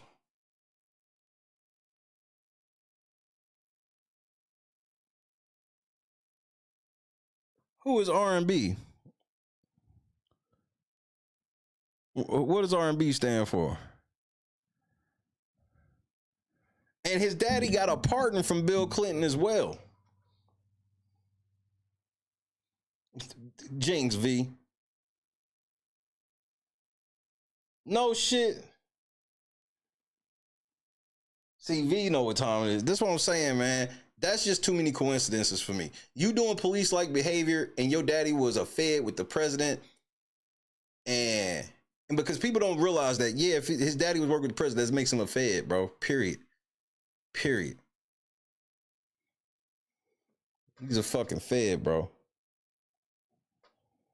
His uncle's a fed.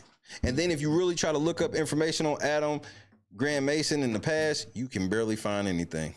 You know, kind of like how the feds can do.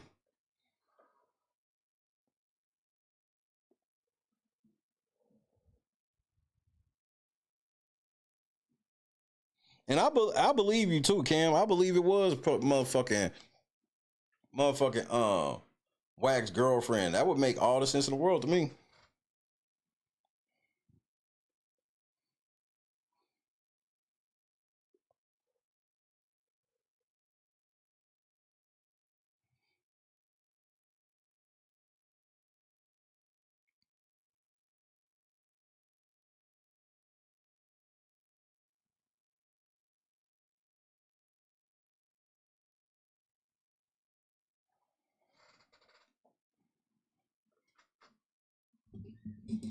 But I don't feel sorry for none of these niggas because the thought of getting that clout ain't letting them think clear. And so I don't feel sorry. I don't feel sorry that you end up going to jail because you was working with a nigga that clearly at bare minimum is a rat. And if you don't want to call him a rat, he definitely okay with y'all niggas getting locked up for him getting some views. So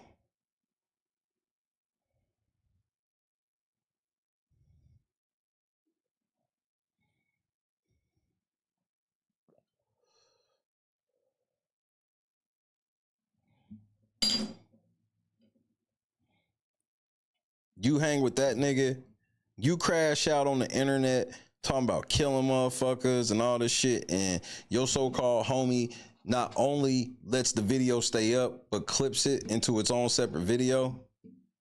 That's your friend? Like, he's your friend? Okay then, nigga. Like I said, can't feel sorry for you.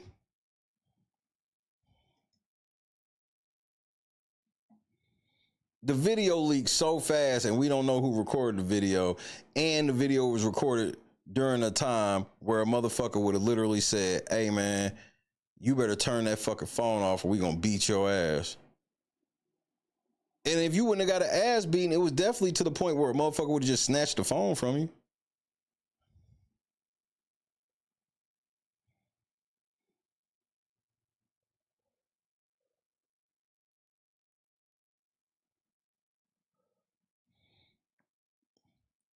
Well, I hear you when you say if I was whack, I wouldn't be talking organized crime or doing overt acts to benefit a gang. Yeah, unless you a motherfucking undercover fed. The fact that this nigga told you, remember how crazy everybody thought that Whack 100 was when that nigga was like, yeah, Big U getting ready to face a Rico. Niggas was like, damn, why would you wish a Rico? Everybody thought he was full of shit, just talking shit. 3 months later, Rico. And still people wondering if that nigga's the police or not. Confirmed. You know some shit the police know, and you the only nigga that know what the police know 3 months before the police do it. You the police. That's the only way. That's the only way this works. You the fucking police.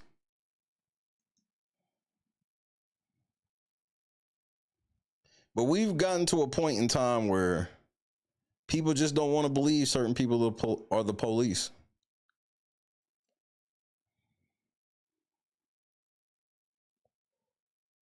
It's what it is.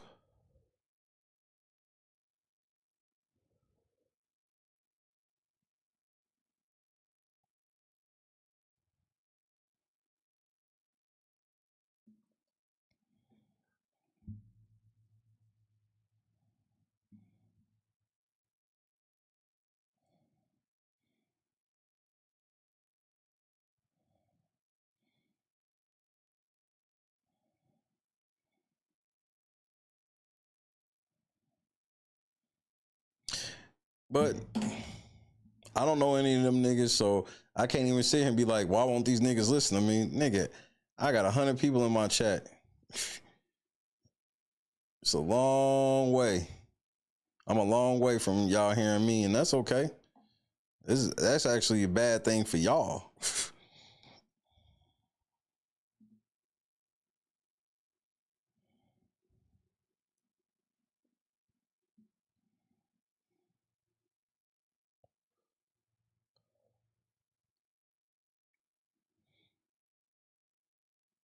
Just got to keep exhibiting patience. I want to talk about Diddy tomorrow. I was going to talk about Diddy tonight, but it's so much new shit with this Diddy shit that it deserves its own stream. So that'll probably be what tomorrow's about. Because this nigga has filed a gang of shit. He done hired Young Thug's Rico lawyer. What's his name? Brian Steele. He done hired that nigga. Like it's all types of shit.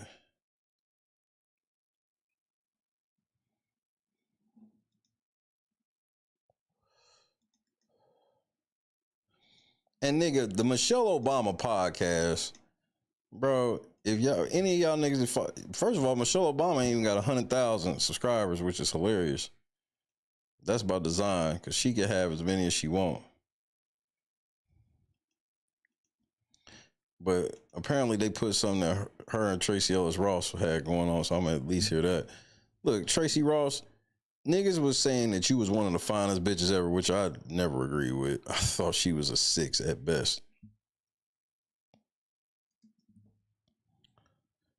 Y'all was giving her too much credit because of who her mama is. But you ain't married because you didn't try to get married, or you were low. And I have to assume you were low with apparently some of the shit that was going on. Yeah. People said she had a fat ass and she had an average ass. That was saying she had a fat ass was like when people was trying to tell me that J-Lo had a fat ass. I'm like, just because somebody's booty got just a tad bit of jiggle to it don't make it a fat ass. I don't think Tracy Ross had a fat ass, in my opinion. I never understood the whole hype of her. Reasons. I mean, we've talked about this, that often I date younger men. And a lot of it is because... Let's stop on that, folks. Oh my God, we had Yeah, let's stop on that. That's why I be dating young men. Why are you dating at 50? And when she says she's dating younger men, you know what that means, right? She's just getting her back blown out. That's it. I'm petty. From the streets Did she emerge into the street? She will return. I'm petty. She belongs to the streets.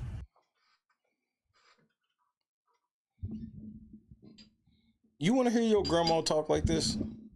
Your mama talking about how she dating these younger men. Why? Okay, so let's hear why you dating these younger men. Please explain this to me.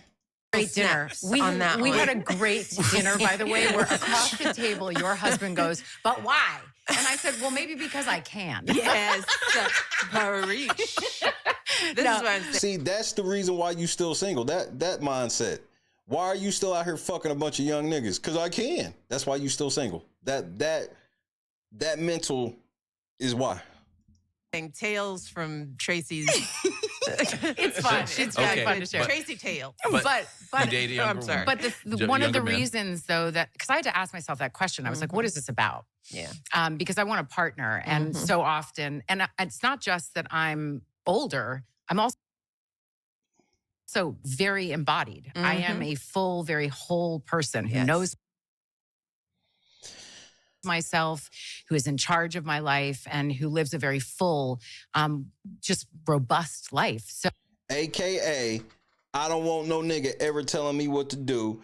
I want to be able to do whatever the fuck I want. I kind of want a man as a pet. That's why y'all can't get married, because y'all be wanting niggas as pets instead of your husband. So it's not just age, it's like life experience and sort of a difference. But I had to ask myself the question, why? Why does this keep sort of coming up other than they're hot and gorgeous? Whore. There's that. But a lot of Michelle, you a married woman. At least for now. men my age are steeped in a toxic masculinity. And that doesn't mean anything. When you say men your age are full of toxic masculinity, you know what's toxic? A nigga telling you the shit you doing is ridiculous. You can't submit to a man on any type of level. You hard-headed. You don't want to be told what to do. You Tracy Ross. I do what I want when I want. That's why. You can call them niggas toxic all you want. That's why them niggas don't want you. Sad. Have been raised in a culture where there is a particular way that a relationship looks. See? Yep. Woman is supposed to submit to a man. She don't want that type of relationship. She wants a man to submit to her. You know, like her Bible says. And anything that starts to smell of that for me, I did enough of it where I was controlled and.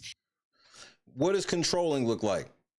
Bitches like her will throw that shit around. She wants you to believe that in 50 years, every fucking dude she dated tried to control her. Does that even remotely sound believable? She's in her 50s and she wants you to believe that every nigga she got with tried to control her. Felt like I was a possession or whatever those things were, or prize, a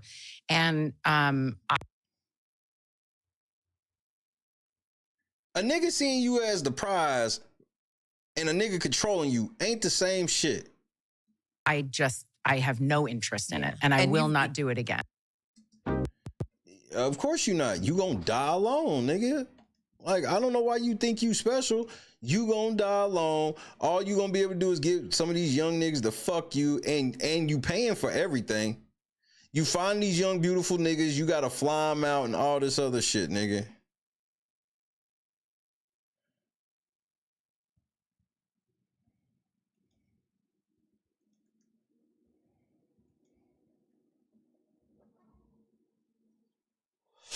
You right. There are all types of simps, all ages. But she don't want no simp. Women are not attracted to simps, bro.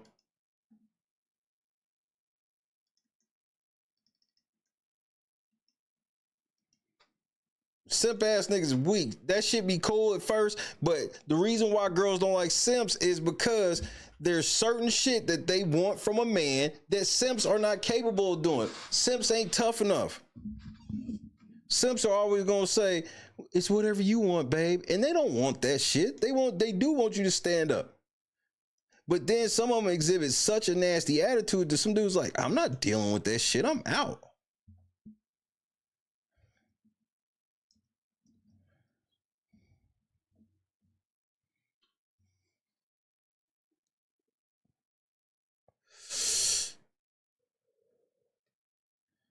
So girls be wanting simps until they realize a simp is going, when y'all hear a noise in the living room at the middle of the night, the simp is going to wait for you to go check. The simp is going to be totally indecisive. He almost going to have a brain just like yours. And he's like, they want niggas to be simps in certain angles and not simps in others. And it just don't work like that. You either got to be with a simp or you going to get a nigga that's not a simp.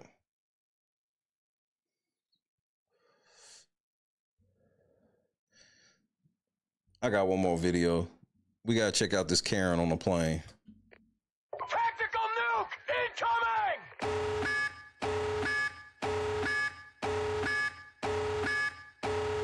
No, they can't. Hold on. I see what you're saying, but I'm a vehemently disagree with that. They can't control these young niggas because these young niggas ain't ready to settle down for her. They find out that them niggas still be cheating. Them niggas still got all these bitches in their phone and all this other shit. Because if that wasn't the case, she would have married one of these young niggas already. She told you she's dating young men. All the young men that she goes out with and all the guys I date are younger. That's her telling you straight to your fucking face that, hey, nigga, she can't keep one of them. She just got to run through them. You know, like a whore. Karen, I heard you on the plane. Let's see what you got. I need water! Hello. Hi, they're saying that they want you off of their aircraft. Can I have some water? WPS. Nigga, hey, they said they want you off the plane. Oh, can I get some water? Yeah, when you get your black ass off this plane, you get all the water you want. I thought you guys were going to bring me some water. No. So if you do not get off the plane, we are going to deboard the entire plane, and we Y'all gonna deboard the plane? Will pull you off of the plane. You're going to pull the... Stay calm. So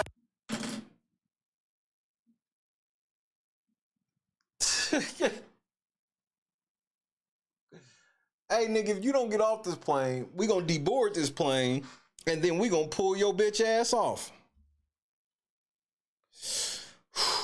Stay calm. Nigga, the boldness of these Karens, my nigga. I'm here for the water. I'll just keep coloring. I'm here for the water. I'll just keep coloring. Okay. Can we deboard the plane, please? They don't want me on this aircraft. Yeah. Let's just talk because about I'm tall, because I'm white, because I'm black. Because you white and because you black? I'm losing my motherfucking mind, man. Is this camera on me? Yes, it's on. That's stupid. Use your common sense. Sweetie! Sweetie! Everyone on this plane, remember, I will be the first U.S. female president. Bitch, are you for real? This bitch hot than a motherfucker. That's that Fent doggy dog.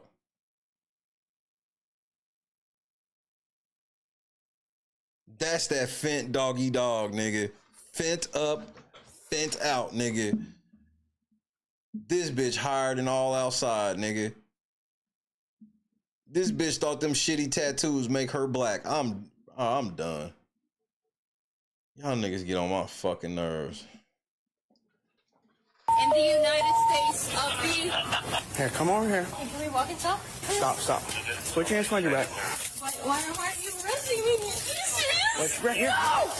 You're gonna get tased. Get on the fucking ground right now. Why? I'm gonna call my husband!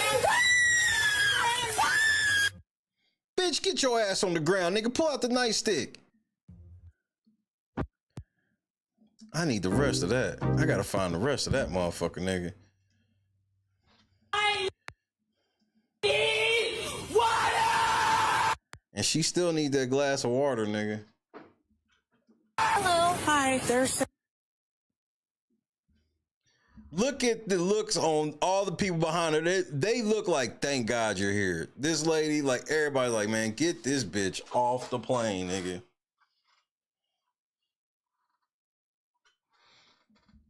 They hemmed this hoe up, nigga. Okay. Can we deboard the plane, please? Oh, hell no. Ain't nobody getting off. Man, fuck you, cops.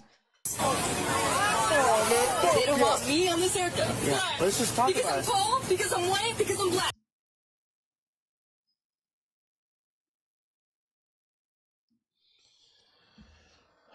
The cheese room, nigga.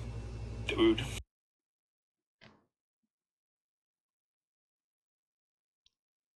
Because I'm white. Because I'm black. Everyone on this plane, remember, I will be the first U.S. female president in the United States of the... Here, come over here. Can we walk and talk? What, is her titties done fell out? Stop. Put your hands behind your back. Why are you arresting me? What do you mean, why are we arresting you? You wouldn't get off the fucking plane, bitch. Serious? Right here. No! Tased. The titties are out. Nigga, this is outrageous, nigga. She done snatched the cuffs away. Now think about you, black man. I try to stay away from this, but I gotta keep it a buck.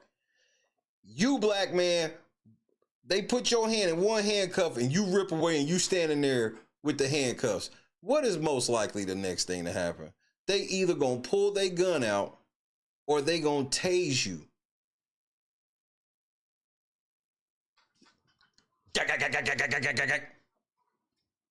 This bitch gets to rip her shit away. This nigga talking about get on the ground. Get on the fucking ground right now. Why? Nobody pull me off there! Nigga, give that bitch a clothesline from hell, nigga. You should have clotheslined the shit out of that bitch, nigga. You should have clotheslined the shit out of that bitch.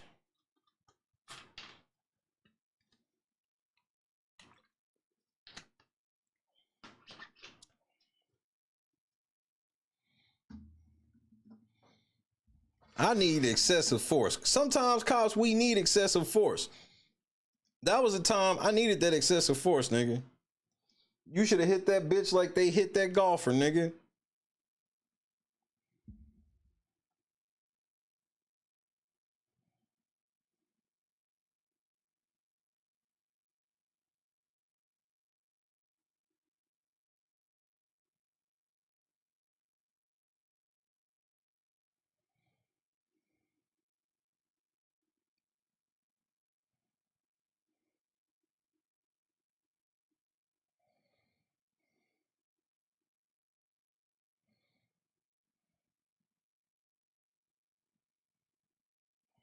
Bitch, that ain't your natural hair. Y'all outrageous, bro.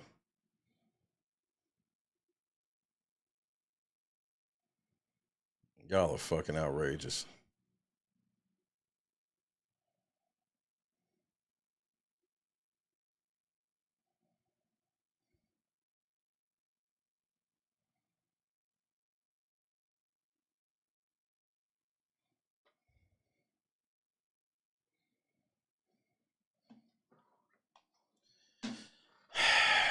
How long I been on?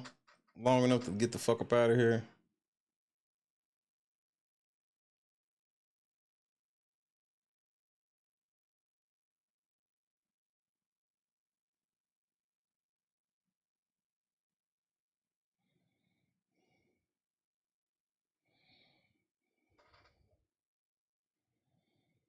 Time to ease on down, ease on down, ease on down the road.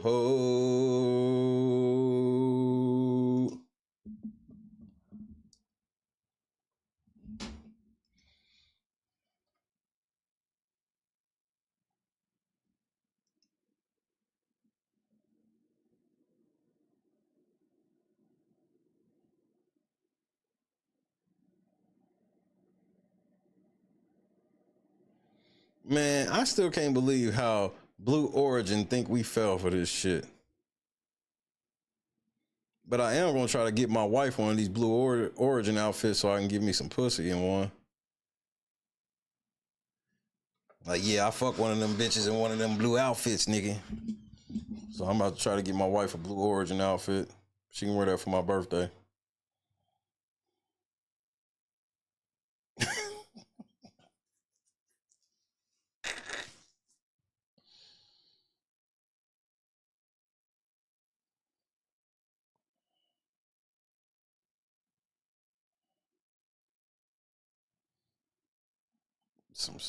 Some savagery. Yeah, come on. You can be the first all-female crew to ride this dick.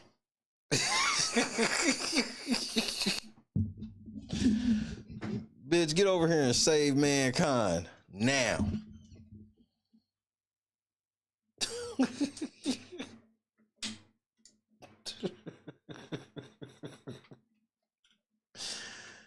Oh shit. Nigga, what do you mean too much information? You didn't suspect that I'd be fucking my wife? No.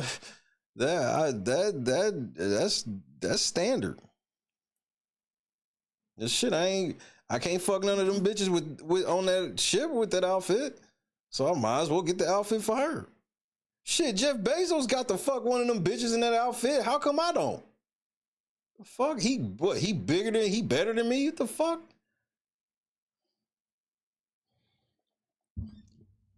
Nigga, say goodnight to your boy. I'm getting the fuck out of here.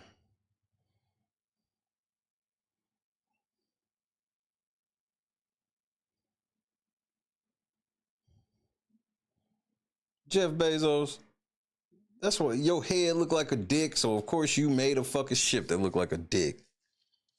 Dick.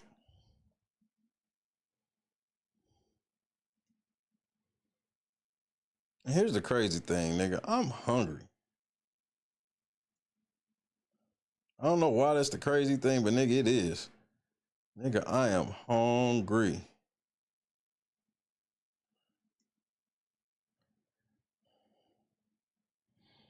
Potato Gaming, Clee, Big, Cam, Javon Barksdale, Teron, Janice. Happy birthday, Bob. We partied up a little bit tonight. And if you got a problem with me playing some songs for Bob tonight, you can kiss my black ass. I don't give a fuck, nigga. Fuck you. The fuck? Trending. Josu.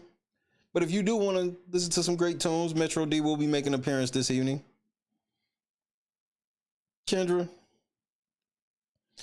And in honor of Bob, we will be playing all the most raunchy trap shit in the world. Nothing but trap house shit all night for Bob, nigga. Lana. Man, I be hungry after this shift. And then like trying to eat better and eat right. Whenever I'm cutting weight, if you will, that's when I be the hungriest. And not in the sense of I eat less. It's like you have to eat. Like I can't eat a lot. But I be hungry. So like I get full quick. But then, like, I should be eating, like, every couple of hours, but once I get to work, it kind of prohibits that. I don't even like eating the Cheez-Its like I do, but, nigga, sometimes I have to. Chex Mix or something.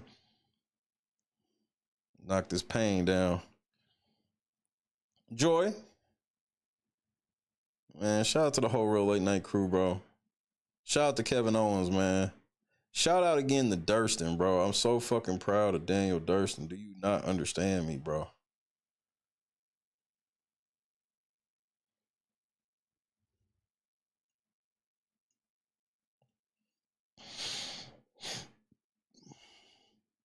Daniel texted me earlier and said, Snagglefoot? Yeah, nigga. Fuck Snagglefoot, nigga. That bitch lucky I didn't sue her. She should have been the first person I made an example out of. That was me, and that was me being a good guy. I was like, look, I'm trying to do different, bro. Nope. Come to find out, I should have made the example out of her. But you got to live and learn. Before you. Never mind. Y'all don't even know that song. Real Magnolia. Well, I'm just getting off as well. I put in the note at the beginning of the stream, let's have a fun stream. Because I needed to have a fun stream. And guess what I had tonight? I had fun. Oh, come on, Scott Johnson. The fuck you know about Joe Public? I don't want to be the one to tell you how it's gotta be.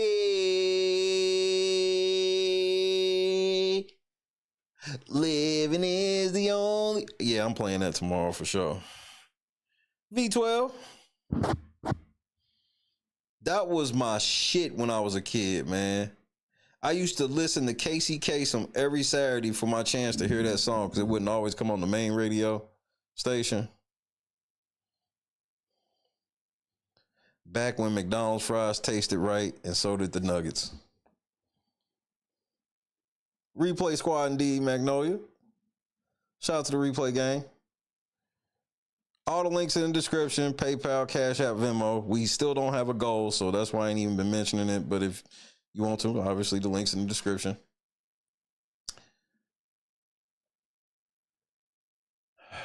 Man. Let's have some fun tomorrow, man. Can we do that? Can we have some motherfucking fun tomorrow? This is probably going to be my longest outro ever, but I don't really care. Nah, I'll shorten it up. I'll shorten it just a tad.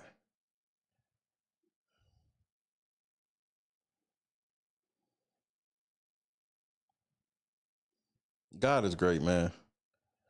Thanks for letting me vent a little bit tonight. That Drake shit brought it out of you, boy.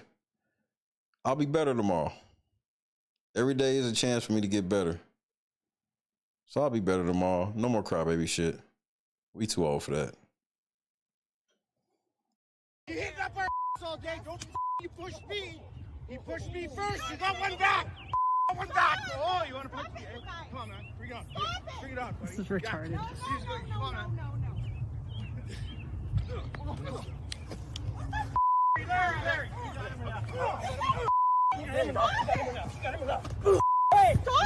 You can step in, Justin. You can stop it. Justin. Are you out of your fucking mind? Yeah. You can step in, Justin. You can stop it. Justin. Are you out of your fucking mind? De-escalate. This is crazy. This is crazy, hun. Crazy. Okay. The cops are going in. No. Stop it. No, guys. Oh, you want to go? Crazy. Good night, Kendra. Look at this. Happy Gilmore 2.5, Carefree. Let's take it down a notch, Yeah, he gonna get that fire, nigga. You want me to go get the strap, nigga? It's Elvis!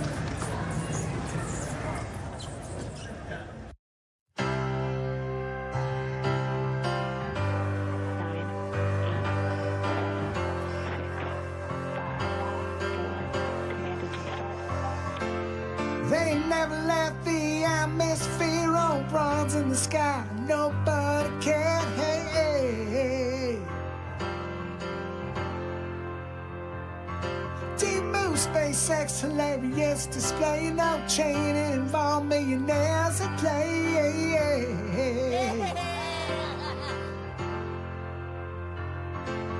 Fake astronauts, yoga pants, all in blue, still unaware that we're laughing at you. Hey. So retarded and gay. Tell me, did you guys have a lot of fun?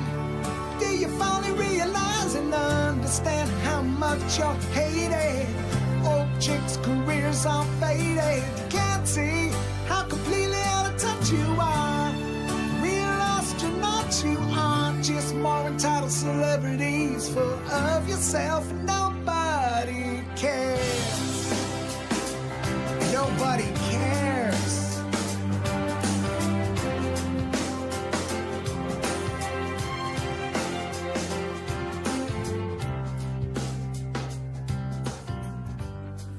Crushed it. She belongs to the streets. never intentionally hit somebody with a baton in the head. Yes, Scott, we showed that shit yesterday. It would look intentional. But I wouldn't do nothing like that ever. I would never inflict pain on anybody. I'm not that type of person. I would never do that to nobody. You have to believe me. Why would I do that to somebody? If you look at the footage, you will see that I'm innocent. You know what I'm saying? I'm not that type of, I'm not a monster.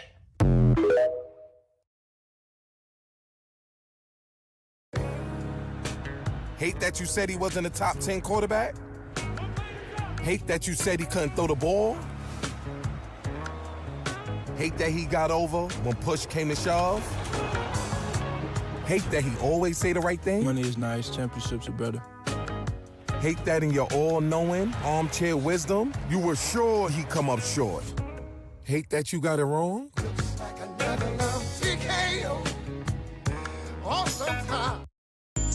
Y'all bitches always worried about what they doing, who they fucking, what they got going on. Worry about. I sat there and watched your ass eat a whole meal for $5. You had a fucking box of pizza, a slab of ribs with a side of large fries, but ain't offered me shit though. After I just got you from the hospital last night. Oh, that shit ain't scare you, huh? But you just want to keep stuffing shit down your mouth. I just want to go back. You want somebody to feel sorry, but you keep eating honey buns and shit under your bed. Yeah, I saw you last night trying to sneak them under there. I don't know how you got down, but I saw you. Where? Where? What the fuck you mean where? Oh, your big ass wanna play slow. All right. Tell me what the fuck this is, then, right here. Honey buns and shit. Oatmeal cream pie. What else you got under this motherfucker? Twinkies and shit. Stop yelling at me. Stop yelling at you. Your kids in there, we in this bitch hungry. Ain't eating shit. And you say, all right, no, I ain't put shit up, man. I ain't feeding your big ass no more, dog. Good night, Jason. Hey, baby. Me and the kids about to go to Burger King. You want something? Y'all see it. Yep. That's what it is. Best hands in the world. Y'all be playing with me. Come taste it yourself. See all that butter? Deliciousness. Y'all want to know the secret so bad about the cookbook. A little bit more. A little bit more. And this is why big backing is an epidemic. This is why big backing is an epidemic. I had to take a shot of insulin. Get some insulin from somebody else to finish watching this video. Y'all swear y'all be cooking. You got a whole 40-pound bag of sugar on 3 pans of yams. Talking about you see it. We see it. We see diabetes. We see gout, cavities in all teeth, hypertension, headaches, limb amputations, the big arm disease. I don't know what they call it, but just big arms.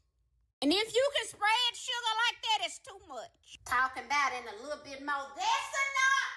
Jesus said that was enough. It's more than enough. It's abundant. You cooking up disease at this point. I wouldn't eat them yams with somebody else's mouth. We gotta do better. We gotta stop this mess.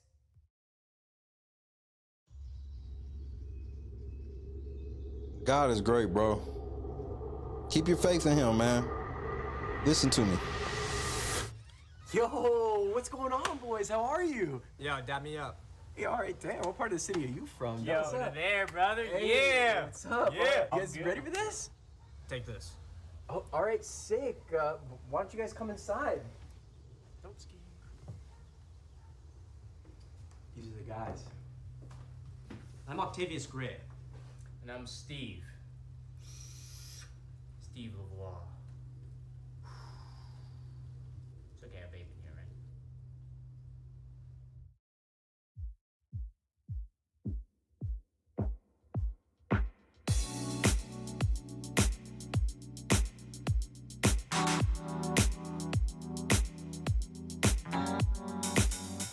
set the mood right. If you up, baby, I'm looking so fly. Sunset rooftop, yeah, that's nice, right? Hop in the G-Class, I know you need that. Heart racing fast like the speed of light. Is this attraction, or is it the moonlight? You want satisfaction, but only for one night. This could be real love, but you've been broken, and I just want you to see what I can be for you. Good night, Clemens. Trey Denny. Well, shit, if we singing it, we all gotta sing it together. Y'all know what we gotta sing together, man. Stop bullshit. Hurry up, type it in. Hurry up, hurry up, hurry up. Question. Did you make it typing it in? Barely. Finding you is like a treasure. Making my heart feel this way, yeah, yeah. And I'll treat you so damn special. What you did, who you were with, I don't care about those days. When I'm with you, I won't complain. Share your success and heartbreaks. Yeah, you know I stay by your side. Never leave you dissatisfied. But I need you to let me know. Is this attraction, or is it the moonlight? You want satisfaction, but only for one night. This could be real love, but you've been broken, and I just want you to see. Happy Good Friday. What I can be for you. You ever had somebody give up their life for you, bro? What I can be for you. Have you ever? Would you give up your life for all of us raggedy ass humans right now? What I can be for you. Now ask yourself this though, Clee. Did that person give up their life for everybody though? Because I've had that happen too. That's a big ass thing to have happen, and you know how you feel for that person. So imagine somebody gave it all up for everybody. And the day that you did it is referred to as a good day. Crushed it. God is great. He died for you, motherfucker.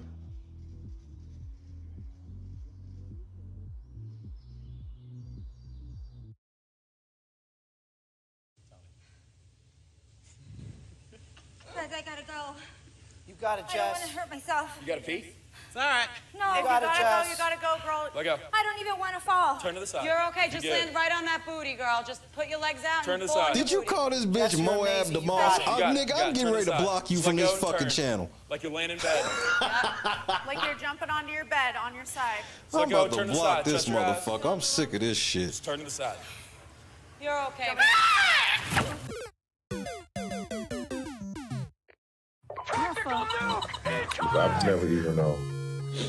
I've never even heard of him. I'm petty.